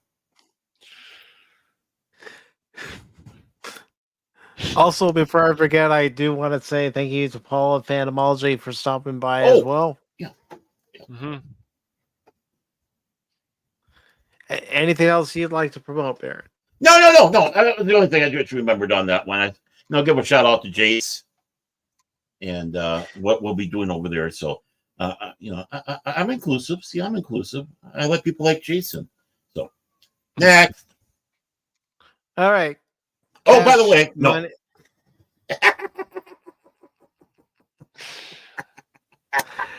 Cashmoney007 of the Phantom Hooligans. What is coming up on the Hooligans? Are you sure you're done yet, Baron? What is coming up? Why is it coming up? When is it coming up? That's right. Well, he's the James Bond. He's the replacement for James. It's Cashmoney007. I'm Monet. Cash. Monet. Yeah. Okay. Are you done yet, Baron? No. Anyways, yeah, so we got to figure out this problem with the Helldivers 2. Because we're not going to play Helldivers 2 again on the Phantom Hooligans until Mike is able to play. And so we're going to be back with some more Dark Tide. The stream last time went kablooey, and I just felt it had problems. That's pretty much how the streams for the week went. Kablooey. Yes, the whole week. The Wednesday with the Helldivers 2, yeah. Well, a DJ, I don't know if DJ can confirm this, but with the sunspots that have been happening, I brought it up to Mike this morning. That could be causing higgly-piggly with a lot of this. They're saying it could take out GPSs and such like that. So, I wonder, it's giving us a pretty sky, but man, it breaks up our. We're going to have to test it again on the Helldivers 2, but we're going to be playing some more Dark Tide 2, and this time, Dark Tide. Did I say 2? Just Dark Tide. We're going to be playing more Dark Tide, and then we're going to, that stream is going to be fine. Of course, I did a stream recently early in the morning on Saturday with Mr. McCracken, and we played some Fallout 76. It's a pretty good game. It's pretty good. I wasn't all that great into it, but it's pretty good. It's a pretty good game. I might do another stream with Phil another time with that. And then I'm still going to be doing another Crab's Treasure. Like I say, SpongeBob meets Dark Souls. So that's going to be a gameplay stream both on Rumble. You heard me, YouTube. And that's also going to be on YouTube as well, YouTube. So you can feel good about that, YouTube. No. But yeah, so that's coming up. And then, of course, the Persona 5 Royal stream is coming up. And that is going to be a long stream because I'm going to have a lot to talk about. And the last one that I did, unfortunately, on Twitch, and that was just Persona 5. That was before the Persona 5 Royal that came out on PC and Switch and a few other consoles. That one, of course, is gone because Switch erased a lot of my streams, whatever. Things weren't saved properly, or Twitch just told me go F myself. But yeah, so that's going to be fixed on YouTube. So that's fun. And then I've got the Star Trek video still coming out, and I've been working on that. Zoe Saldana needs to know that we don't need a sequel to, and I've said this before, I'm going to say this again, we do not need a sequel to the 3 Abrams films. We just don't. Yeah. Jar Jar Abrams. I didn't used to say that about him, but ever since some things have come out, says he's a male feminist, whatever. No. Our Jar Jar Abrams is what he's become. But yeah, you're not going to get that dinner date. You're not going to get that dinner date with this. Well, right. That dinner date was going to be full of mystery boxes anyway. That's right. Yeah. That's right. Probably a lot of red flags too. But yeah, that's coming up on the Phantom Hooligans, and then because of a person named Gail Simone, who I may interact with on Twitter, saying that, if you're going to change Deadpool at all, people need to understand you don't change Deadpool. Deadpool is great the way it is. And if you don't think so, just watch the first Deadpool movie. Ryan Reynolds does a really good job as Deadpool. So I'm still not sure about Deadpool and Wolverine, to be honest. I'm not either, but I'm going to give it a chance. But yeah, I'm not sure about it either. So. It looks like it's going to be a buddy comedy movie. Yep. I mean, Lord knows that's what they're acting like with all the behind the scenes stuff. And, right. I'm tired of that. Yeah, I don't know. We'll see how it goes. I'm just worried, and if we have to, then maybe we'll do a stream or something about how goofy Marvel has become, and that it's just not a very good direction. It's one of the problems, of course, with Star Wars, Marvel, different Doctor Who, of course.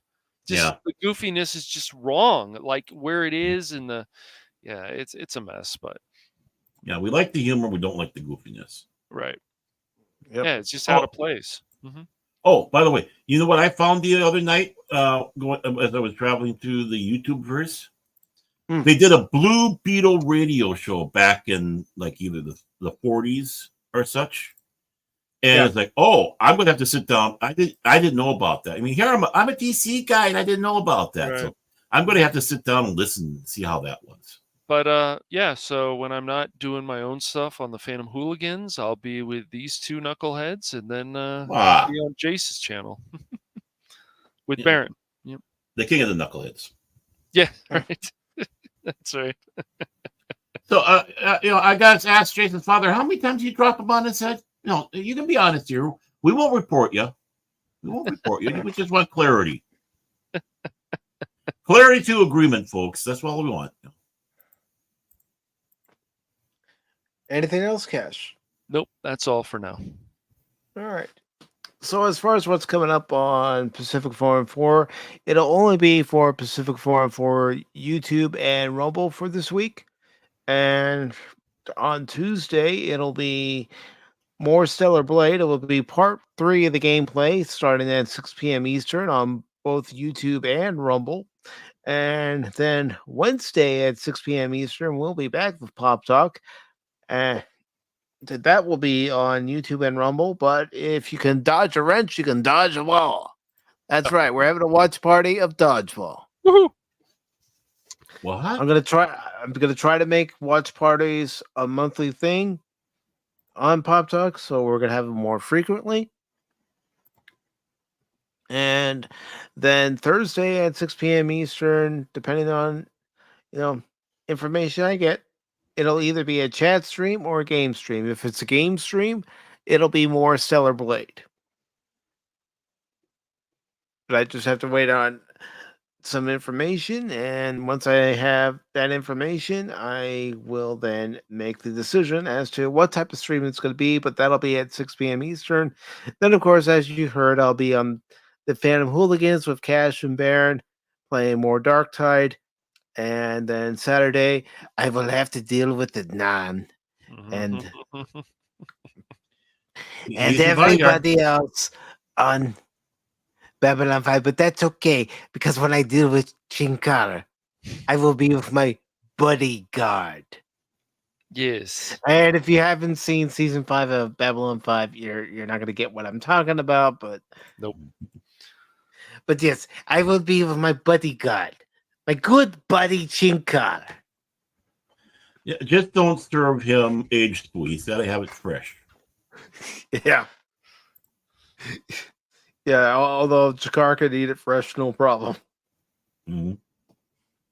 It's an insult to serve Centauri fresh spoo. That sounds more like Zathras. Yeah, it's Zathras, not Zathras. And can we just? I know we've gone over, but let's just have one quick note too on this one. Roger Corman passed away, 98 years old, I believe. And he was very important with us pop culture. He gave the start to many people, be it Cameron in the film end of it, Jack Nicholson. He had, his start with Little Shop of Horrors of all things. Mm-hmm. Many can get their sit back and say they got their start one way or another from his quote unquote B movies. So he's gone. Great quirky films like Death Race 2000. Battle Beyond the Stars. I know Phil hates it, but I get a kick out of that one, and many others that he had. So, just want to sit back and say, rest in peace, Mr. Corman. That's rest in peace indeed, because there's not going to be another Roger Corman. No. If you like Ron Howard direction stuff, thank him. He gave Ron Howard a start. Steven Spielberg was there. Francis Ford Coppola worked with him. And it was he helped them along. So, yeah, a true definite age has died. Yep. Rest in peace, Mr. Corman, and our condolences go out to his friends and family. Mm-hmm. But thank you, everybody, for watching this edition of Pacific414 Pop Talk. Make sure to hit that like button if you haven't hit it already. Share out the stream on both YouTube and Rumble. And if you like us, well, hit that subscribe or follow button, because there's more content to come. Mm-hmm. And of course, if you don't like, I'm just going to say, and if you don't like us, go ahead and hit that downvote and unsubscribe. And as always, don't ever give up on me in a game, because just when you do, you might miss something. Take care, all, and happy Mother's Day to every single beautiful mother out there, because they're all beautiful. Autobots, transform and roll out.